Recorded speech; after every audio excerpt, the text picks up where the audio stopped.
ಉಲ್ಪೆಂ ಫಲ ದೋಷ.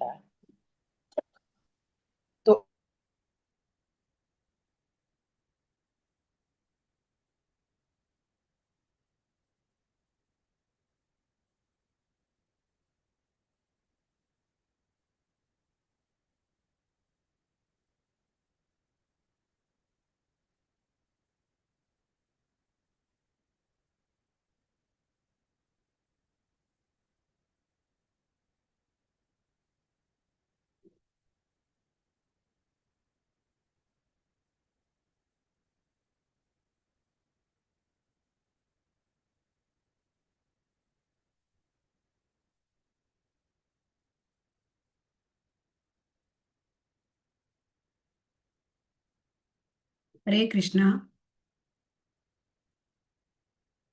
ಹರೇ ಕೃಷ್ಣ ಎಲ್ಲರಿಗೂ, ಎಲ್ಲ ಭಕ್ತರಿಗೂ ಹರೇ ಕೃಷ್ಣ.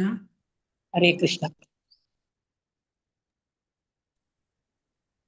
ಪ್ರೇಯರ್ ಮಾಡಿಲ್ಲ ಅಲ್ಲ ಮಾತಾಜಿ? ಸ್ಕ್ರೀನ್ ಕಾಣ್ತಾ ಇದೆಯಾ? ಹಾ, ಸ್ಕ್ರೀನ್ ಬಂದಿದೆ. ಹರೇ ಕೃಷ್ಣ. ಓಂ ಅಜ್ಞಾನತಿಮಿರಾಂಧಸ್ಯ ಜ್ಞಾನಾಂಜನಶಲಾಕಯ ಚಕ್ಷುರುನ್ಮೀಲಿತಂ ಯೇನ ತಸ್ಮೈ ಶ್ರೀಗುರವೇ ನಮಃ. ಶ್ರೀಚೈತನ್ಯಮನೋಭೀಷ್ಟಂ ಸ್ಥಾಪಿತಂ ಯೇನ ಭೂತಲೆ ಸ್ವಯಂ ರೂಪಃ ಕದಾ ಮಹ್ಯಂ ದದಾತಿ ಸ್ವಪದಾಂತಿಕಂ. ವಂದೇಹಂ ಶ್ರೀಗುರೋಃ ಶ್ರೀಯುತಪದಕಮಲಂ ಶ್ರೀಗುರೂನ್ ವೈಷ್ಣವಾಂಶ್ಚ ಶ್ರೀರೂಪಂ ಸಾಗ್ರಜಾತಂ ಸಹಗಣ ರಘುನಾಥಾನ್ವಿತಂ ತಂ ಸಜೀವಂ ಸಾದ್ವೈತಂ ಸಾವಧೂತಂ ಪರಿಜನಸಹಿತಂ ಕೃಷ್ಣ ಚೈತನ್ಯದೇವಂ ಶ್ರೀರಾಧಾಕೃಷ್ಣಪಾದಾನ್ ಸಹಗಣಲಲಿತಾ ಶ್ರೀವಿಶಾಖಾನ್ವಿತಾಂಶ್ಚ.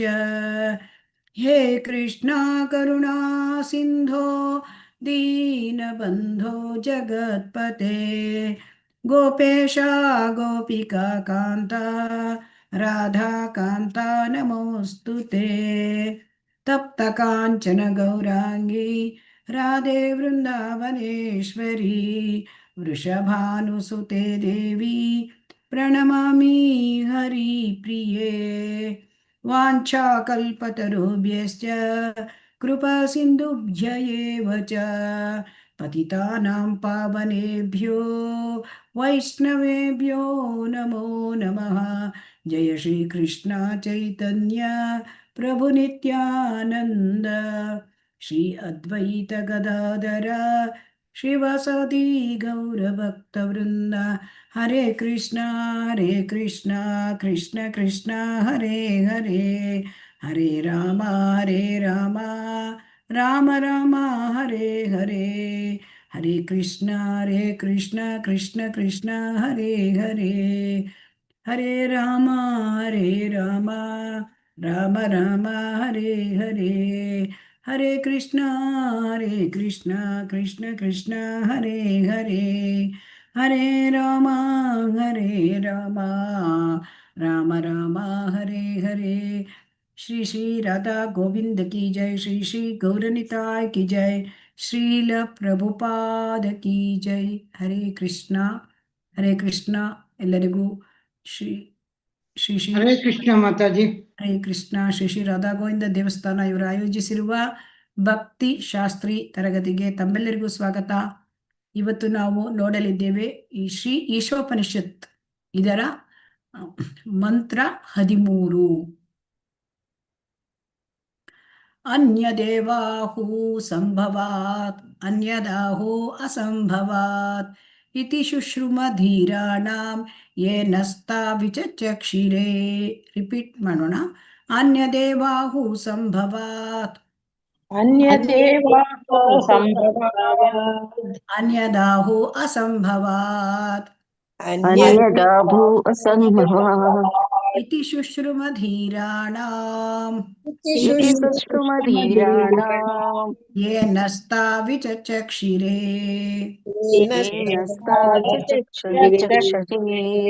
ಅನ್ಯತ್ ಬೇರೆ, ಅನ್ಯತ್ ಬೇರೆ, ಏವ ಖಂಡಿತವಾಗಿಯೂ ಏವ ಖಂಡಿತವಾಗಿಯೂ ಆಹು ಹೇಳಿದ್ದಾರೆ ಆಹುಹು ಹೇಳಿದ್ದಾರೆ ಸಂಭವಾತ್ ಸಂಭವ ಸಕಲ ಕಾರಣಗಳಿಗೂ ಕಾರಣನಾದ ಸಕಲ ಕಾರಣಗಳಿಗೂ ಕಾರಣನಾದ ಪರಮ ಪ್ರಭುವನ್ನು ಪೂಜಿಸುವುದರಿಂದ ಪರಮ ಪ್ರಭುವನ್ನು ಪೂಜಿಸುವುದರಿಂದ ಅನ್ಯತ್ ಬೇರೆ ಎಂದು ಅನ್ಯತ್ ಬೇರೆ ಆಹುಹು ಹೇಳಲಾಗಿದೆ ಆಹುಹು ಹೇಳಲಾಗಿದೆ ಅಸಂಭವಾತ್ ಅಸಂಭವಾತ್ ಪರಮವಲ್ಲದ್ದನ್ನು ಪೂಜಿಸುವುದರಿಂದ ಪರಮವಲ್ಲದ್ದನ್ನು ಪೂಜಿಸುವುದರಿಂದ ಇತಿ ಹೀಗೆ ಇತಿ ಹೀಗೆ ಶುಶ್ರುಮ ಕೇಳಿದ್ದೇನೆ ಶುಶ್ರುಮ ಕೇಳಿದ್ದೇನೆ ಧೀರಾಣಾಂ ಧೀರರಿಂದ ಧೀರಾಣಾಂ ಧೀರರಿಂದ ಏ ಯಾರು ಯಾರು ನಹ ನಮಗೆ ನಮಗೆ ತತ್ ಆ ವಿಷಯದ ಬಗ್ಗೆ ತತ್ ಆ ವಿಷಯದ ಬಗ್ಗೆ ವಿಚಕ್ಷಿರೆ ಚೆನ್ನಾಗಿ ವಿವರಿಸಲಾಗಿದೆ ವಿಚಕ್ಷಿರೆ ಚೆನ್ನಾಗಿ ವಿವರಿಸಲಾಗಿದೆ ಅನುವಾದ ಮತ್ತು ಭಾವಾರ್ಥ ಶ್ರೀಲ ಪ್ರಭುಪಾದರಿಂದ ಶ್ರೀಲ ಪ್ರಭುಪಾದಕಿ ಜೈ. ಸಕಲ ಕಾರಣಗಳಿಗೂ ಪರಮ ಕಾರಣಕರ್ತನಾದವನನ್ನು ರಿಪೀಟ್ ಮಾಡಿ. ಸಕಲ ಕಾರಣಗಳಿಗೂ ಪರಮ ಕಾರಣಕರ್ತನಾದ ಪೂಜಿಸುವುದರಿಂದ ಒಂದು ಪರಿಣಾಮವು ಉಂಟಾಗುತ್ತದೆ. ಪೂಜಿಸುವುದರಿಂದ ಒಂದು ಪರಿಣಾಮವು ಉಂಟಾಗುತ್ತದೆ. ಪರಮ ನಲ್ಲದವನ್ನು ಪೂಜಿಸುವುದರಿಂದ ಪರಮ ನಲ್ಲದವನನ್ನು ಪೂಜಿಸುವುದರಿಂದ ಇನ್ನೊಂದು ಪರಿಣಾಮವು ಉಂಟಾಗುತ್ತದೆ ಇನ್ನೊಂದು ಪರಿಣಾಮ ಉಂಟಾಗುತ್ತದೆ ಎಂದು ಇಲ್ಲಿ ಹೇಳಲಾಗಿದೆ. ಎಂದು ಇಲ್ಲಿ ಹೇಳಲಾಗಿದೆ. ಇದನ್ನೆಲ್ಲ ಪೂರ್ವಾಚಾರ್ಯರು ಸ್ಪಷ್ಟವಾಗಿ ವಿವರಿಸಿದ್ದಾರೆ. ಪೂರ್ವಾಚಾರ್ಯರು ಸ್ಪಷ್ಟವಾಗಿ ವಿವರಿಸಿದ್ದಾರೆ. ಶ್ರೀಲ ಪ್ರಭುಪಾದಕಿ ಜೈ. ಹರೇ ಕೃಷ್ಣ.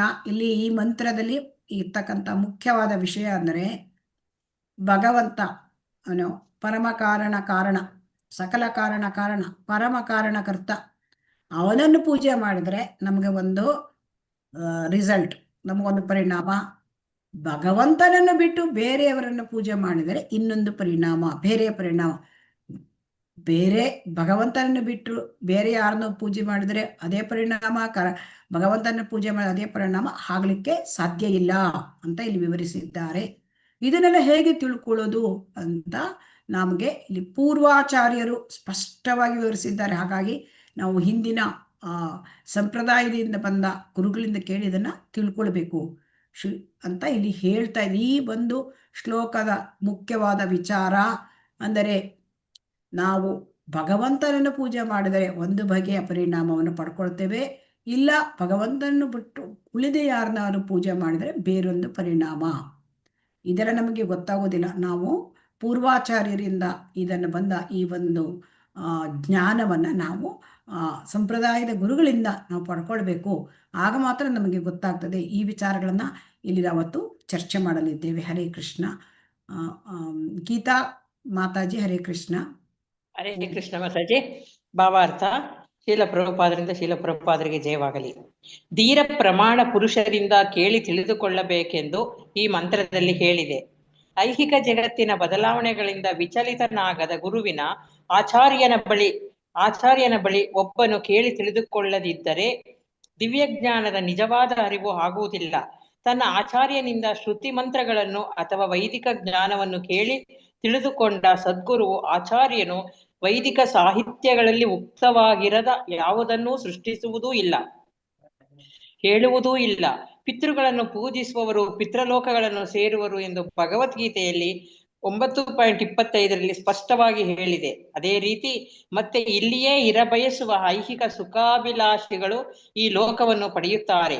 ಎಲ್ಲಾ ಕಾರಣಗಳಿಗೂ ಕಾರಣನಾದ ಕೃಷ್ಣನನ್ನಲ್ಲದೆ ಬೇರೆ ಯಾರನ್ನೂ ಪೂಜಿಸಿದ ಭಗವದ್ಭಕ್ತರು ಅವನನ್ನು ಅವನ ಆಧ್ಯಾತ್ಮಿಕ ಆಕಾಶದ ಧಾಮದಲ್ಲಿ ಸೇರುತ್ತಾರೆ. ಸಾಕ ಮಾತಾಜಿ? ಇದೊಂದು ಓದಿ. ನಾನಾ ಬಗೆಯ ಅರ್ಚನೆಯಿಂದ ನಾನಾ ಬಗೆಯ ಫಲಗಳು ದೊರಕುತ್ತವೆಂದು ಈಶೋಪನಿಷತ್ತಿನಲ್ಲಿ ಹೇಳಿದೆ. ನಾವು ಪರಮಪ್ರಭುವನ್ನು ಭಜಿಸಿದರೆ ಖಂಡಿತವಾಗಿ ಅವನ ಶಾಶ್ವತ ಧಾಮದಲ್ಲಿ ಅವನನ್ನು ಸೇರುತ್ತೇವೆ. ಸೂರ್ಯದೇವನನ್ನೋ ಚಂದ್ರದೇವನನ್ನೋ ಭಜಿಸಿದರೆ ನಾವು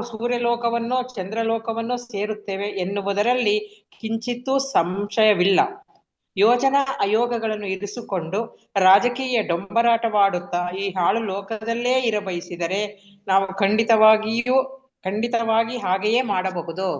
ಹರೇ ಕೃಷ್ಣ ಮಾತಾಜಿ, ಧನ್ಯವಾದಗಳು. ಹರೇ ಕೃಷ್ಣ, ಹರೇ ಕೃಷ್ಣ. ಶ್ರೀಲ ಪ್ರಭುಪಾದರಿಗೆ ಜಯವಾಗಲಿ. ಹರೇ ಕೃಷ್ಣ. ಇವತ್ತಿನ ಒಂದು ತುಂಬ ಚೆನ್ನಾಗಿದೆ ಈ ಮಂತ್ರದಲ್ಲಿ. ಹರೇ ಕೃಷ್ಣ. ಶ್ರೀಲ ಪ್ರಭುಪಾದರು ನಮಗೆ ಎಳೆ ಎಳೆಯಾಗಿ ಇದನ್ನು ವಿವರಿಸ್ತಾರೆ. ಈಗ ಏನಂತ ತಿಳ್ಕೊಳ್ಬೇಕು ಅಂತಂದರೆ, ಇಲ್ಲಿ ಮುಖ್ಯವಾಗಿ ನಮಗೆ ಭಗವದ್ಗೀತೆಯಲ್ಲಿ ಏನು ಹೇಳಿದ್ದಾರೆ ಅಂತ ಶ್ರೀಲ ಪ್ರಭುಪಾದರು ಮೊದಲು ಒಟ್ಟಿಗೆ ತಗೊಳ್ತಾರೆ. ಭಗವದ್ಗೀತೆಯ 9.25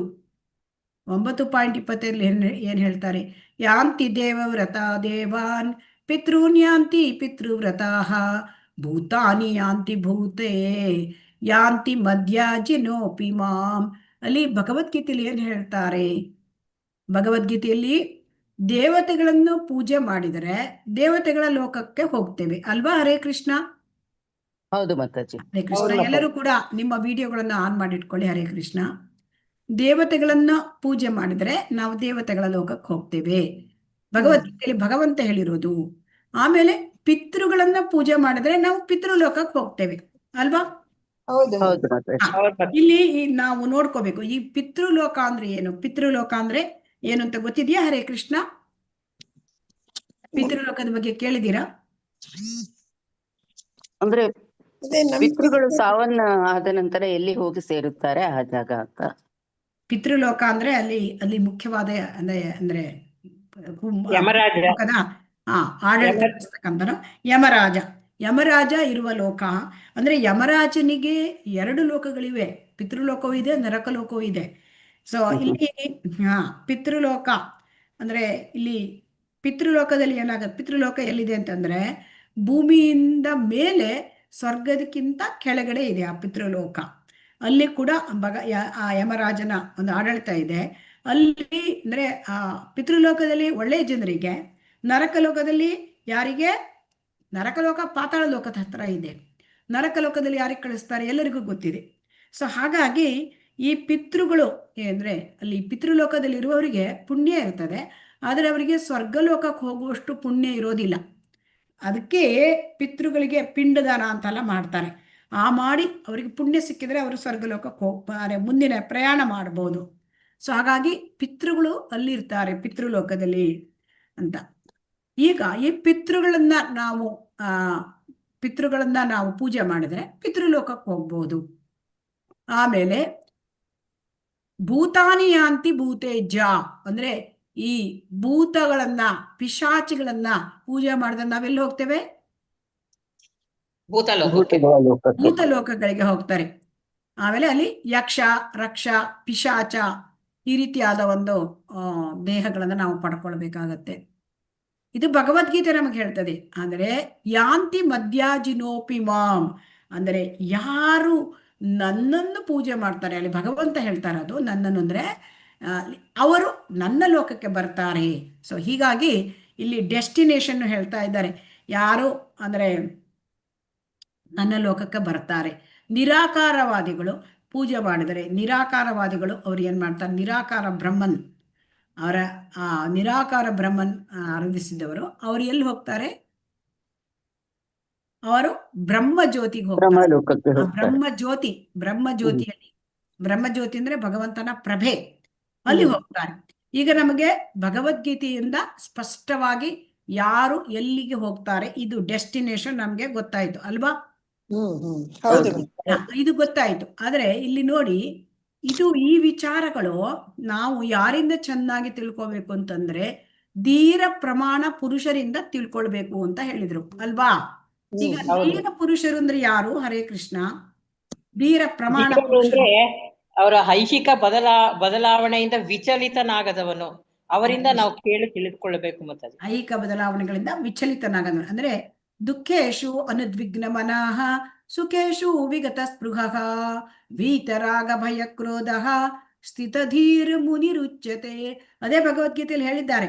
ಅಂದರೆ ಇಲ್ಲಿ ದುಃಖ ಅಂತಂದ್ರೆ ಇಲ್ಲಿ ಪ್ರಾಥಮಿಕ ದುಃಖ, ಹುಟ್ಟು, ಸಾವು, ಮುಪ್ಪು, ರೋಗ ಇದೆಲ್ಲ ಅಲ್ವಾ? ಇದು ಮಿಸರಿ ಅಂದ್ರೆ ಒಂದು ಜೀವಿಗೆ ಭೌತಿಕ ಪ್ರಪಂಚದಲ್ಲಿರ್ತಕ್ಕಂತಹ ಮೂಲಭೂತವಾದ ದುಃಖಗಳು.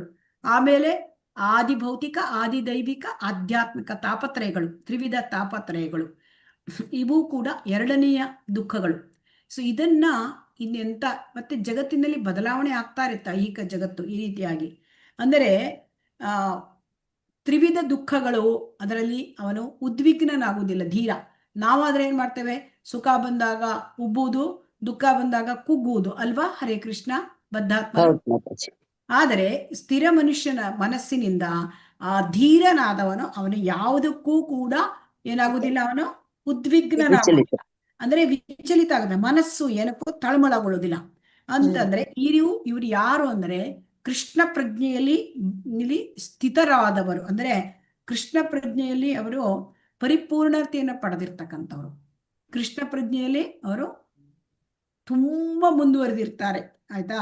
ಸೊ ಅವರನ್ನ ಸ್ಥಿತಧೀರ್ ಮುನಿ ಅಂದ್ರೆ ಪೂರ್ಣ ಕೃಷ್ಣ ಪ್ರಜ್ಞೆ ಉಳ್ಳವನಿಗೆ ಸ್ಥಿತಧೀರ್ ಮುನಿ ಅಂತ ಕರೀತಾರೆ.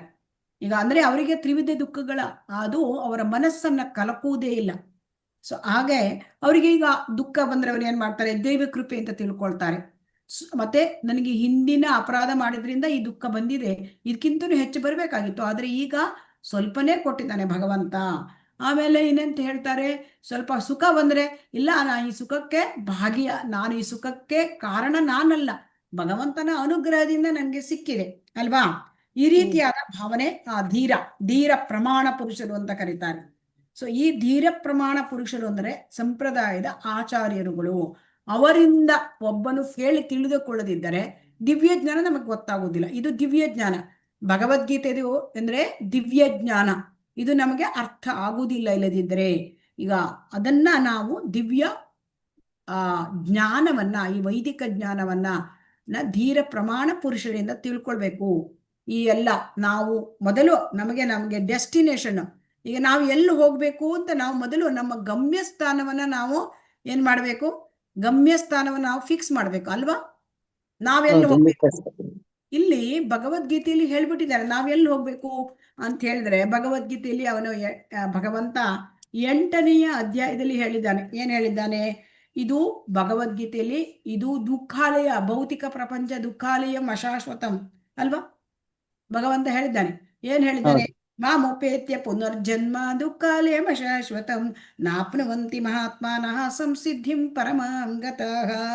ಅಂದ್ರೆ ಏನ್ ಹೇಳಿದ್ದಾನೆ?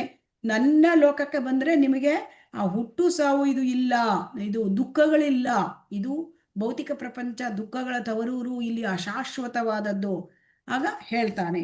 ಸೊ ಅಂದರೆ ಭೌತಿಕ ಪ್ರಪಂಚ ಎಲ್ಲವೂ ಕೂಡ ದುಃಖಗಳ ತವರೂರು. ಅಲ್ಲಿ ಎಲ್ಲಿಗೆ ಆ ಬ್ರಹ್ಮಲೋಕಕ್ಕೆ ಹೋದರೂ ಕೂಡ ಅದನ್ನೇ ಹೇಳ್ತಾನೆ, ಆ ಬ್ರಹ್ಮಭುವನ ಲೋಕ ಪುನರಾವರ್ತಿನೋರ್ಜುನ ಮಾಮುಪೇತ್ಯತು ಕೌಂತೆಯ ಪುನರ್ಜನ್ಮ ನ ವಿದ್ಯತೆ.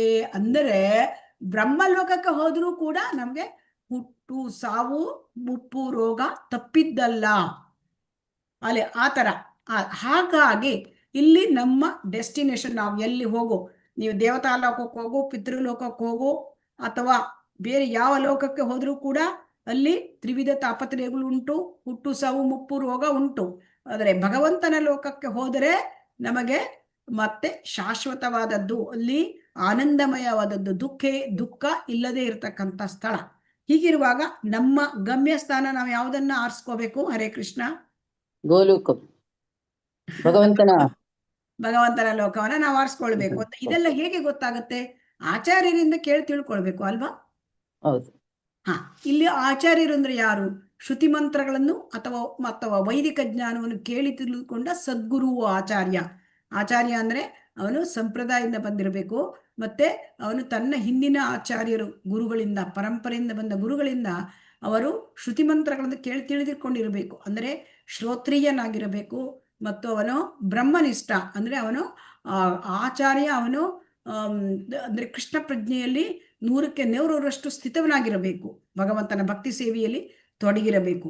ಅವರಿಂದ ನಾವು ಏನ್ ತಿಳ್ಕೊಳ್ಬೇಕು? ಈ ವಿಚಾರಗಳನ್ನು ತಿಳ್ಕೊಳ್ಬೇಕು. ನಮ್ಮ ಗುರಿ ಏನಾಗಿರ್ಬೇಕು, ನಾವು ಎಲ್ಲಿ ಹೋದರೆ ಎಲ್ಲಿ ಹೋಗಿ ಸೇರ್ತೇವೆ, ಯಾರನ್ನು ಪೂಜೆ ಮಾಡಿದರೆ, ಈ ಎಲ್ಲ ವಿಚಾರಗಳನ್ನು ಅವರಿಂದ ತಿಳ್ಕೊಳ್ಬೇಕು.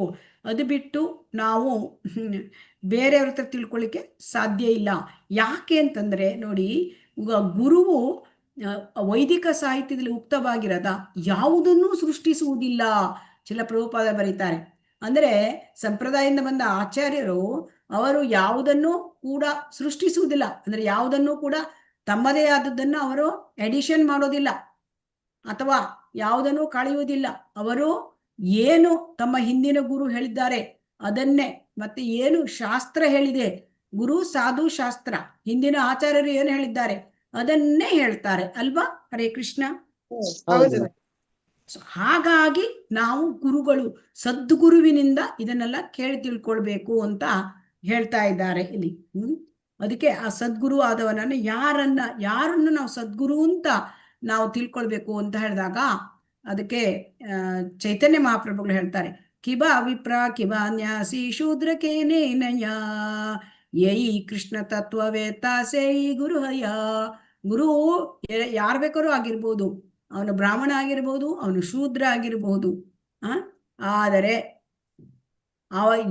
ಅವನು ಯಾರು ಕೃಷ್ಣ ತತ್ವವನ್ನು ತಿಳಿದಿದ್ದಾರೆ ಅವರು ಗುರುವಾಗಲಿಕ್ಕೆ ಸಾಧ್ಯ.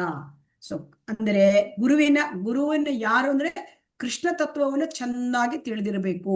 ಸೊ ಗುರು ಅಂತಂದ್ರೆ ಆ ಸಂಪ್ರದಾಯದಿಂದ ಬಂದಿರಬೇಕು. ಆಮೇಲೆ ಶ್ರೋತ್ರೀಯ ಸಂಪ್ರದಾಯದಿಂದ ಬಂದ ಶ್ರುತಿ ಮಂತ್ರಗಳನ್ನ, ಆ ವೈದಿಕ ಜ್ಞಾನವನ್ನು ತಿಳ್ಕೊಂಡಿರ್ಬೇಕು.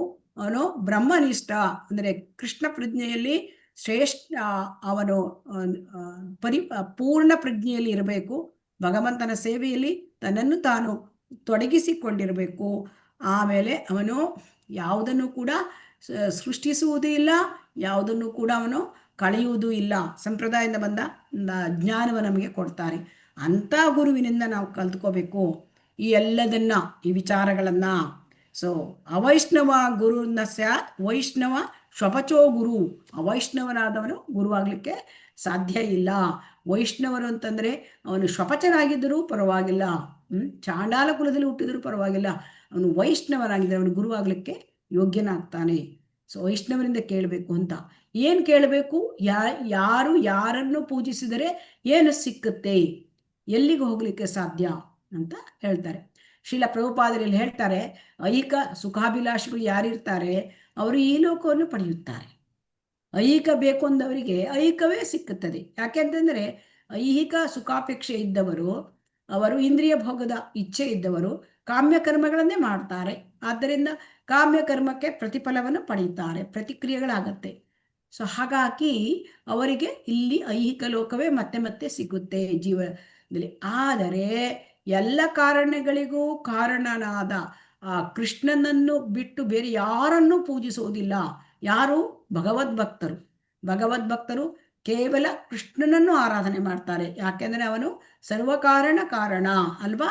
ಈಶ್ವರ ಪರಮ ಕೃಷ್ಣ ಸಚ್ಚಿದಾನಂದ ವಿಗ್ರಹ ಅನಾದಿರಾದಿರ್ ಗೋವಿಂದ ಸರ್ವಕಾರಣ ಕಾರಣ. ಆ ಸರ್ವಕಾರಣ ಕಾರಣ ಕೃಷ್ಣನ ಬಿಟ್ರೆ ಬೇರೆ ಯಾರನ್ನು ಭಗವದ್ಭಕ್ತರು ಪೂಜೆ ಮಾಡೋದಿಲ್ಲ. ಅವರು ಎಲ್ಲಿ ಹೋಗ್ತಾರೆ? ಅವರು ಆಧ್ಯಾತ್ಮಿಕ ಆಕಾಶಧಾಮ ಭಗವಂತನ ಲೋಕಕ್ಕೆ ಹೋಗ್ತಾರೆ. ಅಲ್ಲಿ ಯದ್ಗತ್ವಾನ ನಿವರ್ತಂತೆ ತದ್ದಾಮ ಪರಮಮ್ಮಮ ಅಂತ ಭಗವಂತ ಹೇಳಿದ್ದಾನೆ ಅಲ್ವಾ? ಎಲ್ಲಿ ಹೋದರೆ ತಿರುಗಿ ಬರೋದಿಲ್ಲ, ಅದು ನನ್ನ ಧಾಮ. ಹಾಗಾಗಿ ಭಕ್ತರು ಕೃಷ್ಣನಲ್ಲದೆ ಬೇರೆ ಯಾರನ್ನು ಪೂಜೆ ಮಾಡೋದಿಲ್ಲ. ಅವರಿಗೆ ಗೊತ್ತು, ಅವರು ಯಾಕೆ ಮಾಡೋದಿಲ್ಲ? ಯಾಕೆಂದ್ರೆ ಕೃಷ್ಣನೊಬ್ಬನೇ ಪೂಜೆಗೆ ಅರ್ಹನಾದ ವಸ್ತು, ಅವನೇ ಸರ್ವ ಕಾರಣ ಅಂತೇಳಿ ಅವರು ಏನ್ ಮಾಡ್ತಾರೆ? ಕೃಷ್ಣನನ್ನೇ ಪೂಜೆ ಮಾಡ್ತಾರೆ. ಹಾಗಾಗಿ ಅವರು ಕೃಷ್ಣನ ಪೂಜೆ ಮಾಡಿರೋದ್ರಿಂದ ಆಧ್ಯಾತ್ಮಿಕ ಧಾಮಕ್ಕೆ ಸೇರ್ಕೊಳ್ತಾರೆ. ಹರೇ ಕೃಷ್ಣ. ಹಾಗಾಗಿ ನಾವು ಇದನ್ನೆಲ್ಲ ವಿಚಾರಗಳನ್ನ ಯಾರಿಂದ ತಿಳ್ಕೊಬೇಕು ಅಂತ ಹೇಳ್ತಾ ಇದ್ದಾರೆ ಇಲ್ಲಿ? ಧೀರ ಪ್ರಮಾಣ ಪುರುಷರಿಂದ ನಾವು ಇದನ್ನ ತಿಳ್ಕೊಳ್ಬೇಕು. ಹರೇ ಕೃಷ್ಣ.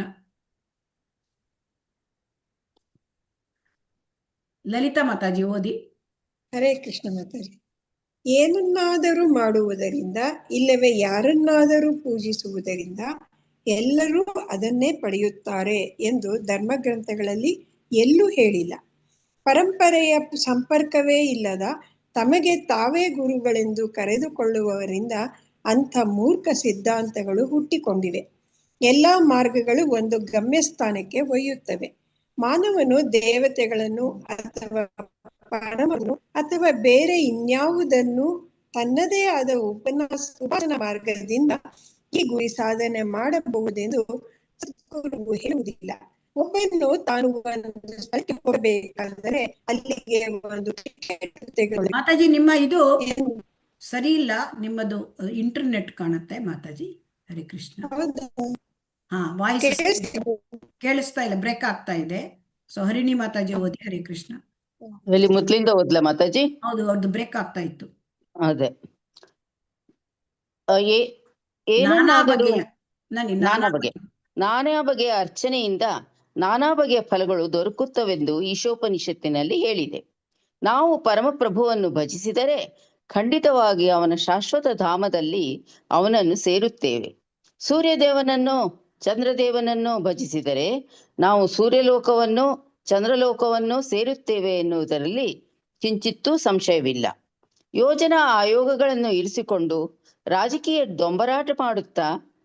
ದೊಂಬರಾಟವಾಡುತ್ತಾ ಈ ಹಾಳು ಲೋಕದಲ್ಲೇ ಇರಬಯಸಿದರೆ ನಾವು ಖಂಡಿತವಾಗಿ ಹಾಗೆಯೇ ಮಾಡಬಹುದು. ಏನನ್ನಾದರೂ ಹರೇ ಕೃಷ್ಣ ಮಾತಾಜಿ, ಧನ್ಯವಾದ. ಹರೇ ಕೃಷ್ಣ. ಇಲ್ಲಿ ಈಗ ಭಗವದ್ಗೀತೆ ಏನ್ ಹೇಳಿದೆ ಅದನ್ನೇ ಈಶೋಪನಿಷತ್ತಿನಲ್ಲಿ ಕೂಡ ಹೇಳಿದೆ. ಅಂದ್ರೆ ಈಶೋಪನಿಷತ್ತಿನಲ್ಲಿ ಏನ್ ಹೇಳ್ತದೆ ಅದನ್ನ ಭಗವದ್ಗೀತೆ ಹೇಳ್ತದೆ. ಯಾಕೆಂತಂದ್ರೆ ಭಗವದ್ಗೀತೆ ಅದು ಎಲ್ಲ ವೇದಶಾಸ್ತ್ರಗಳ ಸಾರ, ಎಲ್ಲ ಉಪನಿಷತ್ತುಗಳ ಸಾರ, ಎಲ್ಲ ವೇದಗಳ ಅದು ಸಾರ. ಸೊ ಹಾಗಾಗಿ ಈಗ ಭಗವದ್ಗೀತೆ ಏನ್ ಹೇಳ್ತದೆ, ಈಶೋಪನಿಷತ್ತಿನಲ್ಲಿ ಇದ್ದಿದ್ದನ್ನೇ ಹೇಳ್ತಾ ಇದೆ. ಹಾಗಾಗಿ ನಾವು ಭಗವದ್ಗೀತೆಯಲ್ಲಿ ಏನ್ ಹೇಳಿದೆ, ಭಗವಂತನನ್ನು ಭಜಿಸಿದರೆ ಖಂಡಿತವಾಗಿ ಅವನ ಶಾಶ್ವತ ಧಾಮ ಸೇರ್ತೇವೆ ಅಂತ ಹೇಳಿದೆ. ಸೂರ್ಯದೇವನನ್ನು ಚಂದ್ರದೇವನ ಮಾಡಿದರೆ ಸೂರ್ಯನ ಲೋಕ ಅಥವಾ ಚಂದ್ರಲೋಕವನ್ನು ಸೇರ್ತೇವೆ ಅಂತ ಹೇಳಿದೆ.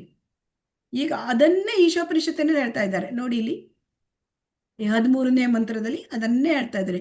ಅನ್ಯ ದೇವಾಹು ಸಂಭವಾತ್ ಅನ್ಯದಾಹುರ್ ಅಸಂಭವಾತ್ ಇತಿ ಶುಶ್ರುಮಧೀರಾಣ ಏ ನಸ್ತ ವಿಜಚಕ್ಷಿರೆ. ಅಂದ್ರೆ ಇಲ್ಲಿ ಬೇರೆ ದೇವರ ಭಗವಂತನನ್ನು ಪೂಜಿಸಿದರೆ ನಾವು ಪಡೆಯುವ ಫಲ ಬೇರೆ, ಅದೇ ಭಗವಂತನ ಬಿಟ್ಟು ಬೇರೆಯವರನ್ನು ಪೂಜಿಸಿದರೆ ಪಡೆಯುವ ಫಲ ಬೇರೆ, ಪರಿಣಾಮ ಬೇರೆ ಅಂತ ಇಲ್ಲಿ ಸರಿಯಾಗಿ ಈಶೋಪನಿಷತ್ತಿನಲ್ಲಿ ಅದನ್ನೇ ಹೇಳಿದೆ ಅಲ್ವಾ? ಹರೇ ಕೃಷ್ಣ. ಹೌದು ಮಾತಾಜಿ. ಅದಕ್ಕೆ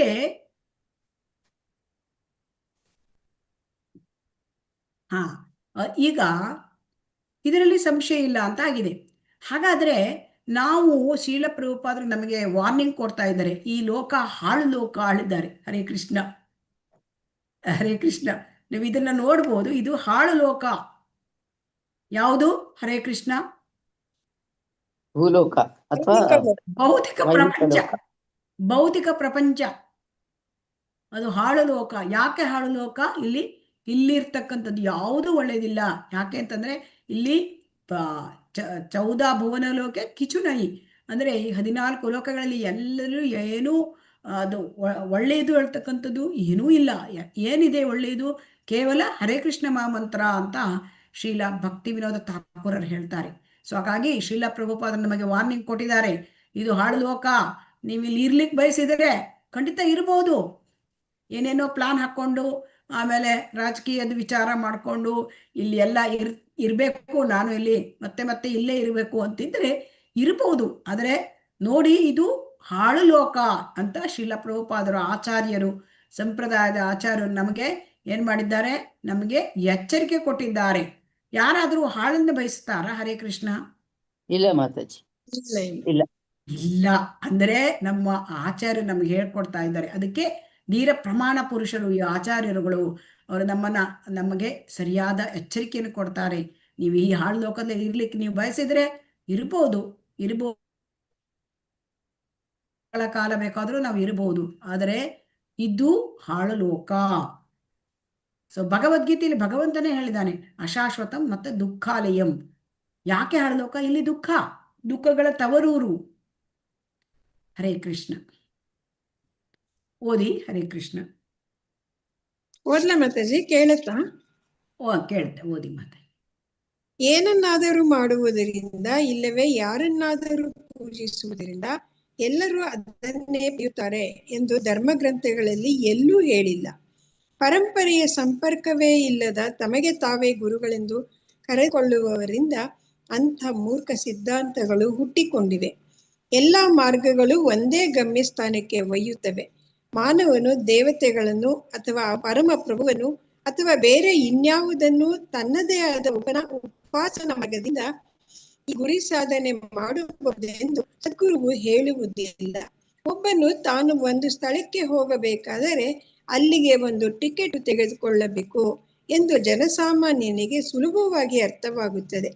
ಕಲ್ಕತ್ತೆಗೆ ಟಿಕೆಟ್ ತೆಗೆದುಕೊಂಡವನು ಕಲ್ಕತ್ತೆಗೆ ಹೋಗಬಹುದೇ ಹೊರತು ಬೊಂಬಾಯಿಗಲ್ಲ.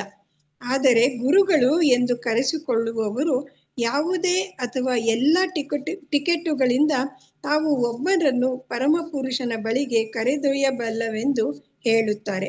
ಅಂಥ ಲೌಕಿಕವಾದ ಮತ್ತು ಹೊಂದಾಣಿಕೆಯ ಕೊಡುಗೆಗಳು ಅನೇಕ ಮೂರ್ಖರನ್ನು ಆಕರ್ಷಿಸುತ್ತವೆ.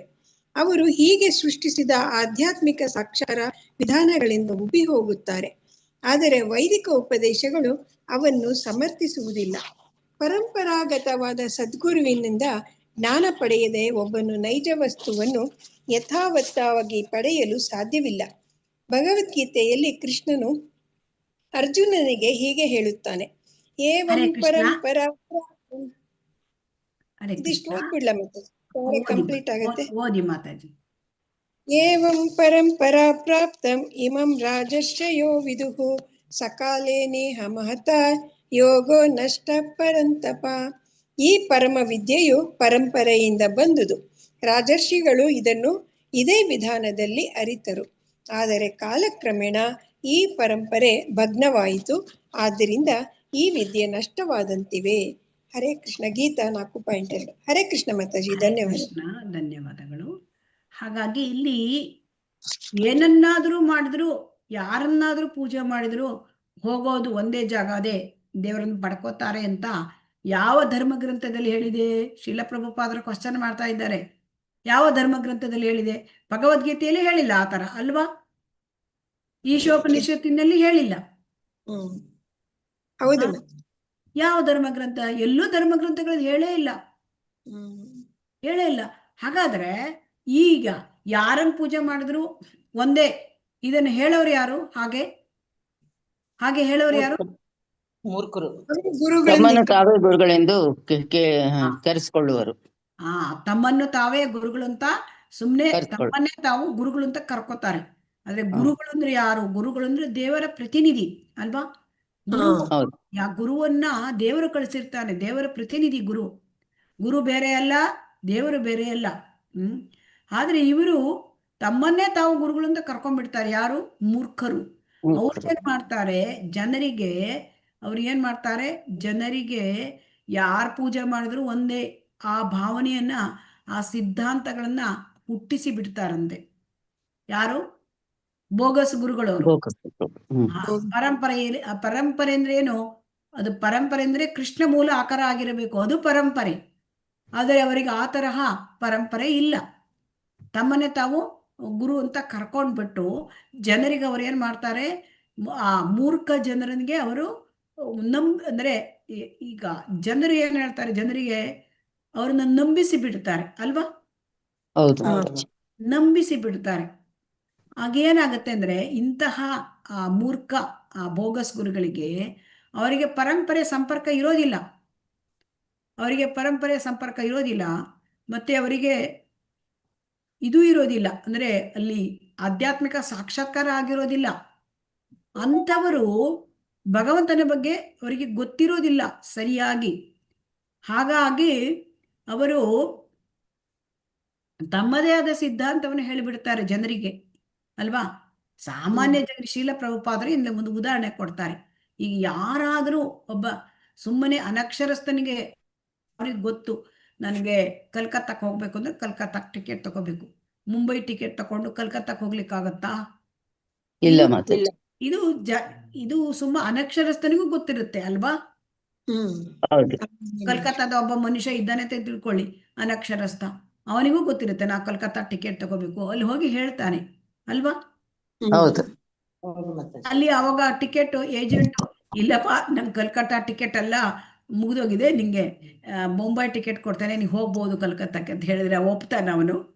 ಇಲ್ಲ, ಇಲ್ಲ ಒಪ್ಪೋದಿಲ್ಲ ಮಾತಾಜಿ. ಅವನಿಗೂ ಅರ್ಥ ಆಗುತ್ತೆ, ಜನಸಾಮಾನ್ಯರಿಗೂ ಕೂಡ ಸುಲಭವಾಗಿ ಅರ್ಥ ಆಗುತ್ತೆ ಇದು ಇದು ಈ ವಿಚಾರ. ಅಂದ್ರೆ ಎಲ್ಲಿ ಹೋಗ್ಬೇಕು, ಗಮ್ಯಸ್ಥಾನ ಯಾವುದು ನಮ್ಮದು, ಅದನ್ನ ನಾವು ತಿಳ್ಕೊಂಡು ನಾವು ಅಲ್ಲಿಗೆ ಟಿಕೆಟ್ ತೆಗಿಬೇಕು. ಹಾಗೆ ನಮ್ಗೆ ಭಗವಂತನ ಲೋಕಕ್ಕೆ ಹೋಗ್ಬೇಕು ಅಂದ್ರೆ ನಾವು ಭಗವಂತನನ್ನೇ ಆರಾಧನೆ ಮಾಡಬೇಕು. ಇದು ಮೂರ್ಖ ಜನರು ಏನ್ ಮಾಡ್ತಾರೆ, ಇದನ್ನ ತಿಳಿಸಿ ಹೇಳುವುದಿಲ್ಲ. ಅವ್ರು ಯಾರು ಆರಾಧನೆ ಮಾಡಿದ್ರು ಓಕೆ ಅಂತ ಹೇಳ್ಬಿಡ್ತಾರೆ. ಈ ರೀತಿ ಲೌಕಿಕವಾದದ್ದು ಮತ್ತು ಹೊಂದಾಣಿಕೆಯ ಕೊಡುಗೆ, ಅಂದ್ರೆ ಏನ್ ಮಾಡಿದ್ರು ಅಡ್ಜಸ್ಟ್ ಆಗುತ್ತೆ ಬಿಡಿ ಅಂತ ಹೇಳ್ಕೊಂಡ್ರೆ, ಈ ಮೂರ್ಖರಿಗೆ ಪಾಪ ಅವ್ರಿಗೆ ಗೊತ್ತಿಲ್ಲ, ಅವ್ರು ಅದನ್ನು ಒಪ್ಕೊಂಡ್ಬಿಡ್ತಾರೆ ಅಲ್ವಾ? ಹೌದು. ಹೌದು ಮಾತಾಜಿ. ಈಗ ಬೋಗಸ್ ಗುರುಗಳು ಏನ್ ಮಾಡ್ತಾರೆ, ಅವರು ಸೃಷ್ಟಿಸಿರ್ತಾರೆ ಈ ರೀತಿಯ ವಿಧಾನಗಳನ್ನೆಲ್ಲ. ಅದನ್ನ ನೋಡಿ ಈಗ ಈ ಜನಸಾಮಾನ್ಯರು ಏನ್ ಮಾಡ್ತಾರೆ, ಉಬ್ಬಿ ಬಿಡ್ತಾರೆ ಅಲ್ವಾ? ಹೌದು ಮಾತಾಜಿ. ಹಾ, ಹೌದು ಮಾತಾಜಿ. ಉಬ್ಬಿ ಬಿಡ್ತಾರೆ. ಸೊ ಹಾಗಾಗಿ ಇಲ್ಲಿ ಶ್ರೀಲ ಪ್ರಭುಪಾದರು ಹೇಳ್ತಾ ಇದ್ದಾರೆ, ನೀವು ಈ ರೀತಿಯಾಗಿ ನೀವು ಮೋಸ ಹೋಗ್ಬಾರ್ದು. ನಾವೇನ್ ಮಾಡಬೇಕು, ಪರಂಪರಾಗತವಾದ ಸದ್ಗುರುವಿನಿಂದ ಪಡಿಬೇಕು ಜ್ಞಾನವನ್ನ. ನಾವು ಯಾರ ಹತ್ರ ಜ್ಞಾನ ಪಡ್ಕೊಳ್ತಾ ಇದ್ದೇವೆ, ನಾವು ಏನನ್ನ ಮಾಡಬೇಕು, ಅದು ಪರಂಪರೆಯಿಂದ ಬಂದ ಸದ್ಗುರುವಿನಿಂದ ತಿಳ್ಕೊಂಡು ನಾವು ಮಾಡಬೇಕು. ಆ ಜ್ಞಾನವನ್ನ ನಾವು ಪಡ್ಕೊಳ್ಬೇಕು. ಹಾಗಾದ್ರೆ ಈ ಸದ್ಗುರು ಯಾರು ಹೇಳೋದಕ್ಕೆ ಭಗವದ್ಗೀತೆಯಲ್ಲಿ ಭಗವಂತ ಸದ್ಗುರುವಿನ ಅವಶ್ಯಕತೆ, ಪರಂಪರೆಯ ಒಂದು ಮಹತ್ವ, ಈ ಪರಂಪರೆಯ ಮಹತ್ವವನ್ನು ಕೃಷ್ಣನು ಅರ್ಜುನನಿಗೆ ಹೇಳ್ತಾನೆ ಅಲ್ವಾ? ಏವಂ ಪರಂಪರಾ ಪ್ರಾಪ್ತಂ ಇಮಂ ರಾಜರ್ಷಯೋ ವಿದುಹು ಸಕಾಲೇ ನೇಹ ಮಹತ ಯೋಗೋ ನಷ್ಟಃ ಪರಂತಪ. ಆ 4ನೇ ಅಧ್ಯಾಯದಲ್ಲಿ ಏನ್ ಹೇಳ್ತಾನೆ ಅವನು ಭಗವಂತ? ನಾನು ಮೊಟ್ಟ ಮೊದಲು ವಿವಸ್ವಾನನಿಗೆ ಹೇಳಿದೆ ಅಲ್ವಾ? ವಿವಸ್ವಾನ ಯಾರಿಗೆ ಹೇಳ್ದ? ಅವನು ಮನುವಿಗೆ ಹೇಳ್ದ. ಯಾರಿಗೆ ಹೇಳ್ದ? ಇಕ್ಷ್ವಾಕುವಿಗೆ ಹೇಳ್ದ. ಈ ರೀತಿ ಅದು ಮಾನವ ಕುಲಕ್ಕೆ ಬಂತು. ಮಾನವ ಕುಲಕ್ಕೆ ಬಂದ ಮೇಲೆ ಅದು ಕ್ರಮೇಣ ನಷ್ಟವಾಗಿ ಹೋಗ್ತದೆ. ಯಾವುದಕ್ಕಾದ್ರೂ ಕೂಡ ಕಾಲದ ಪ್ರಭಾವ ಹೇಗಿರುತ್ತೆ ಅಂದ್ರೆ, ಪ್ರತಿಯೊಂದು ವಸ್ತು ಕೂಡ ಕಾಲದಿಂದ ನಾಶವಾಗುತ್ತೆ ಅಲ್ವಾ? ಹೌದು ಮಾತಾಜಿ. ಕಾಲದಿಂದ ನಾಶವಾಯಿತು. ಹಾಗೆ ಪರಂಪರೆಯು ಕೂಡ ಭಗ್ನವಾಗಿ ಹೋಯಿತು. ಹಾಗಾಗಿ ಆ ಪರಂಪರೆಯಿಂದ ಬಂದ ಜ್ಞಾನ ಅದು ಯಾಕೆ ಮುಖ್ಯವಾದದ್ದು ಅಂದ್ರೆ, ಅದು ಭಗವಂತನಿಂದ ಬಂದ ಜ್ಞಾನ. ಸೊ ಅದು ನಷ್ಟವಾಗಿದೆ. ಅದಕ್ಕೆ ಭಗವಂತ ಏನ್ ಮಾಡಿದ, ಅದಕ್ಕೆ ನಮಗೆ ಪರಂಪರೆಯಿಂದ ಬಂದ ಜ್ಞಾನ ನಷ್ಟವಾದಾಗ ಭಗವಂತ ಅದನ್ನು ಕೊಡ್ಲಿಕ್ಕಾಗಿ ಅರ್ಜುನನ ಮೂಲಕ ಭಗವದ್ಗೀತೆಯನ್ನು ಸಾರಿದ್ದಾನೆ. ಸೊ ಹಾಗಾಗಿ ಈ ಪರಂಪರೆಯಿಂದನೇ ನಾವು ಜ್ಞಾನವನ್ನ ಪಡ್ಕೊಳ್ಬೇಕು.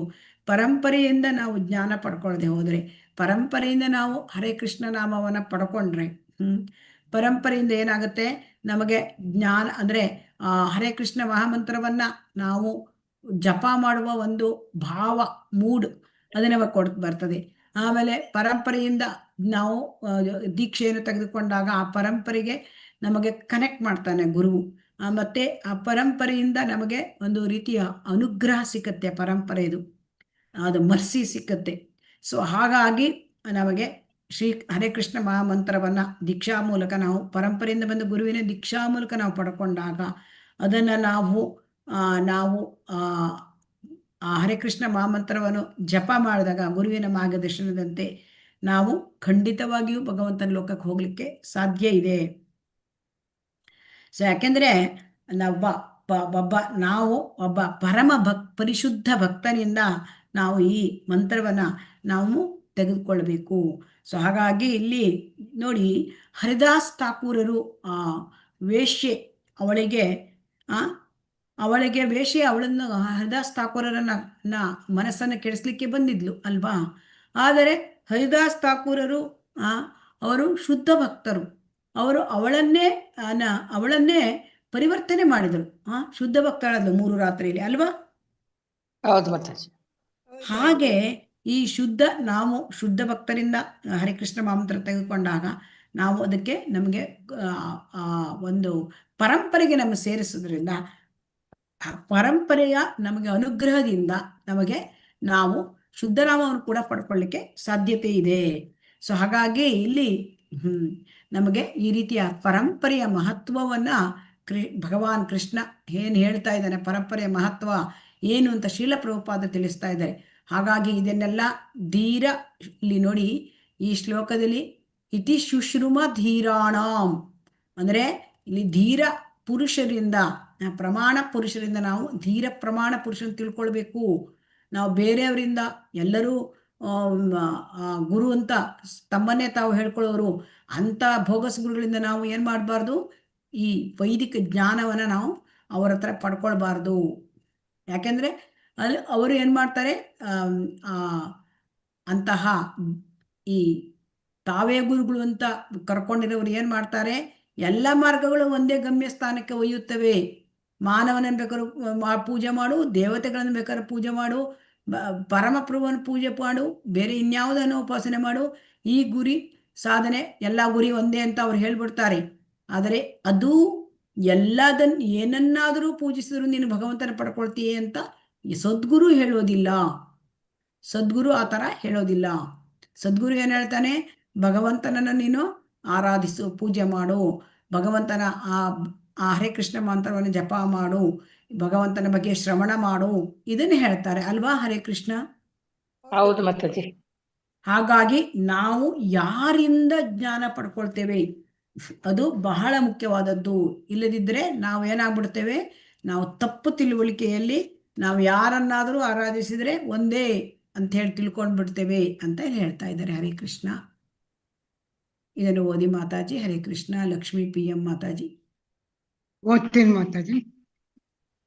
ಶ್ರೀಕೃಷ್ಣನು ಈ ಭೂಮಿಯ ಮೇಲೆ ಅವತರಿಸಿದಾಗ ಭಗವದ್ಗೀತೆಯಲ್ಲಿ ಹೇಳಿದ ಭಕ್ತಿಯೋಗ ತತ್ವಗಳು ವಿಕೃತವಾಗಿದ್ದವು. ಆದ್ದರಿಂದ ಭಗವಂತನು ಪರಂಪರಾ ಪದ್ಧತಿಯನ್ನು ಶ್ರೀಕೃಷ್ಣನ ಆಪ್ತಮಿತ್ರನೂ ಭಕ್ತನೂ ಆದ ಅರ್ಜುನನಿಂದ ಮತ್ತೆ ಸ್ಥಾಪಿಸಬೇಕಾಗಿತ್ತು. ಅರ್ಜುನನು ತನ್ನ ಭಕ್ತನೂ ಮಿತ್ರನೂ ಆದ್ದರಿಂದ ಅವನಿಗೆ ಭಗವದ್ಗೀತೆಯ ತತ್ವಗಳು ಅರ್ಥವಾಗುತ್ತದೆಂದು ಭಗವಂತನವನಿಗೆ ಸ್ಪಷ್ಟವಾಗಿ ಹೇಳಿದನು. 4.3 ಬೇರೆ ಮಾತುಗಳಲ್ಲಿ ಹೇಳುವುದಾದರೆ ಭಗವಂತನ ಭಕ್ತನೂ ಮಿತ್ರನೂ ಆಗದೆ ಯಾರೂ ಗೀತೆಯನ್ನು ಅರ್ಥ ಮಾಡಿಕೊಳ್ಳಲು ಸಾಧ್ಯವಿಲ್ಲ. ಅಂದರೆ ಯಾರು ಅರ್ಜುನನ ದಾರಿಯಲ್ಲಿ ನಡೆಯುತ್ತಾರೋ ಅವರು ಭಗವದ್ಗೀತೆಯನ್ನು ಅರ್ಥ ಮಾಡಿಕೊಳ್ಳಬಹುದು ಎಂದು ಅರ್ಥ. ಮುಂದೆ ಓದ್ಲ ಮಾತಾಜಿ. ಕೃಷ್ಣ. ಹರೇ ಕೃಷ್ಣ. ಹಾಗಾಗಿ ಇಲ್ಲಿ ಧನ್ಯವಾದಗಳು. ಹರೇ ಕೃಷ್ಣ. ನಾವು ಅಂದರೆ ಭಗವದ್ಗೀತೆಯಂತಹ ಆ ವೈದಿಕ ಸಾಹಿತ್ಯವನ್ನು ಅರ್ಥ ಮಾಡ್ಕೊಳ್ಬೇಕು ಅಂತಂದ್ರೆ ನಾವು ಏನನ್ನು ಮಾಡಬೇಕು, ನಾವು ಭಕ್ತಿ ಮಾರ್ಗದಲ್ಲಿ ಇರಬೇಕು. ಭಗವಂತ ಅರ್ಜುನನಿಗೆ ಏಕೆ ಹೇಳಿದ ಅಂತಂದ್ರೆ ಭಕ್ತೋಸಿ ಮೇ ಸಖಾ ಚೇತಿ ರಹಸ್ಯಂ ಹೇತ್ಯದುತ್ತಮಂ. ಈ ರಹಸ್ಯವಾದ ಜ್ಞಾನವನ್ನ ನಾನು ನಿನಗೆ ಹೇಳ್ತಾ ಇದ್ದೀನಿ. ಯಾಕೆ? ನೀನು ಭಕ್ತೋಸಿ ಮೇ ಸಖಾ, ನೀನು ಭಕ್ತ, ನೀನು ನನ್ನ ಮಿತ್ರ. ಸೊ ಹಾಗಾಗಿ ಭಕ್ತನಾಗದೆ ನಾವು ಭಗವದ್ಗೀತೆ ಅರ್ಥ ಮಾಡ್ಕೊಳ್ಳೋಕ್ಕೆ ಸಾಧ್ಯ ಇಲ್ಲ. ಸೊ ಹಾಗಾಗಿ ನಾವು ವೈದಿಕ ಸಾಹಿತ್ಯವನ್ನು ಅರ್ಥ ಮಾಡ್ಕೋಬೇಕು ಅಂತಂದ್ರೆ ಭಕ್ತಿ ಮಾರ್ಗದಲ್ಲಿರಬೇಕು. ಅದಕ್ಕೆ ಭಕ್ತಿ ಮಾರ್ಗದಲ್ಲಿ ಇರಬೇಕು. ಮತ್ತು ನಾವೇನು ಮಾಡಬೇಕು, ಶಿಲ ಪ್ರಭುಪಾದರು ಹೇಳ್ತಾ ಇದ್ದಾರೆ, ಸದ್ಗುರು ಅಂದರೆ ಪರಂಪರೆಯಿಂದ ಬಂದ ಸದ್ಗುರುವಿನ ಮೂಲಕ ನಾವು ಆ ಒಂದು ಜ್ಞಾನವನ್ನು ನಾವು ಪಡ್ಕೊಳ್ಬೇಕು. ಸೊ ಭಕ್ತಿ ಮಾರ್ಗದಲ್ಲಿ ಇರಬೇಕು, ಪರಂಪರೆಯಿಂದ ಬಂದ ಗುರುವಿನ ಹತ್ರ ನಾವು ಪಡ್ಕೊಳ್ಬೇಕು ಅಂತ ಶ್ರೀಲ ಪ್ರಭುಪಾದರು ಹೇಳ್ತಾ ಇದ್ದಾರೆ. ಹರೇ ಕೃಷ್ಣ. ಹರೇ ಕೃಷ್ಣ. ಓದಿ ಮಾತಾಜಿ. ಹರಿಣಿ ಮಾತಾಜಿ. ಇದು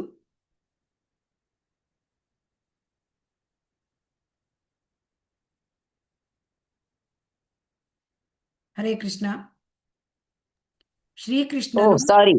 ಶ್ರೀಕೃಷ್ಣನು ಅರ್ಜುನನಿಗೆ ನೀಡಿದ ಉಪದೇಶಗಳ ಗಂಧಗಾಳಿ ಗೊತ್ತಿಲ್ಲದ ಈ ಲೋಕೋತ್ತರ ಸಂವಾದಕ್ಕೆ ವ್ಯಾಖ್ಯಾನ ಹೇಳುವವರು ಅನುವಾದಕರು ಈಗ ಅನೇಕರಿದ್ದಾರೆ. ಅಂಥ ವ್ಯಾಖ್ಯಾನಕಾರರು ಭಗವದ್ಗೀತೆಯ ಶ್ಲೋಕಗಳನ್ನು ತಮ್ಮದೇ ಆದ ರೀತಿಯಲ್ಲಿ ವ್ಯಾಖ್ಯಾನ ನೀಡಿ ಧರ್ಮಶಾಸ್ತ್ರದ ಹೆಸರಿನಲ್ಲಿ ಎಲ್ಲ ಬಗೆಯ ಕಗ್ಗವನ್ನು ಹೇಳುತ್ತಾರೆ. ಅಂಥ ವ್ಯಾಖ್ಯಾನಕಾರರಿಗೆ ಶ್ರೀಕೃಷ್ಣನ ಬಗ್ಗೆಯಾಗಲಿ ಅವನ ನಿತ್ಯ ಧಾಮದ ಬಗ್ಗೆಯಾಗಲಿ ನಂಬಿಕೆ ಇಲ್ಲ. ಅಂಥವರು ಹೇಗೆ ತಾನೇ ಭಗವದ್ಗೀತೆಯನ್ನು ವ್ಯಾಖ್ಯಾನಿಸಬಲ್ಲರು? ಹರೇ ಕೃಷ್ಣ ಮಾತಾಜಿ. ಹರೇ ಕೃಷ್ಣ. ಸೊ ಹಾಗಾಗಿ ಶ್ರೀಲ ಪ್ರಭುಪಾದರು ಏನ್ ಹೇಳ್ತಾ ಇದ್ದಾರೆ, ಎಷ್ಟೋ ಜನ ಎಲ್ಲ ಭಗವದ್ಗೀತೆ ಎಷ್ಟೋ ಆವೃತ್ತಿಗಳಿವೆ ಅಲ್ವಾ. ಭಗವದ್ಗೀತೆ ಎಷ್ಟೋ ಆವೃತ್ತಿಗಳಿವೆ, ಎಷ್ಟೋ 900ಕ್ಕೂ ಮಿಕ್ಕಿ ಆವೃತ್ತಿಗಳಿವೆ. ಅದಕ್ಕೆ ವ್ಯಾಖ್ಯಾನ ಹೇಳೋರು ಬೇಕಾದಷ್ಟು ಜನ ಇದ್ದಾರೆ. ಆದರೆ ಅವರು ತಮ್ಮದೇ ರೀತಿಯಲ್ಲಿ ಹೇಳ್ತಾರೆ, ಓನ್. ಆಮೇಲೆ ಧರ್ಮಶಾಸ್ತ್ರದ ಹೆಸರಿನಲ್ಲಿ ಅವರು ಎಲ್ಲ ಬಗೆಯ ಕಗ್ಗವನ್ನು ಬರೀತಾರೆ. ಅಂದರೆ ಅವರು ಧರ್ಮಶಾಸ್ತ್ರದ ಪ್ರಕಾರ ಬರೀತೇನೆ ಅಂತ ಹೇಳ್ತಾರೆ, ಅದು ತಮ್ಮದೇ ವ್ಯಾಖ್ಯಾನ ಮಾಡ್ತಾರೆ. ಸೊ ಇಂಥ ವ್ಯಾಖ್ಯಾನಕಾರರು ಅವರಿಗೆ ಏನಿದೆ, ಅವ್ರಿಗೆ ಭಗವಂತನ ಬಗ್ಗೆ ಏನೂ ಗೊತ್ತಿಲ್ಲ, ಭಗವಂತನ ಸಾಕ್ಷಾತ್ಕಾರವೇ ಆಗಲಿಲ್ಲ, ಆ ಒಂದು ಭಗವಂತನ ಬಗ್ಗೆ ತಿಳುವಳಿಕೆ ಇಲ್ಲ, ಅಂಥವ್ರು ಭಗವಂತನ ಬಗ್ಗೆ ಬರೀತಾ ಇದ್ದಾರೆ. ಅದು ಹೇಗೆ ಸಾಧ್ಯ? ಅದು ಹೇಗೆ ಸಾಧ್ಯ ಅಲ್ವಾ? ಹರೇ ಕೃಷ್ಣ. ಹೌದು, ಸಾಧ್ಯವಿಲ್ಲ ಮಾತಾಜಿ, ಸಾಧ್ಯವಿಲ್ಲ. ಸಾಧ್ಯವಿಲ್ಲ. ತಪ್ಪಾಗ. ಹಾ. ಸೊ ಹಾಗಾಗಿ ಈ ಎಲ್ಲ ಈ ಥರ ವ್ಯಾಖ್ಯಾನ ಮಾಡೋರು ಭಗವದ್ಗೀತೆ ಇವರು ಸಂಪ್ರದಾಯದ ಬಂದ ಗುರುಗಳಲ್ಲ. ಅಂಥವರದ್ದ ಭಗವದ್ಗೀತೆ ಓದಿದ್ರೆ ನಾವು ಕೂಡ ಏನ್ ಮಾಡ್ಬಿಡ್ತೇವೆ? ಹರೇ ಕೃಷ್ಣ. ನಾವು ಕೂಡ ಏನಾಗ್ಬಿಡ್ತೇವೆ? ಅರ್ಥ ಮಾಡ್ಕೊ. ತಪ್ಪಾಗಿ ತಪ್ಪು ದಾರಿಯಲ್ಲಿ ತಿಳ್ಕೊಳ್ತೀವಿ. ಹೋಗ್ಬಿಡ್ತೇವೆ. ಹೌದು ಹೌದು ತಪ್ಪು ದಾರಿಗೆ ನಾವು ಹೋಗ್ತೇವೆ ಅಲ್ವಾ? ಹರೇ ಕೃಷ್ಣ. ಹೌದು ಮಾತಾಜಿ. ಈಗ ನೋಡೋಣ, ಮುಂದೆ ಓದಿ. ಹರೇ ಕೃಷ್ಣ. ಹರೇ ಕೃಷ್ಣ. ಬುದ್ಧಿ ಇಲ್ಲದವರು ಮಾತ್ರ ದೇವತೆಗಳನ್ನು ಪೂಜಿಸುತ್ತಾರೆ ಎಂದು ಗೀತೆ ಸ್ಪಷ್ಟವಾಗಿ ಹೇಳುತ್ತದೆ. ಗೀತಾ 7ನೇ ಅಧ್ಯಾಯದ 20ನೇ ಶ್ಲೋಕ. ಇತರ ಎಲ್ಲಾ ಬಗೆಯ ಪೂಜಾ ವಿಧಾನಗಳನ್ನು ತೊರೆದು ತನಗೆ ಮಾತ್ರ ಪೂರ್ಣವಾಗಿ ಶರಣಾಗಬೇಕೆಂದು ಕೃಷ್ಣನು ಕೊನೆಗೆ ಬುದ್ಧಿವಾದ ಹೇಳುತ್ತಾನೆ. ಗೀತಾ 18.66. ಪಾಪ ಬುದ್ಧಿ ಇಲ್ಲದವರಿಗೆ ಮಾತ್ರ ಪರಮಪ್ರಭುವಿನ ಬಗ್ಗೆ ಅನನ್ಯ ಭಕ್ತಿ ಇರಲು ಸಾಧ್ಯ. ಇತರರು ತಮ್ಮ ಕೀಳು ಪೂಜಾ ವಿಧಾನಗಳನ್ನು ಅನುಸರಿಸುತ್ತಾ ಐಹಿಕ ನೆಲೆಯಲ್ಲಿ ತೂರಾಡುತ್ತಾರೆ. ಎಲ್ಲ ಮಾರ್ಗಗಳು ಒಂದೇ ಗುರಿಯತ್ತ ಒಯ್ಯುತ್ತವೆಂಬ ತಪ್ಪು ಕಲ್ಪನೆಯಿಂದ ನಿಜವಾದ ಮಾರ್ಗದಿಂದ ವಂಚಿತರಾಗುತ್ತಾರೆ. ಹರೇ ಕೃಷ್ಣ ಮಾತಾಜಿ, ಧನ್ಯವಾದ. ಶೀಲ ಪ್ರಭುಪಾದ ಕಿ ಜೈ. ಶೀಲ ಪ್ರಭುಪಾದರು ಪದೇ ಪದೇ ಭಗವದ್ಗೀತೆಯನ್ನೇ ಕೋಟ್ ಮಾಡ್ತಾ ಇದ್ದಾರೆ. ಹರೇ ಕೃಷ್ಣ. ಕಾಮೈಸ್ತೈಸ್ತೈ ವೃತಜ್ಞಾನಾ ಪ್ರಪದ್ಯಂತೆ ಅನ್ಯ ದೇವತಾ. ಸೊ ಅಂದ್ರೆ ಏನ್ ಹೇಳ್ತಾ ಇದ್ದಾರೆ? 7.20ರಲ್ಲಿ ಕಾಮ ಇಸ್ತೈಸ್ತೈ ವೃತಜ್ಞಾನಾ ಪ್ರಪದ್ಯಂತೆ ಅನ್ಯ ದೇವತಾ ತಂ ತಂ ನಿಯಮಮಾಸ್ತಾಯ ಪ್ರಕೃತಿಯ ನಿಯತಾ ಸ್ವಯ. ಭಗವದ್ಗೀತೆಯಲ್ಲಿ ಹೇಳಿದ್ದಾನೆ, ಯಾರು ದೇವತೆಗಳನ್ನು ಪೂಜೆ ಮಾಡ್ತಾರೆ ಅವರಿಗೆ ಬುದ್ಧಿ ಇಲ್ಲ. ಯಾಕೆ ಬುದ್ಧಿ ಇಲ್ಲ? ಅವರ ಬುದ್ಧಿಶಕ್ತಿ ಮಾಯಾ ದೇವಿ ಅವಳು ಕದ್ದು ಬಿಟ್ಟಿದ್ದಾಳೆ ಅಂತ ಹೇಳ್ತಾರೆ. ಯಾಕೆ ಬುದ್ಧಿ ಇಲ್ಲ ಹೇಳ್ತಾರೆ ಅಂದ್ರೆ, ದೇವತೆಗಳನ್ನು ಪೂಜೆ ಮಾಡಿದರೆ ಅವರು ಐಹಿಕವನ್ನು ಬಯಸಿ ದೇವತೆಗಳನ್ನು ಪೂಜೆ ಮಾಡ್ತಾರೆ ಅಲ್ವಾ? ಐಹಿಕವನ್ನು ಬಯಸಿ ಪೂಜೆ ಮಾಡಿದರೆ ಈಗ ನಮಗೆ ಭಗವಂತನ ಗುರಿಯನ್ನು ಮುಟ್ಲಿಕ್ಕಾಗತ್ತಾ? ಐಹಿಕವನ್ನು ಬಯಸಿ ನಮಗೆ ಆ ಐಹಿಕದ ಭೋಗಭಾಗ್ಯಗಳನ್ನು ಬಯಸಿ ಆ ದೇವತೆಗಳನ್ನು ಪೂಜೆ ಮಾಡಿದರೆ ನಾವು ಮತ್ತೆ ಇಲ್ಲಿ ಹುಟ್ಟು ಸಾವಿನ ಚಕ್ರದಲ್ಲಿ ಸಿಲುಕಿ ಬಿಡುತ್ತೇವೆ ಅಲ್ವಾ? ಹಾಗಾದ್ರೆ ನಾವು ಬಯಕೆಗಳಿದ್ರೆ ಬಯಕೆಗೆ ಏನ್ ಮಾಡಬೇಕು? ಅದಕ್ಕೆ ಬಯಕೆಗಳನ್ನ ಇದ್ರೂ ಕೂಡ, ಬಯಕೆಗಳಿದ್ರೂ ಕೂಡ ನಾವು ಭಗವಂತನ ಹತ್ರನೇ ಹೋಗ್ಬೇಕು. ಯಾಕೆ ಅಂತಂದ್ರೆ ಭಗವಂತನ ಹತ್ರ ಹೋದಾಗ ಆ ಭಗವಂತ ನಮಗೇನ್ ಮಾಡ್ತಾನೆ ಅಂತಂದ್ರೆ, ದೇವತೆಗಳ ಆರಾಧನೆಗೂ ಭಗವಂತನ ಆರಾಧನೆಗೂ ಇರುವ ವ್ಯತ್ಯಾಸ ಏನು ಅಂದ್ರೆ, ದೇವತೆಗಳು ಅವರು ಮೋಕ್ಷವನ್ನು ಕೊಡ್ಲಿಕ್ಕೆ ಸಾಧ್ಯ ಇಲ್ಲ. ಆಮೇಲೆ ದೇವತೆಗಳು ಐಹಿಕವನ್ನು ಕೊಡ್ತಾರೆ. ಆ ದೇವತೆಗಳು ಐಹಿಕವನ್ನು ಕೊಡ್ಲಿಕ್ಕೂ ಕೂಡ ಅವರಿಗೆ ಭಗವಂತನ ಒಂದು ಇದೇ ಇರಲೇಬೇಕು, ಸ್ಯಾಂಕ್ಷನ್ ಇರಲೇಬೇಕು ಅಲ್ವಾ? ಭಗವಂತನ ಸ್ಯಾಂಕ್ಷನ್ ಪಡೆದೇ ದೇವತೆಗಳು ಕೊಡ್ತಾರೆ. ಆದರೆ ಭಗವಂತನ ಹತ್ರ ನಾವು ಐಹಿಕ ಬೈಕೆ ಇಟ್ಟು ಹೋದರೆ ಅವರು ಭಗವಂತ ಏನ್ ಮಾಡ್ತಾನೆ? ಐಹಿಕ ಬೈಕೆ ಕೊಡ್ತಾನೆ. ಐಹಿಕ ಬೈಕೆ ಕೊಟ್ಟರೂ ಕೂಡ ಅವನು ಹೃದಯವನ್ನು ಪರಿಶುದ್ಧ ಮಾಡ್ತಾ ಹೋಗ್ತಾನೆ ಅಲ್ವಾ? ಹೃದಯವನ್ನು ಪರಿಶುದ್ಧ ಮಾಡೋದ್ರಿಂದ ಆ ವ್ಯಕ್ತಿ ಭಕ್ತನಾಗ್ಬಿಡ್ತಾನೆ, ಭಗವದ್ ಭಕ್ತಿಗೆ ಬರ್ತಾನೆ. ಆಗ ಅವನಿಗೆ ಏನಾಗುತ್ತೆ? ಭಗವಂತನ ಲೋಕಕ್ಕೆ ಹೋಗ್ಲಿಕ್ಕೆ ಅವನಿಗೆ ಬೇಕಾದದ್ದನ್ನ ಭಗವಂತ ಕೊಡ್ತಾನೆ. ಐಹಿಕವನ್ನು ಕೊಡುವುದರ ಜೊತೆಗೆ ಹೃದಯವನ್ನು ಪರಿಶುದ್ಧ ಮಾಡಿ ಭಗವಂತನ ಲೋಕಕ್ಕೆ ಹೋಗ್ಲಿಕ್ಕೆ ಮಾಡ್ತಾನೆ. ಸೊ ಅದಕ್ಕೆ ಶ್ರೀಮದ್ ಭಾಗವತದಲ್ಲಿ ಹೇಳಿದ್ದಾರೆ, ಏನು? ಅಕಾಮಃ ಸರ್ವಕಾಮೋ ಮೋಕ್ಷ ಕಾಮ ಉದಾರದೀಹಿ ತೀವ್ರೇಣ ಭಕ್ತಿ ಯೋಗೇನ ಯಜೇತ ಪುರುಷಂ ಪರಂ. ಅದಕ್ಕೆ ಏನ್ ಹೇಳ್ತಾರೆ? ನಮಗೆ ಸರ್ವಕಾಮ, ಎಷ್ಟೇ ದೊಡ್ಡ ದೊಡ್ಡ ಐಹಿಕ ಬೇಕೆಗಳಿರಲಿ ಅಥವಾ ನಮಗೆ ಮೋಕ್ಷ ಕಾಮ ಇರಲಿ, ಕೆಲವರಿಗೆ ಏನಾಗುತ್ತೆ? ಮೋಕ್ಷ ಪಡಿಬೇಕು ಅಂತ ಇದ್ದಿರುತ್ತೆ, ಬ್ರಹ್ಮಜ್ಯೋತಿಯಲ್ಲಿ ಒಂದಾಗಬೇಕು ಅಂತ, ಅದಿದ್ರೂ ಪರವಾಗಿಲ್ಲ. ಅಥವಾ ಅಕಾಮ ಭಕ್ತಿಗೆ ಬಂದು ನನಗೇನು ಇಚ್ಛೆ ಇಲ್ಲ, ಭೌತಿಕ ಇಚ್ಛೆ ಇಲ್ಲ, ಅದು ಇರಬಹುದು.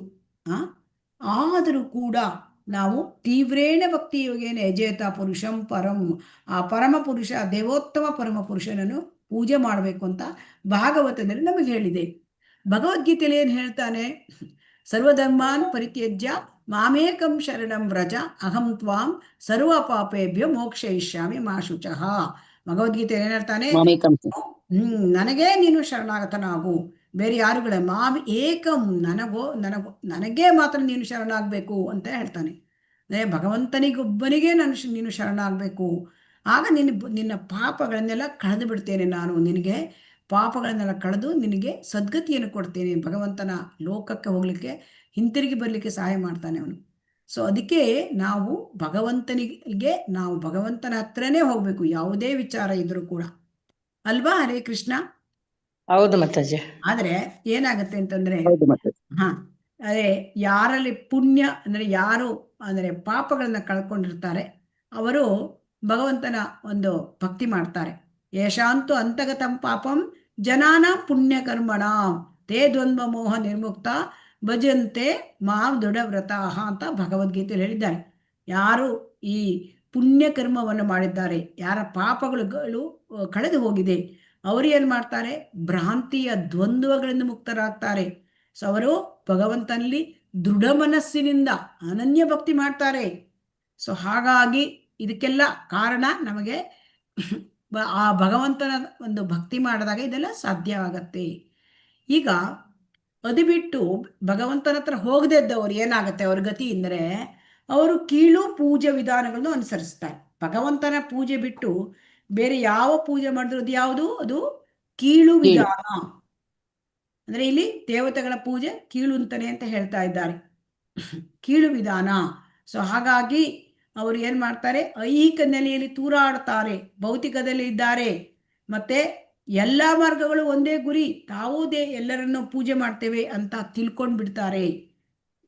ಹಾಗಾಗಿ ಅವರಿಗೆ ಭಗವಂತನ ಒಂದು ಭಕ್ತಿ ಮಾರ್ಗದಿಂದ ಅವರು ವಂಚಿತರಾಗ್ಬಿಡ್ತಾರೆ. ಅವರಿಗೆ ಭಕ್ತಿ ಮಾರ್ಗ ಏನು ಅಂತ ಅವರಿಗೆ ಗೊತ್ತೇ ಆಗುದಿಲ್ಲ, ಎಲ್ಲ ಒಂದೇ ಅಂತ ತಿಳ್ಕೊಂಡ್ಬಿಡ್ತಾರೆ, ಅಲ್ವಾ?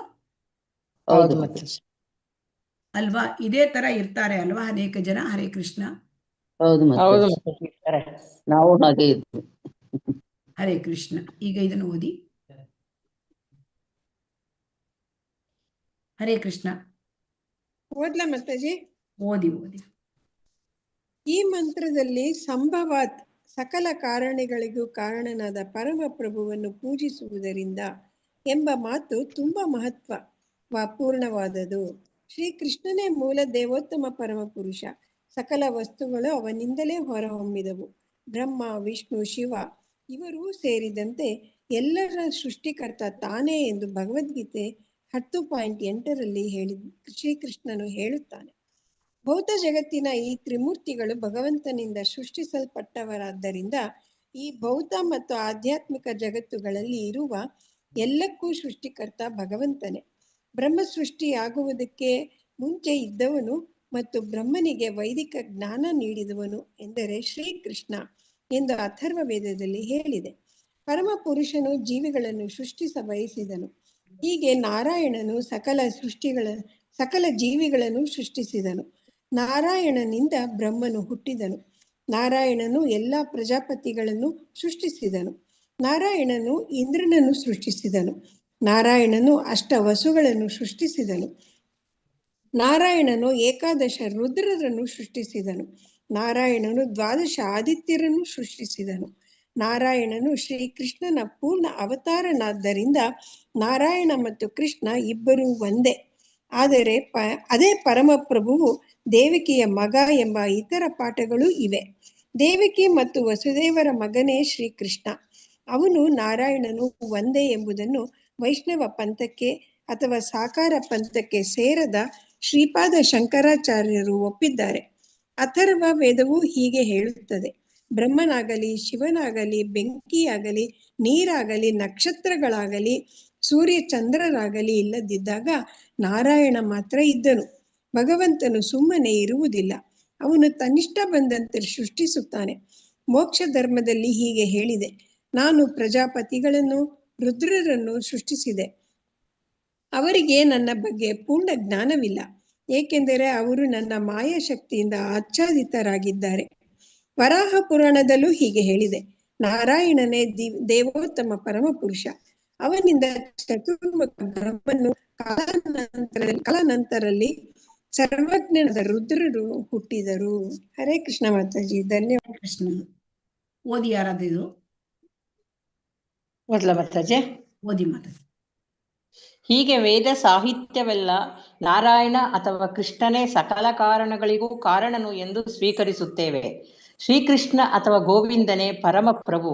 ಅವನು ಪ್ರತಿಯೊಂದು ಜೀವಿಗೂ ಸಂತೋಷದಾಯಕನು, ಸಕಲ ಕಾರಣಗಳಿಗೆ ಕಾರಣನು ಎಂದು ಬ್ರಹ್ಮ ಸಂಹಿತೆಯಲ್ಲೂ ಹೇಳಿದೆ. ಮಹರ್ಷಿಗಳು ವೇದಗಳು ಕೊಟ್ಟ ಸಾಕ್ಷಾಧಾರಗಳಿಂದ ಇದನ್ನು ನಿಜವಾದ ವಿದ್ವಾಂಸನು ಬಲ್ಲನು. ಹೀಗೆ ವಿದ್ವಾಂಸನು ಶ್ರೀಕೃಷ್ಣನೇ ಸರ್ವಸ್ವ ಎಂದು ಅವನನ್ನು ಪೂಜಿಸಲು ತೀರ್ಮಾನಿಸುತ್ತಾನೆ. ಇದು ಓದ್ಲಾ ಮಾತಾಜಿ? ಹರೇ ಕೃಷ್ಣ. ಈಗ ಹರೇ ಕೃಷ್ಣ. ಈ ಒಂದು ಇಷ್ಟು ವಿಚಾರದಲ್ಲಿ ಶೀಲ ಪ್ರಭುಪಾದರು ಈಗ ಕೃಷ್ಣ ಭಗವಾನ್ ಅವನೇ ದೇವೋತ್ತಮ ಪರಮಪುರುಷ ಅಂತ ಅನೇಕ ಇದನ್ನ ಕೊಡ್ತಾ ಇದ್ದಾರೆ. ವೇದ ಸಾಹಿತ್ಯಗಳಿಂದ ಸಾಕ್ಷಾಧಾರಗಳನ್ನು ಶೀಲ ಪ್ರಭುಪಾದರು ಇಲ್ಲಿ ಕೊಡ್ತಾ ಇದ್ದಾರೆ. ಈಗ ಕೃಷ್ಣ ದೇವೋತ್ತಮ ಪರಮಪುರುಷ ಅದು ಭಗವದ್ಗೀತೆಯಲ್ಲಿ ಆಧಾರ. ಹೇಗೆ? ಭಗವಂತನೇ ಹೇಳಿದ್ದಾನೆ. ಏನಂತ 10.8 ಹೇಳಿದ್ದಾನೆ. 10.8 ಏನ್ ಹೇಳಿದ್ದಾನೆ? ಅಹಂ ಸರ್ವಸ್ಯ ಪ್ರಭವೋ ಮತ್ತಃ ಸರ್ವಂ ಪ್ರವರ್ತತೆ ಇತಿ ಮತ್ವಾ ಭಜಂತೆ ಮಾಂ ಬುಧಾಭಾವ ಸಮನ್ವಿತಾಃ. ಅಂದ್ರೆ ದೇವೋತ್ತಮ ಪರಮಪುರುಷ ಭಗವಂತ ಕೃಷ್ಣ ಯಾಕೆ ಅಂತ ಅದನ್ನೇ ಹೇಳಿದ್ದಾನೆ. ನಾನೇ ಎಲ್ಲವೂ ಕೂಡ ನನ್ನಿಂದಲೇ ಹೊರಬರುತ್ತದೆ, ನಾನು ಎಲ್ಲದರ ಪ್ರಭು, ನಾನು ಎಲ್ಲವೂ ನನ್ನಿಂದಲೇ ಹೊರಬರುತ್ತದೆ ಅಂತ ಹೇಳಿದ್ದಾನೆ. ಸೊ ಹಾಗಾಗಿ ಅವನು ಮೂಲ, ಕೃಷ್ಣ ಎಲ್ಲದಕ್ಕೂ ಮೂಲ, ದೇವೋತ್ತಮ ಪರಮಪುರುಷ. ಆಮೇಲೆ ಈಗ ಎರಡನೇ ವಿಚಾರ ಅಂತಂದ್ರೆ, ಈಗ 3 ತ್ರಿಮೂರ್ತಿಗಳು ಭೌತ ಜಗತ್ತಿನಲ್ಲಿ, ಅಂದರೆ ಕಾರಣೋದಕಶಾಹಿ ವಿಷ್ಣು, ಗರ್ಭೋದಕಶಾಹಿ ವಿಷ್ಣು ಮತ್ತೆ ಕ್ಷೀರೋದಕಶಾಹಿ ವಿಷ್ಣು. ಇವರು ಎಲ್ಲಿಂದ ಬಂದಿರ್ತಾರೆ? ಇವರು ಭಗವಂತನಿಂದನೇ ಸೃಷ್ಟಿಸಲ್ಪಟ್ಟಿದ್ದಾರೆ. ಹೇಗೆ ಅಂತಂದ್ರೆ, ಕೃಷ್ಣನಿಂದ ಬಲರಾಮ ಸ್ವಾಂಶ ವಿಸ್ತರಣೆಗಳು, ಬಲರಾಮನಿಂದ ಸಂಕರ್ಷಣ, ಸಂಕರ್ಷಣನಿಂದ ನಾರಾಯಣ, ನಾರಾಯಣನಿಂದ ಎರಡನೇ ಸಂಕರ್ಷಣ, ಎರಡನೇ ಸಂಕರ್ಷಣೆಯಿಂದ ಕಾರಣೋದಕಶಾಹಿ ವಿಷ್ಣು, ಕಾರಣೋದಕಶಾಹಿ ವಿಷ್ಣುವಿನಿಂದ ಗರ್ಭೋದಕಶಾಹಿ ವಿಷ್ಣು, ಗರ್ಭೋದಕಶಾಹಿ ವಿಷ್ಣುವಿನಿಂದ ಕ್ಷೀರೋದಕಶಾಹಿ ವಿಷ್ಣು ಬರ್ತಾನೆ. ಹಾಗಾಗಿ ಈ ತ್ರಿಮೂರ್ತಿಗಳು ಈ ಭೌತ ಜಗತ್ತಿನ ಅವರು ಭಗವಂತನಿಂದಲೇ ಸೃಷ್ಟಿಸಲ್ಪಟ್ಟಿದ್ದಾರೆ. ಮತ್ತೆ ಈ ಭೌತ ಜಗತ್ತಿನ ತ್ರಿಮೂರ್ತಿಗಳು ಅಂತಂದ್ರೆ ಇನ್ನೊಂದು ಬ್ರಹ್ಮ ವಿಷ್ಣು ಮಹೇಶ್ವರ, ಇವರು ಕೂಡ ಬರ್ತಾರೆ ಅಲ್ವಾ? ಹರೇ ಕೃಷ್ಣ. ಹೌದು. ಈ ತ್ರಿಮೂರ್ತಿಗಳು ಕೂಡ ಭಗವಂತನಿಂದಲೇ ಸೃಷ್ಟಿಸಲ್ಪಟ್ಟಿದ್ದಾರೆ. ಹೇಗೆ ಅಂತ ಹೇಳ್ತಾರೆ ನೋಡಿ. ಬ್ರಹ್ಮ ಸೃಷ್ಟಿಯಾಗಕ್ಕಿಂತ ಮುಂಚೆ, ಎಲ್ಲರಿಗಿಂತ ಮುಂಚೆ ಭಗವಂತನೇ ಇದ್ನು ಅಲ್ವಾ?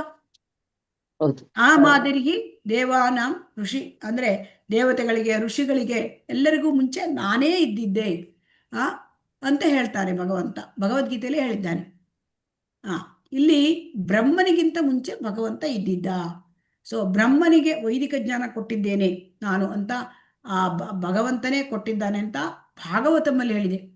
ಸೊ ಈಗ ಭಗವದ್ಗೀತೆ ಉದಾಹರಣೆ ಹೇಳಿದ್ರು ಶೀಲ ಪ್ರಭುಪಾದರು, ಈಗ ಭಾಗವತದ ಉದಾಹರಣೆ ಹೇಳ್ತಾ ಇದ್ದಾರೆ. ಅಲ್ಲಿಂದ ಭಾಗವತದಲ್ಲಿ ಕೊಟೇಶನ್ ಕೊಡ್ತಾ ಇದ್ದಾರೆ. ಏನು? ಬ್ರಹ್ಮನಿಗೆ ವೇದ ಜ್ಞಾನ ಕೊಟ್ಟವನು ಭಗವಂತ. ಸೊ ಹಾಗಾಗಿ ಭಗವಂತ ಅಂದ್ರೆ ತೇನೇ ಬ್ರಹ್ಮ ಹೃದಯ ಆದಿ ಕವಯೇ ಅಲ್ವಾ? 1.1 ಭಾಗವತದಲ್ಲಿ ಹೇಳಿದೆ. ಬ್ರಹ್ಮನಿಗೆ ವೈದಿಕ ಜ್ಞಾನವನ್ನು ಕೊಟ್ಟವನು ಕೃಷ್ಣ. ಹಾಗಾಗಿ ಇಲ್ಲಿ ಏನ್ ಹೇಳ್ತದೆ? ವೇದಗಳಲ್ಲಿ ವೇದಗಳ ಒಂದು ಇದನ್ನು ಕೂಡ ಹೇಳ್ತಾ ಇದ್ದಾರೆ. ವೇದಗಳ ಒಂದು ಪುರಾವೆಯನ್ನು ಕೂಡ ಇಲ್ಲಿ ಹೇಳ್ತಾ ಇದ್ದಾರೆ. ಸೊ ವೇದಗಳ ಪುರಾವೆಯಲ್ಲಿ ಏನ್ ಹೇಳ್ತಾರೆ? ವೇದದಲ್ಲಿ ಅಥರ್ವ ವೇದದ ಒಂದು ಇದನ್ನ ವಾಕ್ಯವನ್ನ ಇಲ್ಲಿ ಹೇಳ್ತಾ ಇದ್ದಾರೆ. ಅಂದ್ರೆ ಪರಮ ಪುರುಷ ಭಗವಂತ ಜೀವಿಗಳನ್ನು ಸೃಷ್ಟಿಸ ಬಯಸಿದಾಗ ಅವನು ಮೊದಲು ಏನ್ ಮಾಡ್ದ? ನಾರಾಯಣ ಅವನು ಬ್ರಹ್ಮನನ್ನು ಸೃಷ್ಟಿ ಮಾಡಿದ. ಬ್ರಹ್ಮನಿಂದ ಪ್ರಜಾಪತಿಗಳು ಬಂದರು. ಆಮೇಲೆ ಪ್ರಜಾಪತಿಗಳನ್ನು ಸೃಷ್ಟಿ ಮಾಡಿದ, ಇಂದ್ರನನ್ನು ಸೃಷ್ಟಿ ಮಾಡಿದ, ಅಷ್ಟವಸುಗಳನ್ನು ಸೃಷ್ಟಿ ಮಾಡಿದ, ಏಕಾದಶ ರುದ್ರರನ್ನು ಸೃಷ್ಟಿ ಮಾಡಿದ, ದ್ವಾದಶ ಆದಿತ್ಯರನ್ನು ಸೃಷ್ಟಿ ಮಾಡಿದ. ಸೊ ಹಾಗಾಗಿ ಈ ನಾರಾಯಣ ಅವನು ಕೃಷ್ಣನ ಪೂರ್ಣ ಅವತಾರ, ಸ್ವಾಂಶ ವಿಸ್ತರಣೆ. ಪೂರ್ಣ ಅವತಾರ ಅಂದರೆ ಸ್ವಾಂಶ ವಿಸ್ತರಣೆ. ಸೊ ಹಾಗಾಗಿ ಎಲ್ಲರೂ ಕೂಡ ಬ್ರಹ್ಮನಾಗಲಿ, ಆಮೇಲೆ ಪ್ರಜಾಪತಿಗಳಾಗಲಿ, ರುದ್ರರಾಗಲಿ, ಏಕಾದಶ ರುದ್ರರು, ಆದಿತ್ಯರು ಎಲ್ಲರೂ ಕೂಡ ಭಗವಂತನಿಂದ ಬಂದವರು. ಆಮೇಲೆ ಇಲ್ಲಿ ಮತ್ತೊಂದು ಉದಾಹರಣೆ ಹೇಳ್ತಾರೆ, ಕೃಷ್ಣ ದೇವಕಿಯ ಮಗ. ಸೊ ಕೃಷ್ಣ ಏನೋ ದೇವಕಿಯ ಮಗ. ಅದು ವೇದಗಳಲ್ಲಿ ಕೂಡ ಹೇಳಿದೆ, ಬ್ರಹ್ಮಣ್ಯೋ ದೇವಕಿ ಪುತ್ರ ಅಂತ ಹೇಳಿದೆ. ಆಮೇಲೆ ಶ್ರೀಪಾದ ಶಂಕರಾಚಾರ್ಯರು ಹೇಳಿದ್ದಾರೆ. ಅಂದರೆ ಏನು ಹೇಳಿದ್ದಾರೆ ಶಂಕರಾಚಾರ್ಯರು? ಅವರು ಗೋವಿಂದಂ ಭಜ ಗೋವಿಂದಂ, ಗೋವಿಂದಂ ಭಜ ಮೂಢಮತೆ, ಸಂಪ್ರಾಪ್ತೆ ಸನ್ನಿಹಿತೆ ಕಾಲೆ ನೈ ನೈ ರಕ್ಷತಿ ಡುಕ್ರುಂಕರಣೆ. ಅಂದರೆ ಶಂಕರಾಚಾರ್ಯರು ಒಪ್ಕೊಂಡಿದ್ದಾರೆ, ಗೋವಿಂದ ಅವನು ಭಗವಂತ ಅಂತ ಒಪ್ಕೊಂಡಿದ್ದಾರೆ, ಶಂಕರಾಚಾರ್ಯರು ಒಪ್ಕೊಂಡಿದ್ದಾರೆ. ಅಥರ್ವ ವೇದದಲ್ಲಿ ಮತ್ತೆ ಹೇಳ್ತಾರೆ ಉದಾಹರಣೆನ, ಬ್ರಹ್ಮ, ಶಿವ, ಬೆಂಕಿ, ನೀರು, ನಕ್ಷತ್ರ ಇದ್ಯಾವುದೂ ಇರಲಿಲ್ಲ, ನಾರಾಯಣ ಮಾತ್ರ ಇದ್ದಿದ್ದ ಅಂತ ಹೇಳ್ತಾರೆ. ಆಮೇಲೆ ಇಲ್ಲಿ ಮೋಕ್ಷ ಧರ್ಮದ ಉದಾಹರಣೆ, ಅಲ್ಲಿಂದ ಕೂಡ ಇಲ್ಲಿ ಸ್ಪಷ್ಟತೆಯನ್ನು ಕೊಟ್ಟಿದ್ದಾರೆ ಶ್ರೀಲ ಪ್ರಭುಪಾದರು. ಮೋಕ್ಷ ಧರ್ಮದಲ್ಲಿ ಏನು ಹೇಳ್ತಾರೆ? ಪ್ರಜಾಪತಿಗಳನ್ನು ರುದ್ರರನ್ನು ಸೃಷ್ಟಿಸಿದೆ, ನಾನು ಅವರನ್ನು ಸೃಷ್ಟಿಸಿರೋದ್ರಿಂದ ಹಾಗೆ ಅವರಿಗೆ ನನ್ನ ಬಗ್ಗೆ ಪೂರ್ಣ ಜ್ಞಾನ ಇರೋದಿಲ್ಲ. ಈಗ ಯಾರು ಸೃಷ್ಟಿ ಮಾಡ್ತಾರೆ, ಈಗ ತಂದೆ ತಾಯಿಗಳು ಇರ್ತಾರೆ, ಮಕ್ಕಳಿಗೆ ತಂದೆ ತಾಯಿಗಳ ಬಗ್ಗೆ ಪೂರ್ಣವಾಗಿ ತಿಳಿದಿರುತ್ತಾ? ಹರೇ ಕೃಷ್ಣ. ಇಲ್ಲ ಮಾತಾಜಿ. ಅವ್ರ ತಂದೆ ತಾಯಿ ಹೇಳಿದ್ರೆ ಮಾತ್ರ ಗೊತ್ತಾಗತ್ತೆ ಅಲ್ವಾ ಪೂರ್ಣವಾಗಿ. ಅದೇ ತರಹ ನೋಡಿ, ಪ್ರಜಾಪತಿಗಳಿಗೆ, ರುದ್ರರಿಗೆ ಅವರು ಸೃಷ್ಟಿ ಮಾಡಿದ ಭಗವಂತ. ಸೊ ಅದಕ್ಕೆ ಅವ್ರು ಏನು ಹೇಳ್ತಾರೆ, ಅವರಿಗೂ ಕೂಡ ನನ್ನ ಬಗ್ಗೆ ಪೂರ್ಣ ಜ್ಞಾನ ಇಲ್ಲ ಅಂತ ಹೇಳ್ತಾರೆ. ಇಲ್ಲಿ ಅಂದರೆ ಭಗವಂತನ ಬಗ್ಗೆ ಪೂರ್ಣ ಜ್ಞಾನ ಇಲ್ಲ. ಮತ್ತೆ ಇಲ್ಲಿ ವರಾಹ ಪುರಾಣ ಹೇಳ್ತಾರೆ, ಅಲ್ಲಿ ವರಾಹ ಪುರಾಣದಲ್ಲಿಯೂ ಕೂಡ ನಾರಾಯಣನೇ ದೇವೋತ್ತಮ ಪರಮ ಪುರುಷ.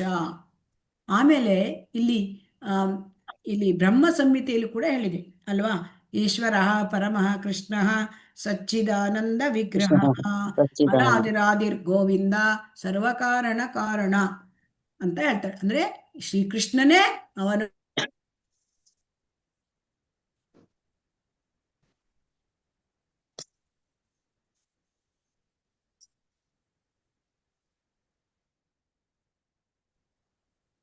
ಕೇಳಿಸ್ತಾ ಇಲ್ಲ ಮಾತಾಜಿ.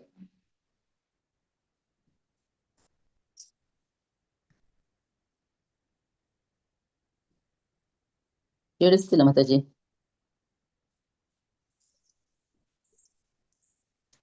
ನೆಟ್ವರ್ಕ್ ಹರೇ ಕೃಷ್ಣ ಮಾತಾಜಿ, ಕೇಳಿಸ್ತಾ ಇಲ್ಲ. ಹರೇ ಕೃಷ್ಣ. ನೆಟ್ವರ್ಕ್ ಪ್ರಾಬ್ಲಮ್ ಇರ್ಬೇಕು ಮಾತಾಜಿ. ಯಾರಿಬ್ರು ಲೀವ್ ಆಗ್ಬಿಟ್ಟಿದಾರಲ್ಲ, 11 ಜನ ಇದು 9 ಜನ. ಸ್ವಯಂ ಪ್ರಭದ 2 ಇತ್ತು, ಅವ್ರದ್ದು ಇದಾಗಿದೆ, ಅವರು ಲೀವ್ ಆಗಿರ್ಬೇಕು. ಮೀರಾ ಮಾತಾಜಿನ ಇಲ್ಲ, ಅವರು ಲೀವ್ ಆಗಿದ್ದಾರೆ, ಬಂದಿದ್ರು ಹೋಗಿದ್ದಾರೆ. ಕಾಲ್ಗಿಲ್ ಬರ್ಬೇಕು, ಬಂದಿರ್ಬೇಕು. ಅದೇ ಮಾತಾಜಿ ನೆಟ್ವರ್ಕ್ ಹೋಗಿದ್ದಾರೆ, ಬರ್ತಾರೆ.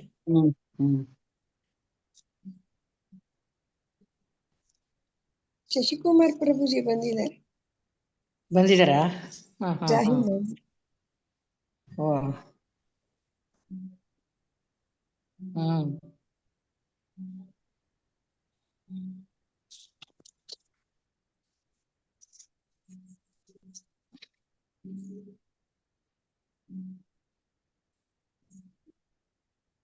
ಅವ್ರು ಇಷ್ಟೊತ್ತು ಮುಗಿಸ್ಬಿಡೋರು ಶಶಿಕುಮಾರ್ ಪ್ರಭುಜಿ ಆದ್ರೆ.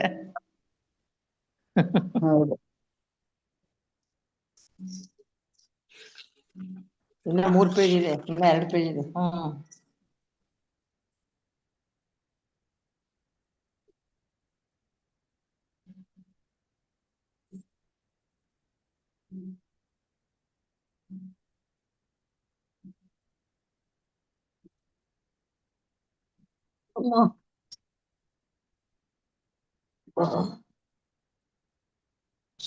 ಹರೇ ಕೃಷ್ಣ.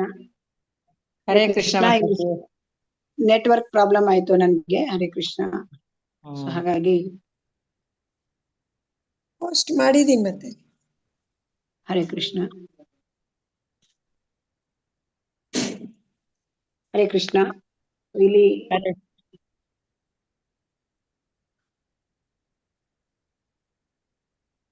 ಹರೇ ಕೃಷ್ಣ.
ಹರೇ ಕೃಷ್ಣ.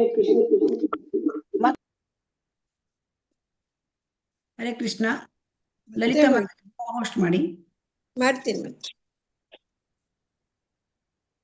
ಮಾಡಿದೀನಿ ಮತ್ತೆ. ಓಕೆ, ಹರೇ ಕೃಷ್ಣ.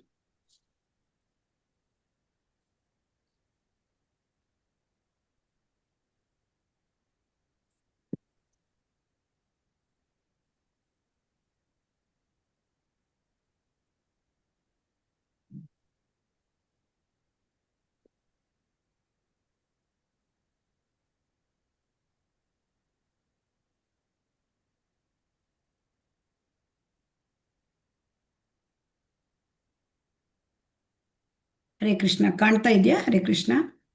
ಕಾಣಿಸ್ತಿದೆ ಮಾತಾಜಿ. ಕಾಣಿಸ್ತಾ ಇದೆ ಮಾತಾಜಿ. ನನಗೆ ಇಂಟರ್ನೆಟ್ ಪ್ರಾಬ್ಲಮ್ ಆಯಿತು. ಹರೇ ಕೃಷ್ಣ. ಸೊ ಅದಕ್ಕೆ ಇಲ್ಲಿ ಶ್ರೀಲ ಪ್ರಭುಪಾದರು ಏನು ಹೇಳ್ತಾರೆ, ಶ್ರೀಕೃಷ್ಣನೇ ದೇವೋತ್ತಮ ಪರಮಪುರುಷ ಅಂತ ತುಂಬ ಪುರಾವೆಗಳನ್ನು ಕೊಡ್ತಾ ಇದ್ದಾರೆ. ಭಗವದ್ಗೀತೆಯಲ್ಲಿ ಹೇಳಿದ್ದಾನೆ, ಭಗವಂತ ದೇವತ್ತಾನೆ, ಎಲ್ಲವೂ ಕೂಡ ನನ್ನಿಂದಲೇ ಬರುತ್ತದೆ. ಅಹಂ ಸರ್ವಸ್ಯ ಪ್ರಭವೋ ಮತ್ತಃ ಸರ್ವ ಪ್ರವರ್ತತೆ ಅಂತ ಹೇಳಿದ್ದಾರೆ. ಮತ್ತೆ ಈ ಬ್ರಹ್ಮ ವಿಷ್ಣು ಮಹೇಶ್ವರ ಎಲ್ಲರೂ ಕೂಡ ಈ ಭೌತ ಜಗತ್ತಿನ ತ್ರಿಮೂರ್ತಿಗಳು ಭಗವಂತನಿಂದಲೇ ಸೃಷ್ಟಿ ಮಾಡಲ್ಪಟ್ಟಿದ್ದಾರೆ ಅಂತ ಹೇಳ್ತಾ ಇದ್ದಾರೆ. ಆಮೇಲೆ ಇಲ್ಲಿ ಅಥರ್ವ ವೇದದಲ್ಲಿ ಕೂಡ ಹೇಳಿದ್ದಾರೆ. ಅಥರ್ವ ವೇದದಲ್ಲಿ ಏನು ಹೇಳಿದ್ದಾರೆ, ಇದನ್ನ ನಾರಾಯಣನು ಎಲ್ಲವನ್ನೂ ಕೂಡ ಸೃಷ್ಟಿ ಮಾಡಿದ್ದಾನೆ. ನಾರಾಯಣ ಭಗವಂತನೇ, ದೇವೋತ್ತಮ ಪರಮಪುರುಷನೇ ನಾರಾಯಣ ಅಂತ ಹೇಳ್ತಾ ಇದ್ದಾರೆ ಇಲ್ಲಿ. ಮತ್ತೆ ಬ್ರಹ್ಮನಿಗೆ ವೈದಿಕ ಜ್ಞಾನ ಕೊಟ್ಟವನು ಕೃಷ್ಣ. ಸೊ ತೇನೇ ಬ್ರಹ್ಮ ಹೃದಯ ಆದಿಕವೇ ಅಂತ ಹೇಳ್ತಾ ಇದ್ದಾರೆ. ದೇವಕಿ ವಸುದೇವರ ಮಗ ಶ್ರೀಕೃಷ್ಣ. ಸೊ ಬ್ರಹ್ಮಣ್ಯೋ ದೇವಕಿ ಪುತ್ರ. ಮತ್ತೆ ಇಲ್ಲಿ ಇವರು ಏನಂತಂದ್ರೆ ಶ್ರೀಪಾದ ಶಂಕರಾಚಾರ್ಯರು ಕೂಡ ಭಗವಂತ ದೇವೋತ್ತಮ ಪರಮಪುರುಷ ಅಂತ ಒಪ್ಕೊಂಡಿದ್ದಾರೆ. ಅಥರ್ವ ವೇದದಲ್ಲಿಯೂ ಕೂಡ ಹೇಳಿದ್ದಾರೆ, ಯಾರು ಈ ಸೃಷ್ಟಿಗಿಂತ ಮುಂಚೆ ನಾರಾಯಣ ಮಾತ್ರ, ಭಗವಂತ ಮಾತ್ರ ಇದ್ದಾನೆ. ವರಾಪುರಾಣದಲ್ಲೂ ಹೇಳಿದ್ದಾರೆ, ನಾರಾಯಣನೇ ದೇವೋತ್ತಮ ಪರಮಪುರುಷ ಅಂತ. ಸೊ ಹಾಗಾಗಿ ಮತ್ತೆ ಬ್ರಹ್ಮ ಸಮಿತಿಯಲ್ಲೂ ಕೂಡ ಸರ್ವಕಾರಣ ಕಾರಣ ಭಗವಂತ ಅಂತ ಹೇಳಿದ್ದಾರೆ. ಸೊ ಹಾಗಾಗಿ ಎಲ್ಲ ವಿದ್ವಾಂಸನಾದವನು ಯಾರು, ಸಾಕ್ಷಾಧಾರ ಇಷ್ಟೆಲ್ಲ ಇದೆ, ದೇವೋತ್ತಮ ಪರಮಪುರುಷ ಶ್ರೀಕೃಷ್ಣ ಅಂತ. ಹಾಗಾಗಿ ನಿಜವಾದ ವಿದ್ವಾಂಸ ಯಾರು, ಶ್ರೀಕೃಷ್ಣನೇ ಸರ್ವಸ್ವ ಎಂದು ಅವನನ್ನು ಪೂಜಿಸಲಿಕ್ಕೆ ತೀರ್ಮಾನ ಮಾಡ್ತಾನೆ. ಸೊ ಹಾಗಾಗಿ ಯಾರನ್ನು ಪೂಜಿಸಿದ್ರು ಒಂದೇ ಅಂತ ಅಲ್ಲ, ಶ್ರೀಕೃಷ್ಣನೇ ದೇವೋತ್ತಮ ಪರಮಪುರುಷ. ಇದನ್ನ ಯಾರು ಹೇಳ್ತಾರೆ, ಶ್ರೀಕೃಷ್ಣನೇ ದೇವೋತ್ತಮ ಪರಮಪುರುಷ ಅಂತ ಯಾರು ನಂಬುತ್ತಾರೆ? ಹರೇ ಕೃಷ್ಣ. ಶ್ರೀಕೃಷ್ಣನೇ ದೇವೋತ್ತಮ ಪರಮಪುರುಷ ಅಂತ ಯಾರು ನಂಬುತ್ತಾರೆ? ವಿದ್ವಾಂಸರು. ಯಾರವರು ಅಂದರೆ ಇದನ್ನೆಲ್ಲ ತಿಳ್ಕೊಂಡಿದ್ದಾರೆ. ಇತಿ ಮತ್ವಾ ಭಜಂತೆ ಮಾಂ ಬುಧಾಭಾವ ಸಮನ್ವಿತಾಃ. ಅಂದ್ರೆ ಅಹಂ ಸರ್ವಸ್ಯ ಪ್ರಭವೋ ಮತ್ತಃ ಸರ್ವಂ ಪ್ರವರ್ತತಿ. ಇತಿ ಮತ್ವಾ ಭಜಂತೆ ಮಾಂ ಬುಧಾಭಾವ ಸಮನ್ವಿತಃ. ಬುಧ ಅಂದ್ರೆ ವಿದ್ವಾಂಸರು, ಶ್ರೀಕೃಷ್ಣನೇ ಸರ್ವಸ್ವ ಅಂತ ತಿಳ್ಕೊಂಡು ಅವನನ್ನು ಪೂಜೆ ಮಾಡಲಿಕ್ಕೆ ತೀರ್ಮಾನ ಮಾಡ್ತಾರೆ. ಸೊ ಹಾಗಾಗಿ ನಮಗೆ ಶ್ರೀಲ ಪ್ರಭುಪಾದರು ಇಷ್ಟೊಂದು ವೈದಿಕ ಸಾಹಿತ್ಯದ ಆಧಾರವನ್ನು ಕೊಟ್ಟು, ಸಾಕ್ಷಾಧಾರವನ್ನು ಕೊಟ್ಟು ನಮಗೆ ಶ್ರೀಕೃಷ್ಣ ದೇವೋತ್ತಮ ಪರಮಪುರುಷ ಎಂದು ತಿಳಿಸಿದ್ದಾರೆ. ಹಾಗಾಗಿ ಇದನ್ನು ತಿಳ್ಕೊಂಡು ನಾವು ಏನ್ ಮಾಡಬೇಕು? ಹರೇ ಕೃಷ್ಣ, ಶ್ರೀಕೃಷ್ಣನ ಮಾತ್ರ ಪೂಜಿಸಬೇಕು.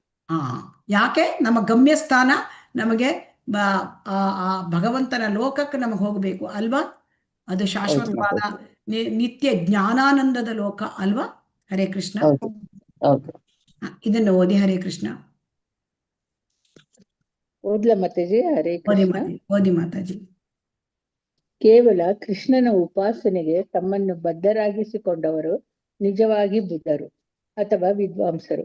ಧೀರರಾದ ಆಚಾರ್ಯರ ದಿವ್ಯ ಸಂದೇಶವನ್ನು ಶ್ರದ್ಧೆ ಮತ್ತು ಪ್ರೇಮಗಳಿಂದ ಕೇಳಿದಾಗ ಇದು ಖಚಿತವಾಗಿ ತಿಳಿಯುತ್ತದೆ. ಶ್ರೀಕೃಷ್ಣನ ಬಗ್ಗೆ ನಂಬಿಕೆಯಾಗಲಿ ಪ್ರೀತಿಯಾಗಲಿ ಇಲ್ಲದವನಿಗೆ ಈ ಸರಳವಾದ ಸತ್ಯ ಅರ್ಥವಾಗದು. ಭಗವಂತನಲ್ಲಿ ನಂಬಿಕೆ ಇಲ್ಲದವರನ್ನು ಭಗವದ್ಗೀತೆಯಲ್ಲಿ 9.11 ಮೂರ್ಖರು ಅಥವಾ ಕತ್ತೆಗಳು ಎಂದು ಹೇಳಿದೆ. ಮೂಢರು ದೇವೋತ್ತಮ ಪರಮಪುರುಷನನ್ನು ಹೀನೈಸುತ್ತಾರೆ, ಏಕೆಂದರೆ ಅವರಿಗೆ ಆಚಾರ್ಯರಾದವರಿಂದ ಪರಿಪೂರ್ಣ ಜ್ಞಾನ ಪ್ರಾಪ್ತವಾಗಿರುವುದಿಲ್ಲ. ಐಹಿಕ ಶಕ್ತಿಯ ಸುಳಿಯಲ್ಲಿ ಸಿಕ್ಕಿ ವಿಚಲಿತನಾದವನು ಆಚಾರ್ಯನಾಗಲು ಅರ್ಹನಲ್ಲ. ಓದ್ಲ ಮಾತಾಜಿ. ಓದಿ ಮಾತಾಜಿ. ಭಗವದ್ಗೀತೆಯನ್ನು ಕೇಳುವುದಕ್ಕೆ ಮುಂಚೆ ಅರ್ಜುನನು ಐಹಿಕ ಜಗತ್ತಿನ ಸುಳಿಗೆ ಸಿಲುಕಿ ತನ್ನ ಸಂಸಾರ ಸಮಾಜಗಳ ಮೇಲಿನ ಪ್ರೀತಿಗೆ ಸಿಲುಕಿ ವಿಚಲಿತನಾಗಿದ್ದನು. ಅರ್ಜುನನು ಪರೋಪಕಾರಿಯು ಅಹಿಂಸಾವಾದಿಯು ಆಗಬಯಸಿದನು. ಪರಮಪುರುಷನಿಂದ ಭಗವದ್ಗೀತೆಯ ವೈದಿಕ ಜ್ಞಾನವನ್ನು ಕೇಳಿದ ಮೇಲೆ ಅವನು ತನ್ನ ಮನಸ್ಸನ್ನು ಬದಲಿಸಿ ಕುರುಕ್ಷೇತ್ರ ಯುದ್ಧವನ್ನು ಯೋಜಿಸಿದ. ಶ್ರೀಕೃಷ್ಣನ ಉಪಾಸಕನಾದವನು ಅರ್ಜುನನು ತನ್ನ ಸಂಬಂಧಿಕರು ಎನಿಸಿಕೊಂಡವರ ಮೇಲೆ ಯುದ್ಧ ಮಾಡುವುದರ ಮೂಲಕ ಕೃಷ್ಣನನ್ನು ಪೂಜಿಸಿದನು. ಹೀಗೆ ಅವನು ಕೃಷ್ಣನ ಪರಮಭಕ್ತನಾದನು. ಒಬ್ಬನು ನಿಜವಾದ ಕೃಷ್ಣನನ್ನು ಪೂಜಿಸಿದರೆ ಮಾತ್ರ ಇಂಥ ಕೆಲಸಗಳು ಸಾಧ್ಯ. ಭಗವದ್ಗೀತೆ ಮತ್ತು ಶ್ರೀಮದ್ ಭಾಗವತಗಳಲ್ಲಿ ಹೇಳಿದ ಕೃಷ್ಣ ವಿದ್ಯೆಯ ಸೂಕ್ಷ್ಮ ವಿವರಗಳನ್ನು ಅರಿಯದ ಮೂರ್ಖರು ಸೃಷ್ಟಿಸಿದ ಕೃಷ್ಣನನ್ನು ಪೂಜಿಸುವುದರಿಂದ ಸಾಧ್ಯವಿಲ್ಲ. ಹರೇ ಕೃಷ್ಣ. ಹರೇ ಕೃಷ್ಣ. ಹಾಗಾಗಿ ಯಾರು ಭಗವಂತನ ಕೃಷ್ಣನ ಉಪಾಸನೆಗೆ ತಮ್ಮನ್ನು ತೊಡಗಿಸಿಕೊಂಡಿದ್ದಾರೆ, ಯಾರು ಕೃಷ್ಣ ಪ್ರಜ್ಞೆಯಲ್ಲಿದ್ದಾರೆ, ಭಗವಂತನ ಭಕ್ತಿ ಸೇವೆ ಮಾಡ್ತಾರೆ, ಅವರು ನಿಜವಾದ ವಿದ್ವಾಂಸರು. ಯಾರು ನಿಜವಾದ ವಿದ್ವಾಂಸರು? ಯಾರು ಕೃಷ್ಣ ಪ್ರಜ್ಞೆಯಲ್ಲಿ ತಮ್ಮನ್ನು ತೊಡಗಿಸಿಕೊಂಡಿದ್ದಾರೆ, ಯಾರು ಕೃಷ್ಣ ಪ್ರಜ್ಞೆಯಲ್ಲಿ ಭಕ್ತಿ ಸೇವೆ ಮಾಡ್ತಾರೆ, ಅವರು ರಿಯಲ್ ವಿದ್ವಾಂಸರು, ನಿಜವಾದ ವಿದ್ವಾಂಸರು, ನಿಜವಾದ ಜ್ಞಾನವನ್ನು ತಿಳ್ಕೊಂಡವರು ಅವರು. ಇದು ಹೇಗೆ ಗೊತ್ತಾಗತ್ತೆ ಅಂತಂದ್ರೆ, ನಮಗೆ ಆಚಾರ್ಯರಿಂದ ದಿವ್ಯ ಸಂದೇಶವನ್ನು ಕೇಳಬೇಕು ಅಂತ ಶ್ರೀಲ ಪ್ರಭುಪಾದರು ಹೇಳ್ತಾ ಇದ್ದಾರೆ. ಆಚಾರ್ಯರು ಧೀರರಾದ ಆಚಾರ್ಯರು ಅಂದ್ರೆ ಐಹಿಕ ಸಂಗತಿಗಳಿಂದ ವಿಚಲಿತರಾಗದವರು ಧೀರರು. ಅಂತ ಆಚಾರ್ಯರಿಂದ ನಾವು ಏನ್ ಮಾಡ್ಬೇಕು? ಪ್ರೇಮ ಮತ್ತು ಶ್ರದ್ಧೆಯಿಂದ ಕೇಳಬೇಕು. ನಾವು ಯಾವ ತರ ಕೇಳಬೇಕು? ಹರೇ ಕೃಷ್ಣ. ಪ್ರೇಮ ಮತ್ತು ಕೇಳಬೇಕು. ಆಗ ನಮಗೆ ಅರ್ಥ ಆಗ್ತದೆ ಈ ಭಗವಂತನ ಬಗ್ಗೆ. ಅದು ಬಿಟ್ಟು ನಾವು ಕೃಷ್ಣನ ಮೇಲೆ ನಂಬಿಕೆ ಇಲ್ಲ, ಪ್ರೀತಿ ಇಲ್ಲ ಅಂದ್ರೆ ಅದು ಅರ್ಥ ಆಗುದಿಲ್ಲ ಅಲ್ವಾ? ಹೌದು. ಶ್ರದ್ಧೆ ಮುಖ್ಯ ಅಲ್ವಾ? ಅದಕ್ಕೆ ಏನ್ ಹೇಳ್ತಾರೆ ಅಂದ್ರೆ, ನಾವು ಶ್ರವಣ ಮಾಡಬೇಕು, ಶ್ರದ್ಧೆ ಮತ್ತು ಪ್ರೀತಿಯಿಂದ ಕೇಳಬೇಕು. ಶ್ರದ್ಧೆ ಇಲ್ಲದೆ ನಮ್ಗೆ ಭಗವಂತ ಅರ್ಥ ಆಗೋದಿಲ್ಲ ಅಂತ ನಮಗೆ 9.11 ಭಗವದ್ಗೀತೆಯಲ್ಲಿ ಹೇಳಿದ್ದಾರೆ. ಅವಜಾನಂತಿ ಮಾಮೂಢ ಮಾನುಷೀಂ ತನುಮಾಶ್ರಿತಂ ಪರಂ ಭಾವಂ ಅಜಾನಂತೋ ಮಮ ಭೂತ ಮಹೇಶ್ವರಂ. ಅಂದ್ರೆ ಇಲ್ಲಿ ಏನ್ ಹೇಳ್ತಾರೆ ಈ ಶ್ಲೋಕದಲ್ಲಿ ಅಂದ್ರೆ, ಭಗವಂತನಿಗೆ ಯಾರಿಗೆ ಶ್ರದ್ಧೆ ಇಲ್ಲ, ಭಗವಂತನಲ್ಲಿ ಯಾರಿಗೆ ಶ್ರದ್ಧೆ ಇಲ್ಲ, ನಂಬಿಕೆ ಇಲ್ಲ, ಅಂಥವರು ಮೂರ್ಖರು, ಅಂಥವರು ಕತ್ತೆಗಳು ಅಂತ ಹೇಳಿದೆ ಭಗವದ್ಗೀತೆಯಲ್ಲಿ. ನೋಡಿ, ಭಗವಂತ ಕೃಷ್ಣನಲ್ಲಿ ಯಾರಿಗೆ ನಂಬಿಕೆ ಇಲ್ಲ ಅವರು ಯಾರು? ಮೂರ್ಖರು, ಕತ್ತೆಗಳು ಅಂತ. ಕತ್ತೆಗಳಿಗೆ ಮತ್ತೆ ಇವರಿಗೆ ಮೂರ್ಖರಿಗೆ ವ್ಯತ್ಯಾಸ ಇಲ್ಲ ಇಲ್ಲಿ. ಅವರು ಕತ್ತೆಗಳು. ಕತ್ತೆ ಏನ್ ಮಾಡ್ತದೆ? ಅದು ವಜೆ ಹೊತ್ಕೊಂಡು ಹೋಗ್ತದೆ ಅಲ್ವಾ ಯಜಮಾನನಿಗಾಗಿ. ಆಚೀಚೆ ನೋಡಿದ್ರೆ ಹುಲ್ಲಿರುತ್ತೆ, ಗೊತ್ತಿಲ್ಲ, ತಾನಿಗೆ ಹುಲ್ಲು ಹಾಕ್ತಾನೆ, ಒಂದು ಕಟ್ಟು ಹುಲ್ಲು ಹಾಕ್ತಾನೆ ಸಂಜೆಗೆ ಹೇಳಿ, ಇಡೀ ದಿವಸ ಗೇಯ್ತದೆ ಅದು ಅಲ್ವಾ? ಹೌದು. ಮತ್ತೆ ಕತ್ತೆ ಗೇಯ್ತದೆ ಅಂತ ಹೇಳ್ತಾರೆ. ಕತ್ತೆ ಅಷ್ಟು ಕಷ್ಟಪಟ್ಟು ಕೆಲಸ ಮಾಡ್ತೇವೆ. ಮೂರ್ಖ ಆಚೀಚೆ ನೋಡಿದ್ರೆ ಸಿಕ್ಕತ್ತೆ. ಸೊ ಹಾಗಾಗಿ ಇವರು ಮೂಢರು, ಇವರು ಮೂರ್ಖರು, ಫೂಲಿಶ್ ಪೀಪಲ್. ಅವ್ರು ಏನ್ ಮಾಡ್ತಾರೆ? ಭಗವಂತನನ್ನು ಹೀನೈಸುತ್ತಾರೆ, ಅವರನ್ನ ಹೀನೈಸ್ತಾರೆ, ಭಗವಂತನ ಆ ಸ್ಥಾನವನ್ನು ಅವರು ಕಡಿಮೆ ಮಾಡಿಬಿಡ್ತಾರೆ. ಯಾಕೆ ಅವರಿಗೆ ಗೊತ್ತಾಗೋದಿಲ್ಲ ಅಂದ್ರೆ ಅಜ್ಞಾನ. ಯಾಕೆ ಅವರಿಗೆ ಭಗವಂತನ ಒಂದು ಉಚ್ಚ ಸ್ಥಾನ ಗೊತ್ತಾಗೋದಿಲ್ಲ? ಅವರಿಗೆ ಅಜ್ಞಾನ ಇರ್ತದೆ. ಯಾಕೆ ಅಜ್ಞಾನ ಇರ್ತದೆ ಅಂದ್ರೆ ಅವರು ಪರಿಪೂರ್ಣವಾದ ಜ್ಞಾನ ಅವ್ರಿಗೆ ಇರೋದಿಲ್ಲ. ಯಾಕೆ ಅಂದ್ರೆ ಅವರು ಸಂಪ್ರದಾಯದ ಗುರುಗಳಿಂದ ಕೇಳಿರೋದಿಲ್ಲ. ಅವ್ರು ಯಾರಿಂದ ಕೇಳ್ಕೊಳ್ತಾರೆ ಜ್ಞಾನವನ್ನ? ಮೂರ್ಖರಿಂದ ಕೇಳ್ಕೊಂಡಿರ್ತಾರೆ ಅಲ್ವಾ? ಏನಾದ್ರು ನಾನೇ ತಮ್ಮ ರೀತಿಯಲ್ಲೇ ವ್ಯಾಖ್ಯಾನ ಮಾಡು. ತಮ್ಮ ರೀತಿಯಿಂದ ತಾವೇ ಗುರುಗಳು ಅಂತ ತಮ್ಮನ್ನೇ ಡಿಕ್ಲೇರ್ ಮಾಡ್ದ ಯಾರೋ ಒಬ್ಬ ಗುರುಗಳು ಅಂತ ಹೇಳ್ಕೊಂಡವ್ರನ್ನ ಅವರಿಂದ ಕೇಳ್ಕೊಳ್ತಾರೆ. ಸೊ ಹಾಗಾಗಿ ಅಂತಹ ಯಾರು ಮಾಯೆಯಲ್ಲಿದ್ದಾರೆ ಅವರಿಗೆ ಗುರುವಾಗ್ಲಿಕ್ಕೆ ಅರ್ಹತೆ ಇಲ್ಲ ಅಲ್ವಾ? ಗುರುವಾಗಬೇಕಾದ್ರೆ ಅವನು ಗುರುವಾದವನು ಅವನು ಏನಾಗಿರ್ಬೇಕು? 3 ಗುಣಗಳನ್ನ ಅವರು ಮೀರಿರ್ತಾರೆ. ಅವರು ಐಹಿಕ ಶಕ್ತಿಯಿಂದ ಹೊರಗೆ ಬಂದಿರ್ತಾರೆ. ಅವರು ಭಗವಂತನಲ್ಲಿ ಶರಣಾಗತಿಯನ್ನು ಹೊಂದಿರ್ತಾರೆ ಅಲ್ವಾ? ಅವರು ಶರಣಾಗತಿಯನ್ನು ಹೊಂದಿರ್ತಾರೆ. ಅಂಥವರು ಗುರುವಾಗ್ಲಿಕ್ಕೆ ಯೋಗ್ಯ. ಅದು ಬಿಟ್ಟು ನಾವು ಅದಕ್ಕೆ ಶ್ರೀಲ ಪ್ರಭುಪಾದ ಏನ್ ಹೇಳ್ತಾರೆ? ನಾವು ಧೀರ ಪ್ರಮಾಣರಿಂದ ಕೇಳಬೇಕು, ಆಚಾರ್ಯರಿಂದ ಕೇಳಬೇಕು, ಸಂಪ್ರದಾಯದ ಸದ್ಗುರುಗಳಿಂದ ಕೇಳಬೇಕು, ನಾವು ಶ್ರದ್ಧೆಯಿಂದ ಕೇಳಬೇಕು, ಭಕ್ತಿಯಿಂದ ಕೇಳಬೇಕು, ಪ್ರೀತಿಯಿಂದ ಕೇಳಬೇಕು. ಅವಾಗ ನಮಗೆ ಭಗವಂತನ ಬಗ್ಗೆ ಅರ್ಥ ಆಗತ್ತೆ. ಇಲ್ಲದಿದ್ರೆ ನಮ್ಗೆ ಅರ್ಥ ಆಗೋದಿಲ್ವಾ ಅಲ್ವಾ?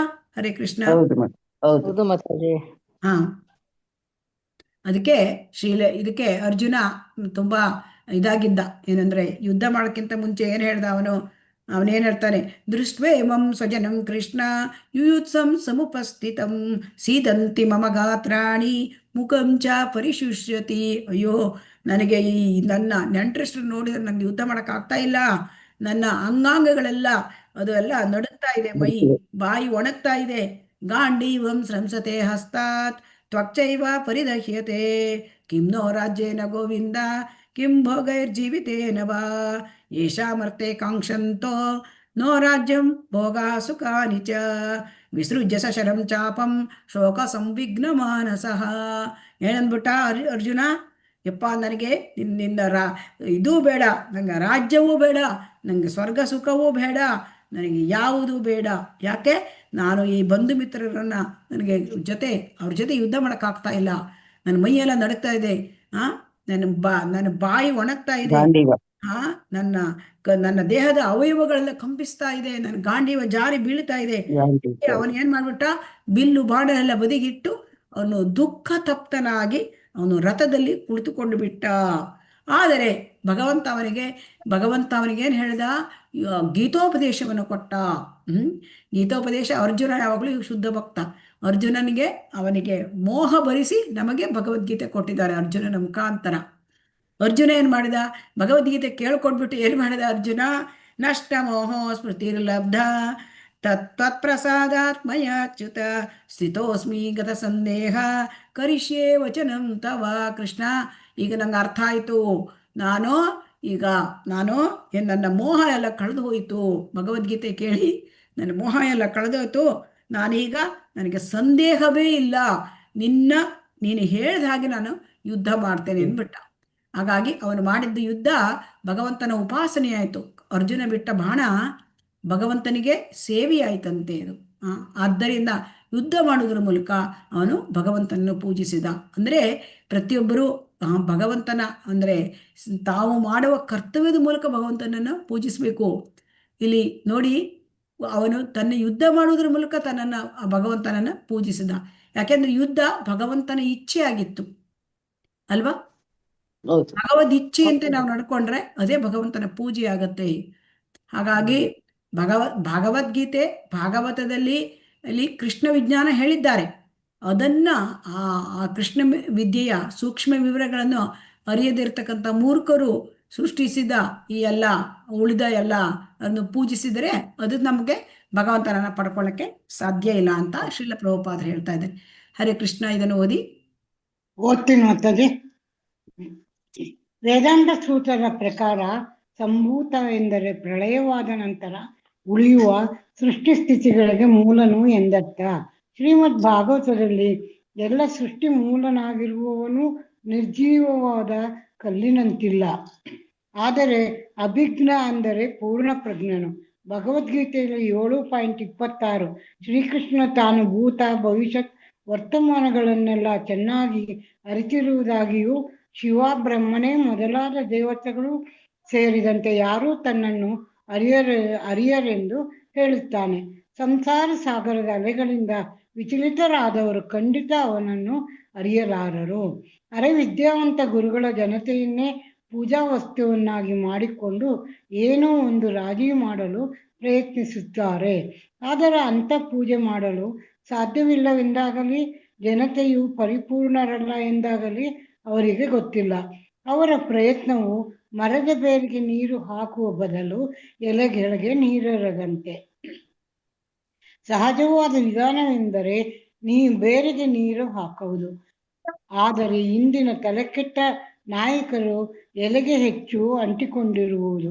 ಅವರು ಒಂದೇ ಸಮನಾಗಿ ಎಲೆಗೆ ನೀರು ಹಾಕುತ್ತಾ ಇದ್ದರೂ ಎಲ್ಲವೂ ಪೋಷಣೆ ಇಲ್ಲದೆ ಒಣಗುತ್ತಿವೆ. ಧನ್ಯವಾದಗಳು.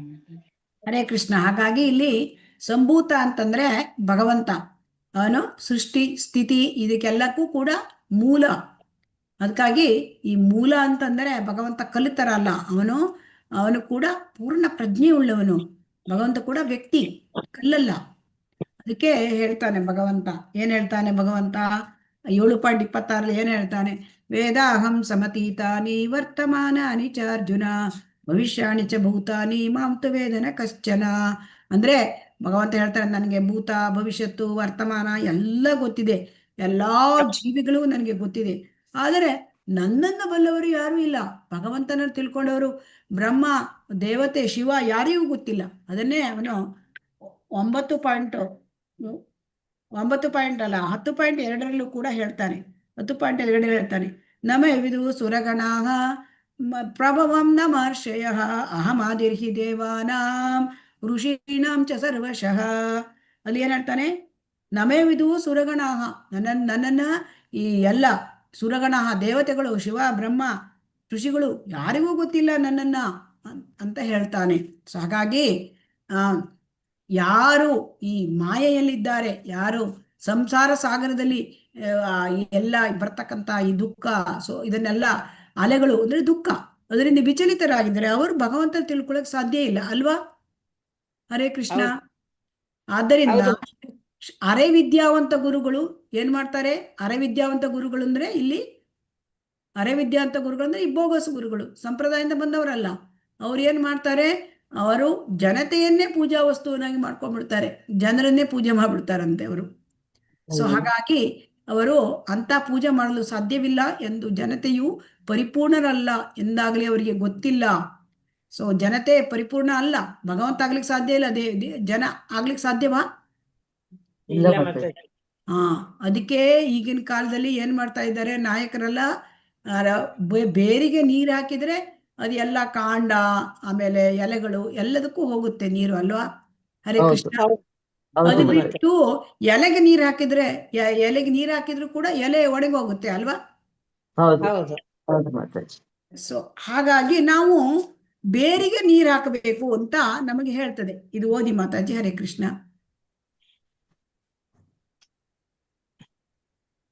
ಹರೇ ಕೃಷ್ಣ ಮಾತಾಜಿ. ನಾವು ಬೇರಿಗೆ ಮೊಳಕೆ ಬರಲು ಮೂಲವಾದ ಬೇರಿಗೆ ನೀರು ಹಾಕಬೇಕೆಂದು ಈಶೋಪನಿಷತ್ತು ಉಪದೇಶಿಸುತ್ತದೆ. ಕಾಯಕ ಸೇವೆ ಸಲ್ಲಿಸಿ ಮಾನವ ಕುಲದ ಪೂಜೆ ಮಾಡುವುದು ಎಂದೂ ಪರಿಪೂರ್ಣವಲ್ಲ. ಇದು ಆತ್ಮ ಸೇವೆಗಿಂತ ಮುಖ್ಯವಲ್ಲ. ಆತ್ಮವು ಕರ್ಮಾನುಸಾರವಾಗಿ ನಾನಾ ದೇಹಗಳನ್ನು ಉತ್ಪತ್ತಿ ಮಾಡುವಂಥದ್ದು. ಕಸಾಯಿಖಾನೆಗಳಲ್ಲಿ ಬಡಪಾಯಿ ಪ್ರಾಣಿಗಳ ಕತ್ತುಗಳನ್ನು ಕತ್ತರಿಸುತ್ತಾ ವೈದ್ಯಕೀಯ ನೆರವು, ಸಾಮಾಜಿಕ ಸೇವೆ ಮತ್ತು ಶೈಕ್ಷಣಿಕ ಸೌಲಭ್ಯಗಳನ್ನು ಒದಗಿಸಿ ಮಾನವ ಜೀವಿಗಳ ಸೇವೆ ಮಾಡುವುದು ಜೀವಿಗಳಿಗೆ ಮಾಡುವ ನಿಜವಾದ ಸೇವೆಯಲ್ಲ. ಹರೇ ಕೃಷ್ಣ. ಶ್ರೀಲ ಪ್ರಭುಪಾದರು ಏನ್ ಹೇಳ್ತಾರೆ? ಮಾನವ ಸೇವೆ ಮಾಧವ ಸೇವೆ ಅಲ್ಲ ಅಲ್ವಾ? ಹೌದು. ಮತ್ತೆ ಮಾನವ ಸೇವೆ ಮಾಡೋದು, ಜೀವಿಗಳಿಗೆ ಸೇವೆ ಮಾಡೋದು ಒಂದೇ ಅಲ್ಲ, ಅಂದ್ರೆ ನಿಜವಾದ ಸೇವೆ ಅಲ್ಲ. ಅಂದ್ರೆ ನಾವು ಇಲ್ಲಿ ಏನ್ ಹೇಳ್ತಾ ಇದ್ದಾರೆ ಅಂತಂದ್ರೆ, ಮಾನವ ಸೇವೆ ನಿಜವಾದ ಸೇವೆ ಅಲ್ಲ ಅಂತ ಹೇಳ್ತಾ ಇದ್ದಾರೆ ಶ್ರೀಲ ಪ್ರಭುಪಾದರು. ಈ ಜೀವಿಗಳಿಗೆ ಈ ಮಾನವ ಸೇವೆ ಅಂತಂದ್ರೆ ಇಲ್ಲಿ ಏನ್ ಮಾಡ್ತಾ ಇದ್ದಾರೆ? ಹೌದಾ, ನಿಮಗೆ ಹುಷಾರಿಲ್ವಾ, ಆಸ್ಪತ್ರೆಗಳಿಗೆ ಕಟ್ಟಿಸ್ಕೊಡ್ತೇವೆ, ಡಾಕ್ಟರ್ಗಳನ್ನ ಕೊಡ್ತೇವೆ ಅಲ್ವಾ? ಮಂತ್ರಿಗಳು ಹೇಳ್ತಾರೆ ಅಲ್ವಾ? ಆಮೇಲೆ ಕೆಲವರು ಏನ್ ಮಾಡ್ತಾರೆ? ಸೋಷಿಯಲ್ ಸರ್ವಿಸ್ ಮಾಡ್ತಾರೆ ಅಲ್ವಾ? ಆಯ್ತು, ನಿಮ್ಗೆ ಏನಾದ್ರು ತೊಂದರೆ, ಸೋಷಿಯಲ್ ಸರ್ವಿಸ್ ಮಾಡ್ತಾರೆ ಅಲ್ವಾ. ಕೆಲವರು ಏನ್ ಹೌದು. ಮಾಡ್ತಾರೆ, ಅಂದ್ರೆ ಎಜುಕೇಶನ್, ಸ್ಕೂಲು, ಶಾಲೆ ಕಾಲೇಜುಗಳನ್ನು ತೆಗಿತಾರೆ, ವಿದ್ಯಾಭ್ಯಾಸ ಕೊಡಿಸ್ತೇನೆ ಅಂತ ಅಲ್ವಾ. ಹೌದು. ಶೀಲ ಪ್ರಭುಪಾದರು ಏನ್ ಹೇಳ್ತಾರೆ ಅಂದ್ರೆ, ಇದು ನಿಜವಾದ ಸೇವೆ ಅಲ್ಲಂತೆ. ಯಾವುದು, ನೀವು ಅಂದ್ರೆ ಸಮಾಜ ಸೇವೆ, ಸಮಾಜ ಸೇವೆ. ಶೈಕ್ಷಣಿಕ ಸೇವೆ, ವೈದ್ಯಕೀಯ ನೆರವು, ಇದೆಲ್ಲ ನಿಜವಾದ ಸೇವೆ ಅಲ್ಲ. ಜೀವಿಗಳಿಗೆ ನಿಜವಾದ ಸೇವೆ ಅಂತಂದ್ರೆ ಆತ್ಮದ ಉದ್ಧಾರ ಆಗ್ಬೇಕು. ಇದು ಎಲ್ಲ ದೇಹದ ಉದ್ಧಾರ ಅಲ್ವಾ. ಇದು ದೇಹಕ್ಕೆ ಹೌದು. ಸೇವೆ ಮಾಡುತ್ತೆ. ದೇಹ ನಶಿಸಿ ಹೋಗುವಂಥದ್ದು ಅಲ್ವಾ. ಹೌದು. ಹೌದು ಮತ್ತೆ ಆ ದೇಹ ನಶಿಸಿ ಹೋಗೋದು. ಆ ದೇಹಕ್ಕೆ ನಾವು ಎಷ್ಟು ಕೊಟ್ಟರೂ ಕೂಡ, ಎಷ್ಟು ಅಂತ ಕೊಡ್ಲಿಕ್ಕೆ ಸಾಧ್ಯ? ನೀವು ಎಷ್ಟು ಜನರಿಗೆ ಇದೆಲ್ಲ ಸೇವೆ ಮಾಡಲಿಕ್ಕೆ ಸಾಧ್ಯ? ಎಲ್ಲರಿಗೂ ಆಗುತ್ತಾ? ಆಗಲ್ಲ ಹಾಗೆ ಮಾತಾಜಿ. ಬ್ರಹ್ಮಾಂಡದಲ್ಲಿ ಎಷ್ಟೋ ಕೋಟ್ಯಾಂತರ ಬ್ರಹ್ಮಾಂಡಗಳಿದೆ. ಆ ಬ್ರಹ್ಮಾಂಡದಲ್ಲಿ ಜೀವಿಗಳು ಕಿಕ್ಕಿರಿತಾ ಇದ್ದಾರೆ ಅಲ್ವಾ. ಹೌದು ಮತ್ತೆ. ಎಷ್ಟು ಜನರಿಗೆ ಅಂತ ನೀವು ಕೊಡ್ತೀರಿ ಜೀವಿಗಳಿಗೆ ಸಹಾಯನ? ಹೌದು. ಆಗ್ತದ್ಯಾ? ಆಗ್ತದ್ಯಾ? ಆಗಲ್ಲ. ನೋಡಿ, ರೈಲ್ವೆ ಸ್ಟೇಷನ್ ನಲ್ಲಿ ಹೋಗಿ, ಬೇಕಾದ್ರೆ ಎಲ್ಲಿ ಹೋಗಿ, ರಸ್ತೆಯಲ್ಲಿ ಹೋಗಿ ಭಿಕ್ಷೆ ಬೇಡೋರಿದ್ದಾರೆ ಅಲ್ವಾ. ಹೌದು. ಹೌದು ಎಷ್ಟು ಜನರಿಗೆ ನೀವು ಸಹಾಯ ಮಾಡಲಿಕ್ಕೆ ಸಾಧ್ಯ ಇಲ್ಲ. ಅದಕ್ಕೆ ಜೀವಿಗಳಿಗೆ ನಿಜವಾದ ಸಹಾಯ ಅಂತಂದ್ರೆ ಕೃಷ್ಣ ಪ್ರಜ್ಞೆಯನ್ನು ಕೊಡುವುದಂತೆ. ಯಾಕೆಂದ್ರೆ ಅದು ಆತ್ಮದ ಉದ್ಧಾರ ಆಗತ್ತೆ. ಆತ್ಮದ ಉದ್ಧಾರ ಆಗತ್ತೆ. ಅದಕ್ಕೆ ನಾವು ಜೀವಿಗಳಿಗೆ ಕೊಡಬೇಕು ಅಂದ್ರೆ ಕೃಷ್ಣ ಪ್ರಜ್ಞೆ. ಆಯ್ತು, ಸಹಾಯ ಮಾಡಿ, ಪ್ರಸಾದ ಕೊಟ್ಬಿಡಿ ಅವರಿಗೆ ಅಂತ. ಅವರಿಗೆ ಯಾವಾಗಲೂ ನಾವು ಜೀವಿಗಳಿಗೆ ಆತ್ಮದ ಉದ್ಧಾರ ಮಾಡಬೇಕು ಅಂತ ಹೇಳ್ತಾ ಇದ್ದಾರೆ. ಅಂದ್ರೆ ಆತ್ಮದ ಉದ್ಧಾರ ಮಾಡಬೇಕು ಅಂತಂದ್ರೆ ಕೃಷ್ಣ ಪ್ರಜ್ಞೆ ಕೊಡಬೇಕು.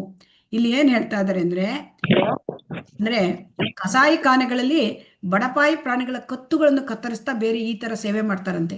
ಅಂದ್ರೆ ಕತ್ತುಗಳನ್ನು ಕತ್ತರಿಸೋದು ಅಂತಂದ್ರೆ ಅವರು ಈ ಎಲ್ಲ ಸ್ಯಾಂಕ್ಷನ್ ಮಾಡ್ತಾರೆ. ಯಾವುದು, ಕಸಾಯಿ ಖಾನೆ ಓಪನ್ ಮಾಡ್ಲಿಕ್ಕೆ ಸ್ಯಾಂಕ್ಷನ್ ಮಾಡ್ತಾರೆ ಅಲ್ವಾ. ಹೌದು. ಹೌದು ಹೌದು ಮಾತಾಜಿ. ಮಾತಾಜಿ. ಗೌರ್ಮೆಂಟು ಇದು ಏನ್ ಮಾಡ್ತಾರೆ, ಕಸಾಯಿ ಖಾನೆ ಮಾಡ್ಲಿಕ್ಕೆ ಸ್ಯಾಂಕ್ಷನ್ ಮಾಡ್ಲಿಕ್ಕೆ ಗೌರ್ಮೆಂಟೇ ಕೊಡ್ಬೇಕು ಅಲ್ವಾ. ಹೌದು. ಹೌದು ಆ ಕಸಾಯಿ ಖಾನೆ ಏನಾಗ್ತದೆ, ಬಡಪಾಯಿ ಪ್ರಾಣಿಗಳ ಕತ್ತರಿಸ್ತದೆ ಅಲ್ವಾ. ಹೌದು. ಹೌದು. ಹೌದು ಮಾತಾಜಿ. ಅವಳನ್ನ ಕತ್ತರಿಸಿ ಬಿಡ್ತಾರೆ ಮಾರಾಟ ಮಾಡ್ಲಿಕ್ಕೆ ಮಾಂಸ. ಅದು ಮಾಡ್ಕೊಂಡು ಅವರು ಜೀವಿಗಳಲ್ವಾ. ಅದು ಮಾಡಿ ಹೌದು ಮತ್ತೆ. ಬಿಟ್ಕೊಂಡು ಈ ಮನುಷ್ಯರಿಗೆ ವೈದ್ಯಕೀಯ ನೆರವು ಕೊಡ್ತಾರೆ, ಸಮಾಜ ಸೇವೆ ಮಾಡ್ತೇವೆ, ಶೈಕ್ಷಣಿಕ ಸೌಲಭ್ಯ ಮಾಡ್ತೇವೆ. ಇದು ನಿಜವಾದ ಸೇವೆ ಅಲ್ಲ. ನಿಜವಾದ ಸೇವೆ ಅಂತಂದ್ರೆ ಆ ಕೃಷ್ಣ ಪ್ರಜ್ಞೆ ಅಂತ ಹೇಳ್ತಾರೆ. ಅದಕ್ಕೆ ಬೇರಿಗೆ ಬೇರಿಗೆ ನೀರು ಹಾಕಬೇಕು ನಾವು. ಬೇರು ಅಂದ್ರೆ ಯಾವುದು? ಕೃಷ್ಣ ಪ್ರಜ್ಞೆ, ಕೃಷ್ಣ, ಕೃಷ್ಣ ಭಗವಾನ್ ಶ್ರೀ ಕೃಷ್ಣ. ಪ್ರಜ್ಞೆ. ಅದಕ್ಕೆ ಹೇಳ್ತಾರೆ, ಯಥಾ ತರೋರ್ಮೂಲ ನಿಷೇಚನೇನ ತೃಪ್ಯಂತಿ ತತ್ಸ್ಕಂದ ಭುಜೋಪಶಾಕೈ ಪ್ರಾಣೋಪಹಾರ ಚ ಯತೇಂದ್ರಿಯಾಣಾಂ ತಥೈವ ಸರ್ವಾಹರಣಂ ಅಚ್ಯುತೇಜ್ಯ. ಕೃಷ್ಣ ಎಲ್ಲರ ಮೂಲ ಬೇರು. ಆ ಕೃಷ್ಣನನ್ನು ನಾವು ಆರಾಧನೆ ಮಾಡಿದ್ರೆ ಅವನು ಎಲ್ಲರನ್ನೂ ನೋಡ್ಕೊಳ್ತಾನೆ ಅಲ್ವಾ. ಹರೇ ಕೃಷ್ಣ. ಹೌದು ಹೌದು ಮಾತಾಜಿ. ಮತ್ತೆ. ಕೃಷ್ಣನಿಗೆ ಪೂಜೆ ಮಾಡಿದ್ರೆ ಎಲ್ಲ ದೇವತೆಗಳಿಗೆ, ಎಲ್ಲ ಜೀವಿಗಳಿಗೂ ಕೂಡ ಸೇವೆ ಸಲ್ಲುತ್ತೆ. ಕೃಷ್ಣ ಅಂದ್ರೆ ಏನು? ಕೃಷ್ಣ ಅಂದ್ರೆ ಕೃಷ್ಣನ ಶಕ್ತಿಗಳು, ಕೃಷ್ಣನ ವಿಸ್ತರಣೆಗಳು, ಕೃಷ್ಣನ ಭಕ್ತರು, ಎಲ್ಲ ಜೀವಿಗಳು ಅದರಲ್ಲಿ ಬರುತ್ತೆ. ಹಾಗಾಗಿ ನಾವು ಕೃಷ್ಣನಿಗೆ ಆರಾಧನೆ ಮಾಡಿದರೆ, ಕೃಷ್ಣನಿಗೆ ಸೇವೆ ಸಲ್ಲಿಸಿದರೆ ಎಲ್ಲರಿಗೂ ಸೇವೆ ಸಲ್ಲುತ್ತದೆ. ಯಾಕೆಂದರೆ ಗಿಡದ ಬುಡಕ್ಕೆ ನೀರು ಹಾಕಿದರೆ ಅದರ ಕಾಂಡಗಳು ಮತ್ತೆ ಅದರ ಏನ್ ಹೇಳ್ತಾರೆ, ಬ್ರಾಂಚಸ್, ಕೊಂಬೆಗಳು. ಕೊಂಬೆಗಳು, ರೆಂಬೆಗಳು, ಎಲೆ ಎಲ್ಲವೂ ಕೂಡ ನೀರು ಅದು ಸರಬರಾಜಾಗತ್ತೆ. ಈಗ ಹೊಟ್ಟೆಗೆ ಆಹಾರ ಹಾಕಿದರೆ ಕೈಗೆ, ಕಾಲಿಗೆ, ಎಲ್ಲ ಕಡೆಗೂ, ತಲೆಗೆ, ಎಲ್ಲ ಕಡೆಗೂ ಹೋಗುತ್ತೆ ಅಲ್ವಾ ಆಹಾರ. ಹೌದು. ಹೌದು. ಶಕ್ತಿ ಎಲ್ಲ ಕಡೆ ಹೋಗುತ್ತೆ. ಎಲ್ಲ ಕಡೆಗೂ ಹೋಗುತ್ತೆ. ಸೊ ಹಾಗಾಗಿ ನಾವು ಮೂಲ ದೇವೋತ್ತಮ ಪರಮಪುರುಷನನ್ನ ನಾವು ಅಲ್ಲಿ ಸೇವೆ ಮಾಡಬೇಕು, ಆರಾಧನೆ ಮಾಡಬೇಕು ಅಂತ ಇಲ್ಲಿ ಶ್ರೀಲ ಪ್ರಭುಪಾದರು ಹೇಳ್ತಾರೆ. ಹರೇ ಕೃಷ್ಣ. ಓದಿ ಮಾತಾಜಿ. ಹರೇ ಕೃಷ್ಣ. ಹರೇ ಕೃಷ್ಣ. ನಾನಾ ದೇಹಗಳಲ್ಲಿ ಜೀವಿಯು ಹುಟ್ಟು, ಮುಪ್ಪು, ಕಾಯಿಲೆ, ಸಾವುಗಳ ಸಾಂಸಾರಿಕ ಕ್ಲೇಶಗಳನ್ನು ಅನುಭವಿಸುತ್ತಾ ಸದಾ ಕಷ್ಟವನ್ನು ಅನುಭವಿಸುತ್ತಿದ್ದಾನೆ. ಜೀವಿ ಹಾಗೂ ಪರಮಪ್ರಭುವಿನ ನಡುವೆ ಕಡಿದು ಹೋದ ಸಂಬಂಧವನ್ನು ಪುನಃ ಸ್ಥಾಪಿಸಿಕೊಳ್ಳುವುದರ ಮೂಲಕ ಮಾನವ ಜನ್ಮವು ಈ ಬಂಧನದಿಂದ ಬಿಡಿಸಿಕೊಳ್ಳಲು ಅವಕಾಶ ಮಾಡಿಕೊಡುತ್ತದೆ. ಭಗವಂತನು ಪರಮಪುರುಷನಿಗೆ, ಸಂಭೂತನಿಗೆ ಶರಣಾಗತನಾಗುವ ತತ್ವವನ್ನು ಬೋಧಿಸಲು ಸ್ವತಃ ಬರುತ್ತಾನೆ. ಒಬ್ಬನು ಪರಮಪುರುಷನಿಗೆ ಶರಣಾಗತನಾಗಿ ಪೂರ್ಣ ಪ್ರೇಮದಿಂದಲೂ ಶಕ್ತಿಯಿಂದಲೂ ಪೂಜಿಸುವುದನ್ನು ಕಲಿತಾಗ ಮಾತ್ರ ಮಾನವ ಕುಲಕ್ಕೆ ನಿಜವಾದ ಸೇವೆ ಸಲ್ಲಿಸಿದಂತಾಗುತ್ತದೆ ಇದು ಈಶೋಪನಿಷತ್ತಿನ ಈ ಮಂತ್ರದ ಉಪದೇಶ. ಹರೇ ಕೃಷ್ಣ ಹರೇ ಮಾತಾಜಿ. ಕೃಷ್ಣ. ಶ್ರೀಲ ಪ್ರಭುಪಾದ ಕಿ ಜೈ. ಹಾಗಾಗಿ ನಾನಾ ದೇಹ 84 ಲಕ್ಷ ಯೋನಿಗಳಲ್ಲಿ ಮನುಷ್ಯ ಜೀವಿ ಹುಟ್ಟುತ್ತಾನೆ ಅಲ್ವಾ? ಅಲ್ಲಿ ಹುಟ್ಟಿದಾಗ ಮತ್ತೆ ಹುಟ್ಟು, ಮುಪ್ಪು, ಕಾಯಿಲೆ, ಮತ್ತೆ ಮೃತ್ಯು ಎಲ್ಲ ಬರುತ್ತೆ ಅಲ್ವಾ? ಹರೇ ಕೃಷ್ಣ. ಹೌದು ಮಾತಾಜಿ. ಮತ್ತೆ ತ್ರಿವಿಧತೆ, ತಾಪತ್ರಯಗಳು ಎಲ್ಲವೂ ಬಂದ್ಕೋತ್ಲೆ ಹೋಗುತ್ತೆ. ಸೊ ಹಾಗಾಗಿ ಇದು ಏನಕ್ಕೆ ಕಾರಣ ಅಂದ್ರೆ ನಾವು ಭಗವಂತನ ಜೊತೆ ನಮ್ಮ ಸಂಬಂಧವನ್ನ ಕಡಿದು ಬಿಟ್ಟಿದ್ದೇವೆ ಅಲ್ವಾ? ಹೌದು ಕಡಿದು ಬಿಟ್ಟಿದ್ದೇವೆ. ಆದ್ರೆ ಭಗವಂತನ ಜೊತೆ ನಾವು ಸಂಬಂಧ ಕಡಿದೋಯ್ತು ಅಂತ ಅದನ್ನ ಬಿಟ್ಟು ಬಿಡ್ಲಿಕ್ಕೆ ಬರೋಲ್ಲ. ಅದನ್ನ ಮತ್ತೆ ಸಂಬಂಧ ಬೆಳೆಸ್ಕೊಳ್ಬೇಕು ಅಲ್ವಾ? ಹೌದು ಹೌದು ಸಂಬಂಧ ಕಡಿದೋಯ್ತು ಅಂತ ಬಿಡ್ಲಿಕ್ಕೆ ಆಗಲ್ಲ ಅಲ್ವಾ? ನಾವು ಸಂಬಂಧ ಮತ್ತೆ ಬೆಳೆಸ್ಕೊಳ್ಬೇಕು. ಈ ಸಂಬಂಧ ಬೆಳೆಸ್ಕೊಳ್ಳಿಕ್ಕೆ ಮನುಷ್ಯ ಜನ್ಮ ಮಾತ್ರ ಅವಕಾಶ ಕೊಡ್ತದೆ. ಪ್ರಾಣಿಗಳಿಗೆ ಆಗತ್ತಾ? ಬನ್ನಿ ಭಗವದ್ಗೀತೆ ತರಗತಿ ಬನ್ನಿ ಅಂದ್ರೆ ಬೆಕ್ಕು ನಾಯಿ ಕರೀಲಿಕ್ಕೆ ಆಗತ್ತಾ ಒಳಗೆ? ಹರೇ ಕೃಷ್ಣ. ಇಲ್ಲ. ಅಲ್ವಾ? ಬರುತ್ತಾ ಬೆಕ್ಕು ನಾಯಿ? ಅರ್ಥ ಆಗತ್ತಾ? ಅಲ್ಲ? ಅದಕ್ಕೆ ಭಗವಂತ ಏನ್ ಮಾಡ್ತಾನೆ? ಸಂಭೂತನಿಗೆ ಶರಣಾಗತನಾಗುವ ತತ್ವವನ್ನು ಬೋಧಿಸಲು ಸ್ವತಃ ಬರ್ತಾನೆ. ಅಂದ್ರೆ ಭಗವಂತನಿಗೆ ಶರಣಾಗತ ಆಗ್ಲಿಕ್ಕೆ ತತ್ವ ನಮಗೆ ಗೊತ್ತಾಗ್ಲಿ ಅಂತ ಸ್ವತಃ ಬರ್ತಾನೆ. ಭಗವದ್ಗೀತೆ ಕೊಟ್ಟಿದ್ದಾನೆ ಅಲ್ವಾ? ಹರೇ ಕೃಷ್ಣ. ಹೌದು ಮಾತಾಜಿ. ಯಾವಾಗ ಒಬ್ಬ ವ್ಯಕ್ತಿ ಭಗವಂತನಿಗೆ ಶರಣಾಗತನಾದ, ಭಗವಂತನ ಪೂಜೆಯನ್ನು ಮಾಡ್ತಾನೆ, ಪ್ರೇಮದಿಂದ ಪೂಜೆ ಮಾಡ್ತಾನೆ, ಪೂರ್ಣ ಪ್ರೇಮದಿಂದ ನೋಡಿ, ಆವಾಗ ಮಾನವ ಕುಲಕ್ಕೆ ನಿಜವಾದ ಸೇವೆ ಅಂತೆ. ನೋಡಿ, ನಾವು ಭಗವಂತನನ್ನು ಪೂಜೆ ಮಾಡಿದರೆ ಮಾನವ ಕುಲಕ್ಕೆ ನಿಜವಾದ ಸೇವೆ. ಯಾಕೆಂದ್ರೆ ಕೃಷ್ಣ ಅಂದ್ರೆ ಅಲ್ಲಿ ಎಲ್ಲ ಜೀವಿಗಳು ಬರ್ತದೆ ಅಲ್ವಾ? ಆದ್ದರಿಂದ ಯಾಕೆ ನಾವು ಪ್ರತಿಯೊಬ್ಬರು ಕೃಷ್ಣನನ್ನ ಆರಾಧನೆ ಮಾಡಿಬಿಟ್ರೆ ಭೂಲೋಕವೇ ವೈಕುಂಠ ಆಗ್ತದೆ ಅಂತೆ. ಹರೇ ಕೃಷ್ಣ. ಹರೇ ಕೃಷ್ಣ. ಶ್ರೀಲ ಪ್ರಭುಪಾದರು ಹೇಳ್ತಾರೆ. ಇದು ಓದಿ ಮಾತಾಜಿ. ಹರೇ ಕೃಷ್ಣ. ಈ ಅಷ್ಟೇ ಕಾಲದಲ್ಲಿ ಪರಮ ಪುರುಷನನ್ನು ಅರ್ಚಿಸುವ ಸರಳ ವಿಧಾನವೆಂದರೆ ಅವನ ಶ್ರೇಷ್ಠ ಕಾರ್ಯಗಳ ಶ್ರವಣ ಮತ್ತು ಕೀರ್ತನೆ. ಆದರೆ ಊಹಾಪೋಹ ಮಾಡುವವರು ಭಗವಂತನ ಲೀಲಾ ವಿನೋದಗಳೆಲ್ಲವೂ ಕಾಲ್ಪನಿಕವಾದವೆಂದು ಭಾವಿಸುತ್ತಾರೆ. ಆದ್ದರಿಂದ ಅವರು ಅವುಗಳನ್ನು ಕೇಳದೆ ಅಮಾಯಕ ಜನಸ್ತೋಮದ ಗಮನ ಸೆಳೆಯಲು ಕೆಲಸಕ್ಕೆ ಬಾರದ ಮಾತಿನ ಡೊಂಬರಾಟವನ್ನು ಆಡುತ್ತಾರೆ. ಶ್ರೀಕೃಷ್ಣನ ಲೀಲಾ ವಿನೋದಗಳನ್ನು ಶ್ರವಣ ಮಾಡುವ ಬದಲು ಹುಸಿ ಆಧ್ಯಾತ್ಮಿಕ ಗುರುಗಳ ಬಗ್ಗೆ ಹಾಡುವಂತೆ ತಮ್ಮ ಅನುಯಾಯಿಗಳನ್ನು ಪ್ರೇರೇಪಿಸಿ ತಮಗೆ ತಾವೇ ಪ್ರಚಾರ ಮಾಡಿಕೊಳ್ಳುತ್ತಾರೆ. ಈಚೀಚೆಗೆ ಹಾಗೆ ಸೋಗು ಹಾಕುವವರ ಸಂಖ್ಯೆ ಸಾಕಷ್ಟು ಹೆಚ್ಚಾಗಿದೆ. ಜನಸಾಮಾನ್ಯರು ಈ ಸೋಗು ಹಾಕುವವರ ಮತ್ತು ಸುಳ್ಳು ಅವತಾರ ಪುರುಷರ ಬಲಿಯಾಗದಂತೆ ಮಾಡುವುದು ಭಗವತೋತ್ತಮರಿಗೆ ಸಮಸ್ಯೆಯಾಗಿದೆ. ಹರೇ ಕೃಷ್ಣ. ಹರೇ ಕೃಷ್ಣ. ಸೊ ಹಾಗಾಗಿ ಇದು ಕಲಿಯುಗದಲ್ಲಿ ಏನು ತುಂಬಾ ಸರಳ ವಿಧಾನ ಕೊಟ್ಟಿದ್ದಾರೆ ನಮಗೆ. ಶ್ರವಣ, ಕೀರ್ತನೆ ಅಂದ್ರೆ ಭಗವಂತನ ಬಗ್ಗೆ ಕೇಳಿ ಭಗವಂತನನ್ನ ಕೀರ್ತಿಸಿ, ಅಂದ್ರೆ ಜಪವನ್ನು ಮಾಡೋದು, ಆಮೇಲೆ ಭಗವದ್ಗೀತೆ ಭಾಗವತ ಶ್ರವಣ ಮಾಡೋದು, ಭಗವದ್ಗೀತೆ ಭಾಗವತವನ್ನ ನಾವು ಓದುವುದು, ಇದೆಲ್ಲ ನಾವು ಮಾಡ್ತಕ್ಕಂಥದ್ದು. ಅದನ್ನ ಜನ ಇದನ್ನ ಕಾಲ್ಪನಿಕ ಅಂತ ಹೇಳ್ತಾರೆ. ಈ ಭಾಗವತ ಎಲ್ಲ ಭಗವಂತನ ಲೀಲಾ ವಿನೋದ ಕಥೆಗಳು, ಭಗವಂತನ ಇದು ಜನ ಇದನ್ನ ನಂಬೋದಿಲ್ಲ. ಕೆಲವು ಜನ ಏನ್ ಮಾಡ್ತಾರೆ, ಊಹಾಪೋಹ ಮಾಡೋರು, ಅವ್ರು ಏನ್ ಹೇಳ್ತಾರೆ, ಇದೆಲ್ಲ ಕಾಲ್ಪನಿಕ ಅಂತ ಹೇಳ್ತಾರೆ ಅಲ್ವಾ? ಹರೇ ಕೃಷ್ಣ. ಹೌದು. ಮತ್ತೆ ಅವ್ರು ಏನ್ ಮಾಡ್ತಾರಂತೆ, ಕೆಲವರು ಶ್ರೀಕೃಷ್ಣನ ವಿನೋದಗಳನ್ನ, ಅವನ ಲೀಲೆಗಳನ್ನ ಯಾಕೆ ಕೇಳ್ತೀರಿ ನೀವು? ಹುಸಿ ಆಧ್ಯಾತ್ಮಿಕ ಗುರುಗಳ ಬಗ್ಗೆ ಹಾಡು ಹೇಳಿ ನೋಡಿ ಅಂತ ತಮ್ಮ ಅನುಯಾಯಿಗಳನ್ನು ಪ್ರೇರೇಪಿಸುತ್ತಾರಂತೆ. ನಮಗೆ ತಾವೇ ಪ್ರಚಾರ ಮಾಡೋರು ಬೋಗಸ್ಸು. ಇಂಥವ್ರದ್ದೆಲ್ಲ ಸುಳ್ಳು ಅವತಾರ ಪುರುಷರುಗಳೆಲ್ಲ ಹೆಚ್ಚಾಗ್ಬಿಟ್ಟಿದ್ದಾರೆ ಈಗ ಅಂತ. ತುಂಬಾ ಶುದ್ಧ ಭಕ್ತರಿಗೆ ಇದೆಲ್ಲ ಸಮಸ್ಯೆ ಆಗ್ಬಿಟ್ಟಿದೆ. ಎಂತಕೆಂದ್ರೆ ಈ ಸುಳ್ಳು ಪ್ರಚಾರ ಮಾಡೋರು ಜಾಸ್ತಿ ಆಗಿದಾರಲ್ಲ, ಜಾಸ್ತಿ ಆಗಿದೆ. ಬೋಗಸ್ ನೋಡಿ ಗುರುಗಳು. ಅವರು ಭಗವಂತನ ಬಗ್ಗೆ ನೀವು ಯಾಕೆ ಶ್ರೀಕೃಷ್ಣನ ಬಗ್ಗೆ ಯಾಕೆ ಕೇಳ್ತೀರಿ? ನಮ್ಮ ಅನುಯಾಯಿಗಳನ್ನ ಹುಸಿ ಆಧ್ಯಾತ್ಮಿಕ ಗುರುಗಳ ಬಗ್ಗೆ ಹಾಡುವಂತೆ ಪ್ರೇರೇಪಿಸ್ತಾರಂತೆ. ಶ್ರೀಲ ಪ್ರಭುಪಾದರು ನಮಗೆ ಎಚ್ಚರಿಕೆ ಕೊಟ್ಟಿದ್ದಾರೆ. ಏನು, ನಮಗೆ ಟಿಕೆಟು ನಾವು ಕಲ್ಕತ್ತಾಕ್ಕೆ ಇದು ಬೊಂಬೈ ತೆಗೆದುಕೊಂಡು ಕಲ್ಕತ್ತಾಕ್ಕೆ ಹೋಗ್ಲಿಕ್ಕೆ ಸಾಧ್ಯವಾ ಅಂತ ನಮಗೆ ಹೇಳಿದ್ದಾರೆ. ಆಗ ನಾವೇ ವಿಚಾರ ಮಾಡಬೇಕು. ಹರೇ ಕೃಷ್ಣ. ಓದಿದು. ಹರೇ ಕೃಷ್ಣ ಮಾತಾಜಿ. ಹರೇ ಕೃಷ್ಣ. ಓದಿ. ಉಪನಿಷತ್ತುಗಳು ಪರೋಕ್ಷವಾಗಿ ನಮ್ಮ ಗಮನಕ್ಕೆ ಶ್ರೀಕೃಷ್ಣನತ್ತ ಸೆಳೆಯುತ್ತವೆ. ಆದರೆ ಸಕಲ ಉಪನಿಷತ್ತುಗಳ ಸಾರವಾದ ಭಗವದ್ಗೀತೆಯು ನೇರವಾಗಿ ಶ್ರೀಕೃಷ್ಣನ ಬಗ್ಗೆ ನಮಗೆ ಹೇಳುತ್ತದೆ. ಭಗವದ್ಗೀತೆ ಅಥವಾ ಶ್ರೀಮದ್ ಭಾಗವತದಲ್ಲಿ ಶ್ರೀಕೃಷ್ಣನ ಬಗ್ಗೆ ಹೇಳಿರುವುದನ್ನು ಶ್ರವಣ ಮಾಡಿದರೆ ಮಾನವನ ಮನಸ್ಸು ಮೆಲ್ಲನೆ ಸಕಲ ಕಲ್ಮಶಗಳಿಂದಲೂ ದೂರವಾಗಿ ಪರಿಶುದ್ಧವಾಗುತ್ತದೆ. ಶ್ರೀಮದ್ ಭಾಗವತವು ಹೀಗೆ ಹೇಳುತ್ತದೆ: ಭಗವಂತನ ಲೀಲಾ ವಿನೋದಗಳನ್ನು ಕೇಳುವುದರಿಂದ ಒಬ್ಬನು ಭಗವಂತನ ಗಮನವನ್ನು ಅವನ ಭಕ್ತನ ಕಡೆಗೆ ಸೆಳೆಯುತ್ತಾನೆ. ಹೀಗೆ ಪ್ರತಿಯೊಬ್ಬ ಜೀವಿಯ ಹೃದಯದಲ್ಲಿ ನೆಲೆಸಿರುವ ಭಗವಂತನು ತನ್ನ ಭಕ್ತನಿಗೆ ಸೂಕ್ತ ನಿರ್ದೇಶನಗಳನ್ನು ನೀಡಿ ಸಹಾಯ ಮಾಡುತ್ತಾನೆ. ಭಗವದ್ಗೀತೆಯು 10.10 ಇದನ್ನೇ ಹೇಳುತ್ತದೆ. ಹರೇ ಕೃಷ್ಣ. ಇಲ್ಲಿ ಏನ್ ಹೇಳ್ತಾರೆ ಅಂದ್ರೆ, ಉಪನಿಷತ್ತುಗಳು ಅಂದ್ರೆ ಈಗ ಈಶೋಪನಿಷತ್ತಿನಲ್ಲಿ ನೋಡಿ, ಇಲ್ಲಿ ಶ್ರೀಕೃಷ್ಣ ಅಂತ ಹೆಸರು ಬಂದಿಲ್ಲ ಅಲ್ವಾ? ಹೌದು ಮಾತಾಜಿ. ಆದ್ರೆ ಸಂಭೂತ ಅಂತ ಹೇಳಿದ್ದಾರೆ, ಶ್ರೀಕೃಷ್ಣ ಅಂತ ಹೆಸರು ಬಂದಿಲ್ಲ. ಅಂದ್ರೆ ಪರೋಕ್ಷವಾಗಿ ಇಲ್ಲೂ ಕೃಷ್ಣನ ಬಗ್ಗೆ ಹೇಳಿದ್ದಾರೆ ಅಲ್ವಾ? ಹೌದು. ಪ್ರತ್ಯಕ್ಷವಾಗಿ ಕೃಷ್ಣ ಅಂತ ಹೇಳಿಲ್ಲ ಅಲ್ವಾ? ಹೌದು. ಹೇಳಿದ್ದಾರೆ. ಆದ್ರೆ ಭಗವದ್ಗೀತೆ ಅದು ಉಪನಿಷತ್ತುಗಳ ಸಾರ, ಗೀತೋಪನಿಷತ್ತು. ಅದು ನೇರವಾಗಿ ಕೃಷ್ಣನಿಗೆ ಹೇಳುತ್ತದೆ. ಏನು? ಕೃಷ್ಣ ಹೇಳ್ತಾನೆ, ಅಹಂ ಸರ್ವಸ್ಯ ಪ್ರಭವೋ ಮತ್ತಃ ಸರ್ವಂ ಪ್ರವರ್ತತೆ ಇತಿ ಮತ್ವ ಬುಧ ಭಾವ ಸಮನ್ವಿತಾಹ ಅಂತ ಹೇಳ್ತಾನೆ. ಮತ್ತೆ ಸರ್ವಧರ್ಮಾನ್ ಪರಿತ್ಯಜ್ಯ ಮಾಮೇಕಂ ಶರಣಂ ವ್ರಜ ಹೇಳ್ತಾನೆ. ಭಗವಂತನೇ ಹೇಳ್ತಾನೆ. ಆದರೆ ಇಲ್ಲಿ ನೋಡಿ, ಈಗ ಎಲ್ಲವೂ ಹೇಳೋದು ಇದರಲ್ಲಿ ಉಪನಿಷತ್ತಿನಲ್ಲಿ, ಈಗ ಈಶೋಪನಿಷತ್ತಿನಲ್ಲಿ ಇಂಡೈರೆಕ್ಟ್ಲಿ ಹೇಳ್ತಾರೆ, ಭಗವದ್ಗೀತೆಯಲ್ಲಿ ಡೈರೆಕ್ಟ್ಲಿ ಹೇಳಿದ್ದಾರೆ. ಹಾಗಾಗಿ ನಾವು ಶ್ರೀಕೃಷ್ಣನ ಬಗ್ಗೆ ಶ್ರವಣ ಮಾಡಿದರೆ, ಅಂದರೆ ಭಗವದ್ಗೀತೆ ಭಾಗವತ ಶ್ರವಣ ಮಾಡಿದರೆ ಏನಾಗುತ್ತೆ? ನಮಗೆ ನಿಧಾನವಾಗಿ ಆ ಕಲ್ಮಶಗಳು ದೂರವಾಗುತ್ತೆ. ನಷ್ಟಪ್ರಾಯೇಷು ಅಭದ್ರೇಷು ನಿತ್ಯಂ ಭಾಗವತ ಸೇವೆಯ ಭಗವತಿ ಉತ್ತಮ ಶ್ಲೋಕೆ ಭಕ್ತಿರ್ಭವತಿ ನೈಷ್ಟಿಕಿ ಹೇಳಿದಾನೆ ಅಲ್ವಾ? ಹೌದು.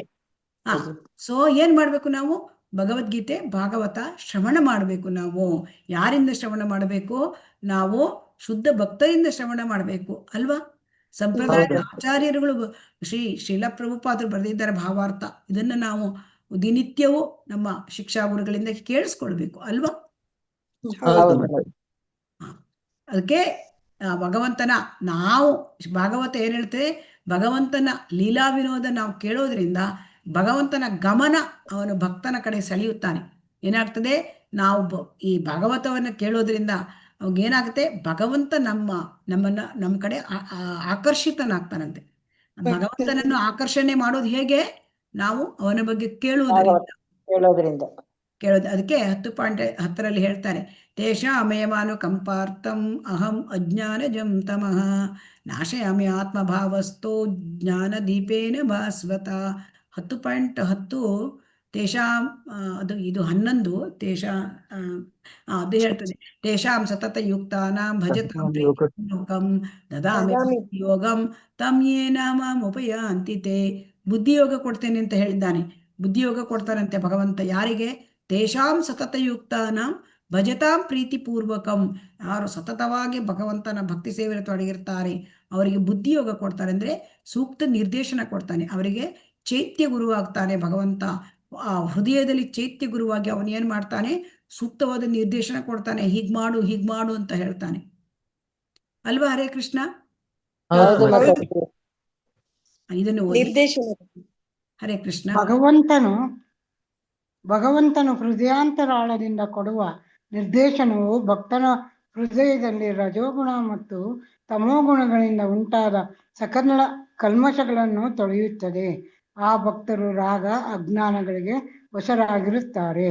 ರಾಗದ ಪ್ರಭಾವಕ್ಕೆ ಒಳಗಾಗಿರುವವನು ಐಹಿಕ ಆಸೆಯಿಂದ ದೂರವಿರಲು ಸಾಧ್ಯವಿಲ್ಲ.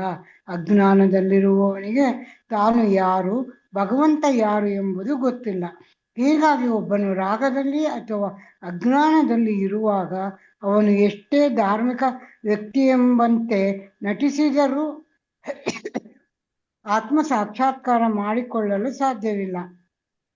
ಭಕ್ತನಾದವನಿಗೆ ರಾಗ ಅಜ್ಞಾನಗಳು ಭಗವಂತನ ಕೃಪೆಯಿಂದ ತೊಲಗುತ್ತವೆ.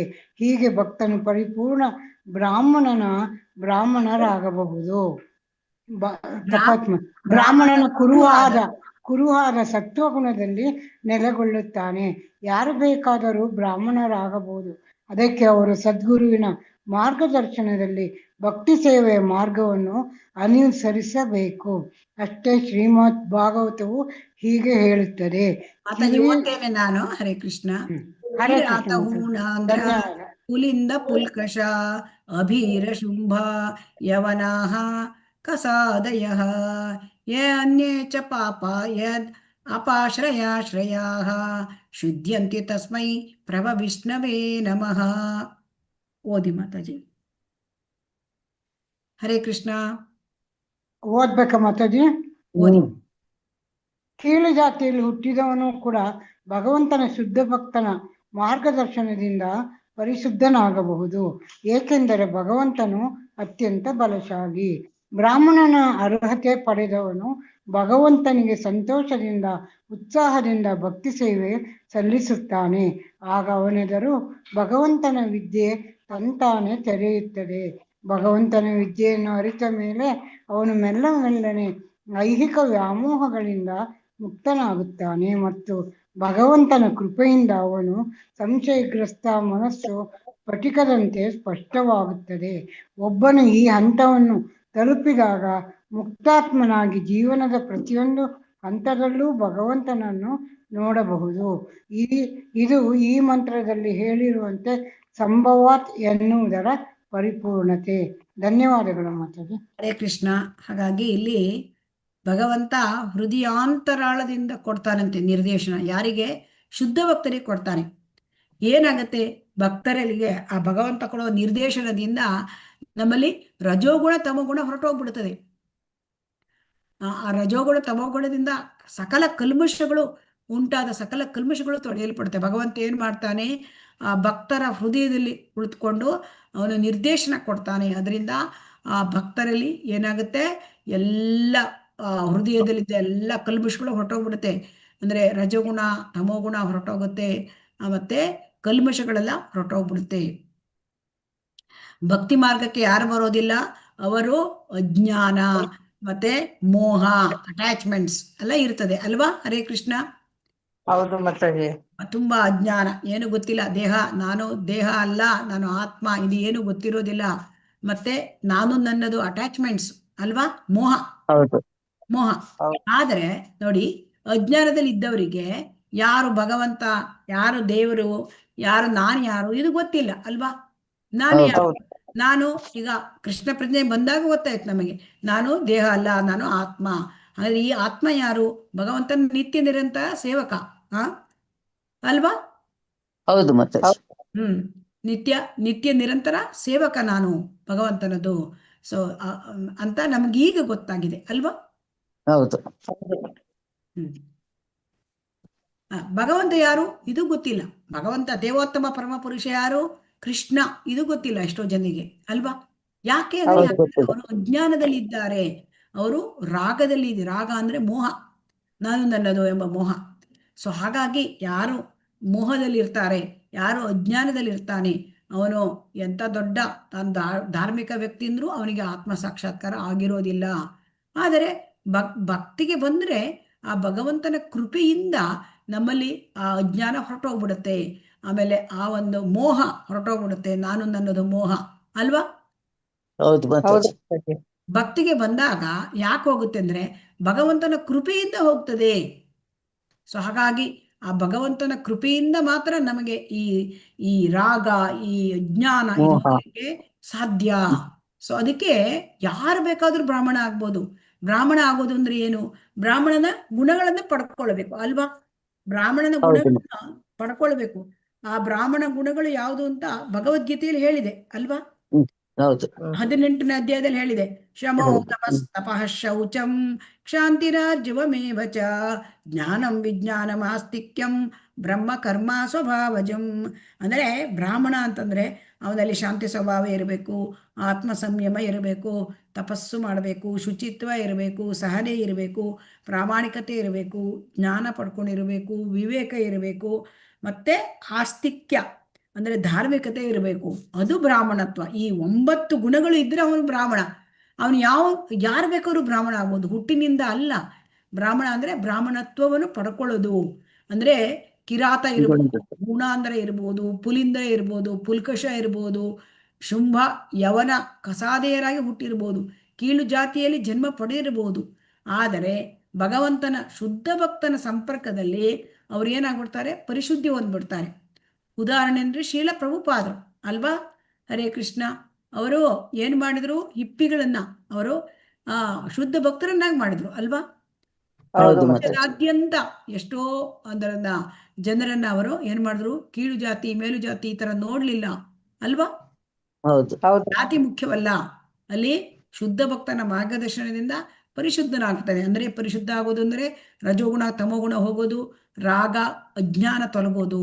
ಸೊ ಆವಾಗ ಏನಾಗುತ್ತೆ? ಭಕ್ತನು ಸತ್ವಗುಣದಲ್ಲಿ ಸ್ಥಿತನಾಗ್ತಾನೆ. ಸತ್ವಗುಣದಲ್ಲಿ ಸ್ಥಿತನಾಗುವುದರಿಂದ ಬ್ರಾಹ್ಮಣನ ಅರ್ಹತೆಯನ್ನ ಪಡ್ಕೊಳ್ತಾನೆ ಅಲ್ವಾ? ಹೌದು ಮತ್ತೆ ಸತ್ವಗುಣದಲ್ಲಿ ಅವನು ಸ್ಥಿತನಾದಾಗ ಅವನಿಗೇನಾಗುತ್ತೆ? ಎಲ್ಲ ಬರುತ್ತದೆ. ಶಾಂತಿ, ಆತ್ಮ ಸಂಯಮ, ಶುಚಿತ್ವ, ಸಹನೆ, ಪ್ರಾಮಾಣಿಕತೆ, ಜ್ಞಾನ, ವಿವೇಕ ಎಲ್ಲ ಬರುತ್ತೆ ಅವನಿಗೆ. ಧಾರ್ಮಿಕತೆ ಅಲ್ವಾ? ಬ್ರಾಹ್ಮಣಗಳು ತನ್ನಿಂದಾನೇ ಬರುತ್ತೆ. ಯಾಕೆಂದರೆ ಅವನು ಸತ್ವಗುಣದಲ್ಲಿ ಇರ್ತಾನೆ.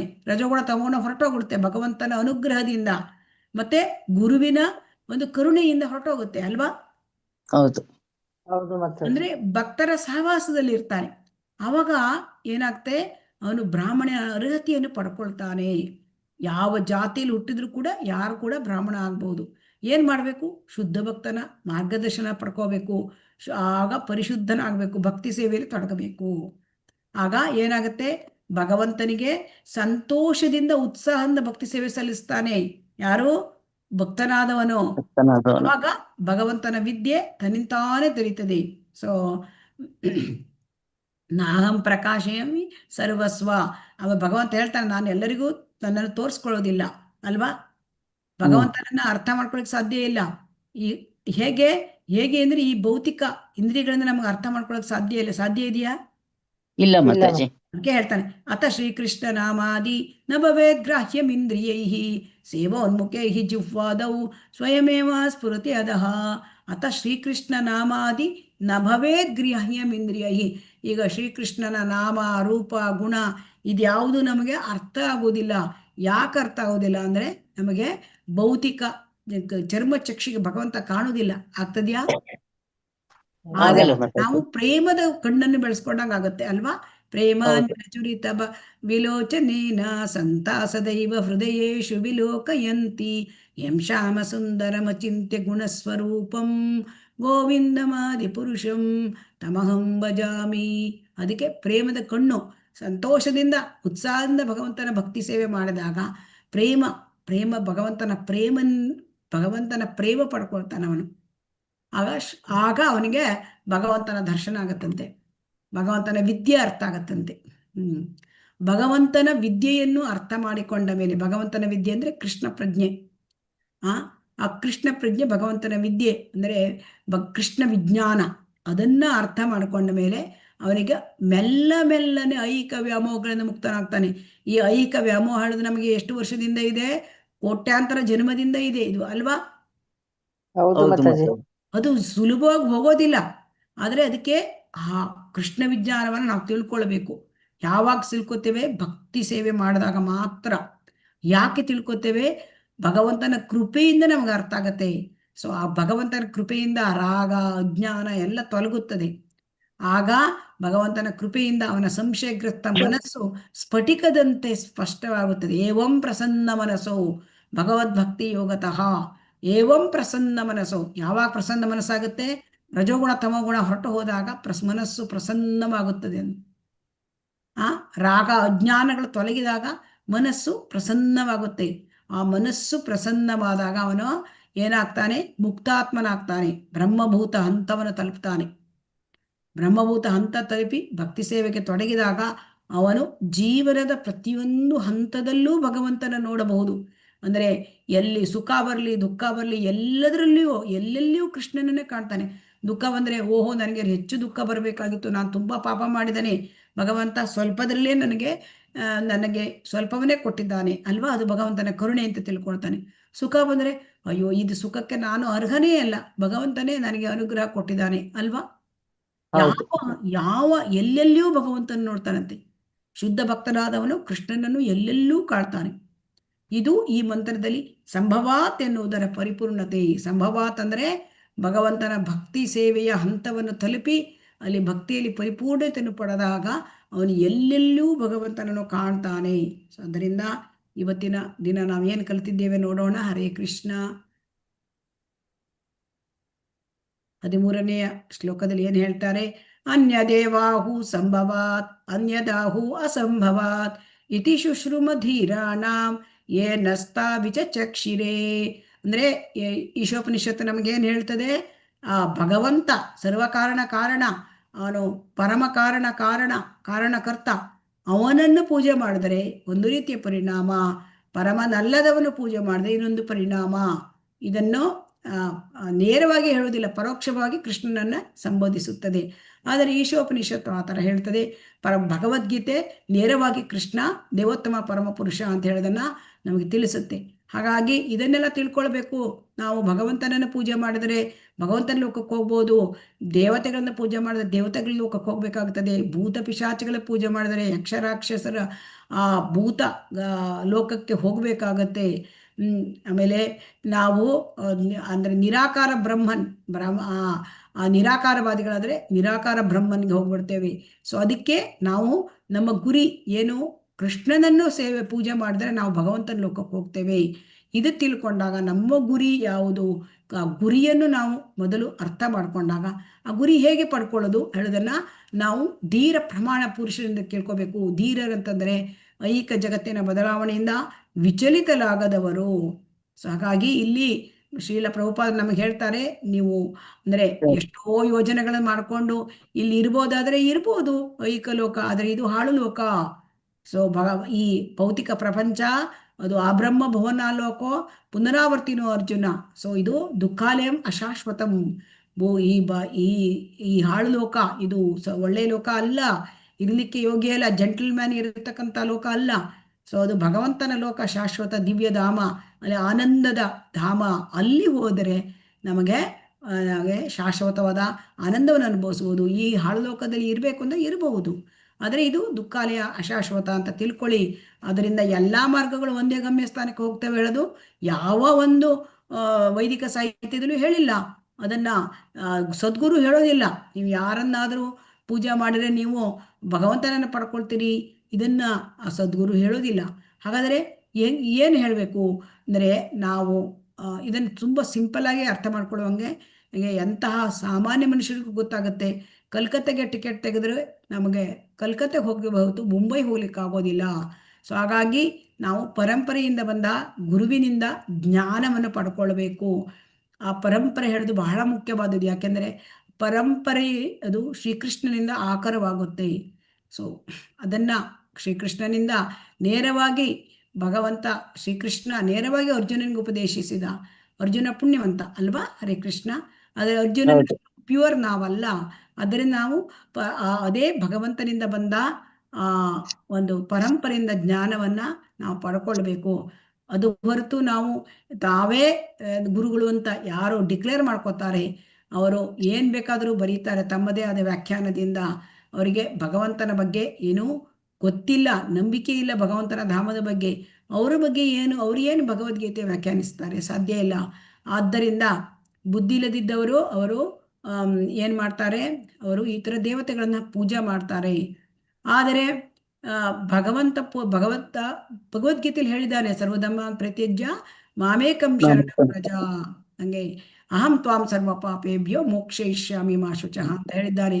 ಸೊ ಅದಕ್ಕೆ ಶ್ರೀಲ ಪ್ರಭುಪಾದರು ಶ್ರೀಕೃಷ್ಣ ದೇವೋತ್ತಮ ಪರಮಪುರುಷ ಹೇಳುವುದನ್ನು ಅನೇಕ ವೈದಿಕ ಸಾಹಿತ್ಯಗಳನ್ನು ತಿಳಿಸಿದ್ದಾರೆ, ಭಗವದ್ಗೀತೆ ಹೇಳಿದ್ದಾರೆ.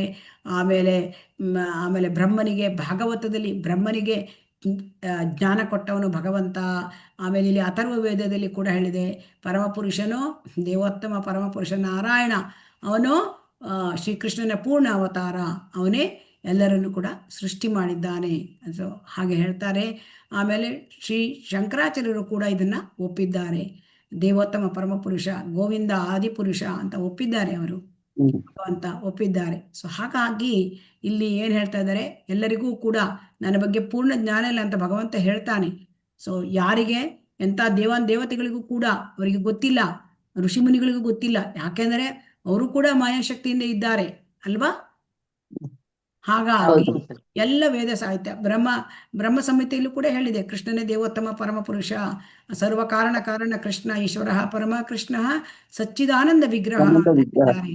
ಅನಾದಿರಾದಿ ಗೋವಿಂದ ಅನಾದಿರಾದಿರ್ ಗೋವಿಂದ ಸರ್ವ ಕಾರಣ ಕಾರಣ. ಹೇಳಿದ್ದಾರೆ. ಆದರೆ ಮೂರ್ಖರಿಗೆ ಗೊತ್ತಿಲ್ಲ. ಮೂರ್ಖರು ಏನ್ ಮಾಡ್ತಾರೆ, ಅವಜಾನಂತಿ ಮಾಮೂಢ ಮಾನುಷೀಂ ತನುಮಾಶ್ರಿತ ಅಹಂ ಭಾವ ಮಜಾನಂತೋ ಮಮ ಭೂತ ಮಹೇಶ್ವರ. ಮೂರ್ಖರು, ಕತ್ತೆಗಳು ಅವರಿಗೆ ಗೊತ್ತಿಲ್ಲ, ಭಗವಂತನ ಬಗ್ಗೆ ನಂಬಿಕೆ ಇಲ್ಲ ಅವರು. ಸೊ ಹಾಗಾಗಿ ಇಲ್ಲಿ ಹೇಳ್ತಾ ಇದ್ದಾರೆ, ನಾವು ಭಗವದ್ಗೀತೆಯನ್ನು ಕೇಳೋದಕ್ಕಿಂತ ಮುಂಚೆ ಅರ್ಜುನ ಐಹಿಕ ಸುಳಿವಿಗೆ ಸಿಕ್ಕಿದ್ದ. ಆದರೆ ಭಗವದ್ಗೀತೆಯನ್ನು ಕೇಳಿದ ಮೇಲೆ ಅವನು ಭಗವಂತನ ಪರಮ ಭಕ್ತನಾದ. ಭಗವಂತನನ್ನು ಯುದ್ಧ ಮಾಡಿ ಅವನು ಭಗವಂತನನ್ನು ಪೂಜೆ ಮಾಡಿದ. ಆದ್ದರಿಂದ ಸಂಭೂತ ಅಂದರೆ ಭಗವಂತ, ಅವನು ಸೃಷ್ಟಿ ಸ್ಥಿತಿಗಳಿಗೆ ಮೂಲ. ಸೊ ಆದ್ದರಿಂದ ಅವನನ್ನು ನಾವು ಪೂಜೆ ಮಾಡಬೇಕು. ಅದು ಬೇರಿಗೆ ನೀರು ಹಾಕಿದಂತೆ, ಬೇರಿಗೆ ನೀರು ಹಾಕಿದರೆ ಅದು ಎಲ್ಲ ಕಡೆಗೂ ಹೋಗುತ್ತೆ. ಸೊ ಅದೇ ರೀತಿ ನಾವು ಭಗವಂತನನ್ನು ಸೇವೆ ಮಾಡಿದರೆ ಜೀವಿಗಳಿಗೆ, ಎಲ್ಲ ಜೀವಿಗಳು ಸೇವೆ ಮಾಡ್ದಂಗೆ. ಅದು ಬಿಟ್ಟು ಬಡಪಾಯಿ ಪ್ರಾಣಿ ಕತ್ತುಗಳನ್ನು ಕತ್ತರಿಸುತ್ತಾ ನಾವು ವೈದ್ಯಕೀಯ ನೆರವು, ಸಾಮಾಜಿಕ ಸೇವೆ, ಶೈಕ್ಷಣಿಕ ಸೌಲಭ್ಯ ಮಾಡಿದರೆ ಅದು ಎಲ್ಲ ಜೀವಿಗಳಿಗೆ ಸೇವೆ ಮಾಡಿದಂತ ಅಲ್ಲ. ಹಾಗಾಗಿ ಭಗವಂತ ನಮಗೆ ಜನ್ಮ ಮೃತ್ಯು ಜರಾವ್ಯಾಧಿ ಎಲ್ಲ ಇದನ್ನೆಲ್ಲ ಜೀವಿಗಳು ತುಂಬ ಅನುಭವಿಸ್ತಾ ಇದ್ದಾರೆ ಭೌತಿಕ ಪ್ರಪಂಚದಲ್ಲಿ. ಅದಕ್ಕೆ ಭಗವಂತ ನಮಗೆ ಅವನು ಸಂಭೂತನಿಗೆ ಶರಣಾಗತನ ತತ್ವವನ್ನು ತಿಳಿಸ್ಲಿಕ್ಕೆ ನಮ್ಗೆ ಇಲ್ಲಿ ಬರ್ತಾನೆ ಅಂತ ಹೇಳ್ತಾರೆ. ಅದು ಈಶೋಪನಿಷತ್ತಿನ ಉದ್ದೇಶ ಇದು. ಹಾಗಾಗಿ ನಾವು ಏನು ಹೇಳಬೇಕು ಅಂತ ಶ್ರೀಲ ಪ್ರಭುಪಾದರು ಮಾಡ್ತಾರೆ. ನಮಗೆ ಏನು ಇನ್ಸ್ಟ್ರಕ್ಷನ್ ಕೊಟ್ಟಿದ್ದಾರೆ, ಭಗವದ್ಗೀತೆಯನ್ನು ನೀವು ಶ್ರವಣ ಮಾಡಬೇಕು, ಭಾಗವತವನ್ನು ಕೇಳಬೇಕು. ಆಗ ನಮಗೆ ಏನಾಗುತ್ತೆ, ಸಕಲ ಕಲ್ಮಶಗಳು ಕೂಡ ದೂರವಾಗುತ್ತೆ. ಸೊ ಭಗವಂತನ ಗಮನ ಆಗ ನಮ್ಮ ಕಡೆ ಸೆಳೆಯುತ್ತೆ. ಸೊ ಹಾಗಾಗಿ ಭಗವಂತನಿಂದ ಕೊಡ್ತಕ್ಕಂಥ ಆ ನಿರ್ದೇಶನ, ಅದರಿಂದ ಯಾರು ಶುದ್ಧ ಭಕ್ತರಾಗ್ತಾರೆ ಅವರಿಗೆ ಭಗವಂತ ನಿರ್ದೇಶನ ಕೊಡ್ತಾನೆ. ರಜೋಗುಣ ತಮಗುಣ ಹೊರಟು ಹೋಗುತ್ತೆ. ಸೊ ಆಗ ಅವನು ಸತ್ವಗುಣದಲ್ಲಿ ಇರಬಹುದು, ಬ್ರಾಹ್ಮಣತ್ವವನ್ನು ಪಡ್ಕೊಳ್ಬಹುದು. ಯಾವುದೇ ಬ್ರಾಹ್ಮಣತ್ವ ಹೇಳೋದು ಯಾವುದೇ ಹುಟ್ಟಿನ ಆಧಾರದ ಮೇಲಿಲ್ಲ ಅಂತ ಹೇಳ್ತಿದ್ದಾರೆ. ಯಾರು ಬ್ರಾಹ್ಮಣತ್ವವನ್ನು ಪಡ್ಕೊಳ್ತಾನೆ, ಭಕ್ತಿ ಸೇವೆಯನ್ನು ಮಾಡ್ತಾನೆ, ಆಗ ಅವನಿಗೆ ಕೃಷ್ಣ ವಿಜ್ಞಾನ ಅರ್ಥ ಆಗ್ತಾನೆ. ಅವನಿಗೆ ಸಂಶಯ ಏನೂ ಇರೋದಿಲ್ಲ. ಆದರೆ ಅವನು ಆ ಒಂದು ಭಗವಂತನನ್ನ ಆ ಒಂದು ಭಕ್ತಿಯಲ್ಲಿ ಮುಂದುವರಿದಾಗ ಅವನು ಭಗವಂತನನ್ನು ಎಲ್ಲೆಡೆಯಲ್ಲೂ ಕಾಣ್ತಾನೆ ಅಂತ. ಹರೇ ಕೃಷ್ಣ. ಇಲ್ಲಿಗೆ ಧನ್ಯವಾದಗಳು. ವಾಂಚಾ ಕಲ್ಪತರು ಭ್ಯಶ್ಚ ಕೃಪಾ ಸಿಂಧುಭ್ಯ ಏವ ಚ ಪತಿತಾನಾಂ ಪಾವನೇಭ್ಯೋ ವೈಷ್ಣವೇಭ್ಯೋ ನಮೋ ನಮಃ. ಹರೇ ಕೃಷ್ಣ ಕೃಷ್ಣ ಕೃಷ್ಣ ಹರೇ ಹರೇ, ಹರೇ ರಾಮ ರಾಮ ರಾಮ ಹರೇ ಹರೇ. ಶ್ರೀ ರಾಧಾ ಗೋವಿಂದ ಕಿ ಜೈ, ಶ್ರೀ ಗೌರನಿತಾಯ್ ಕಿ ಜೈ, ಶ್ರೀಲ ಪ್ರಭುಪಾದ ಕಿ ಜೈ. ಹರೇ ಕೃಷ್ಣ. ಈಶೋಪನಿಷತ್ ಕಿ ಜೈ. ಎಲ್ಲರಿಗೂ ಕೂಡ ಧನ್ಯವಾದಗಳು. ನಿಮಗೇನಾದರೂ ಪ್ರಶ್ನೆಗಳಿದ್ರೆ ಕೇಳ್ಬೋದು. ಹರೇ ಕೃಷ್ಣ. ಹರೇ ಕೃಷ್ಣ. ಪ್ರಶ್ನೆಗಳು ಹುಟ್ಟಾರ್ದಂಗೆ ಹೇಳಿದ್ದೀರಿ ಮಾತಾಜಿ ನೀವು. ಹರೇ ಕೃಷ್ಣ. ಏನೂ ಇಲ್ಲ ಮಾತಾಜಿ. ಹರೇ ಕೃಷ್ಣ ಮಾತಾಜಿ. ಪ್ರಶ್ನೆಗಳು ಏನಾದರೂ ಉಂಟಾ? ಹರೇ ಕೃಷ್ಣ. ಇಲ್ಲ ಇಲ್ಲ ಮಾತಾಜಿ. ಮಾತಾಜಿ. ಓಕೆ, ಎಲ್ಲರಿಗೂ ಕೂಡ ಧನ್ಯವಾದಗಳು. ಹರೇ ಕೃಷ್ಣ. ಹರೇ ಕೃಷ್ಣ ಮಾತಾಜಿ. ಧನ್ಯವಾದಗಳು ತಮಗೂ ಸಹ. ಹರೇ ಕೃಷ್ಣ. ಹರೇ ಕೃಷ್ಣ. ಧನ್ಯವಾದಗಳು. ನಾನು ಇದನ್ನ ಮುಗಿಸ್ತಾ ಇದ್ದೇನೆ. ಹರೇ ಕೃಷ್ಣ. ಹರೇ ಕೃಷ್ಣ ಮಾತಾಜಿ. ಅಟೆಂಡ್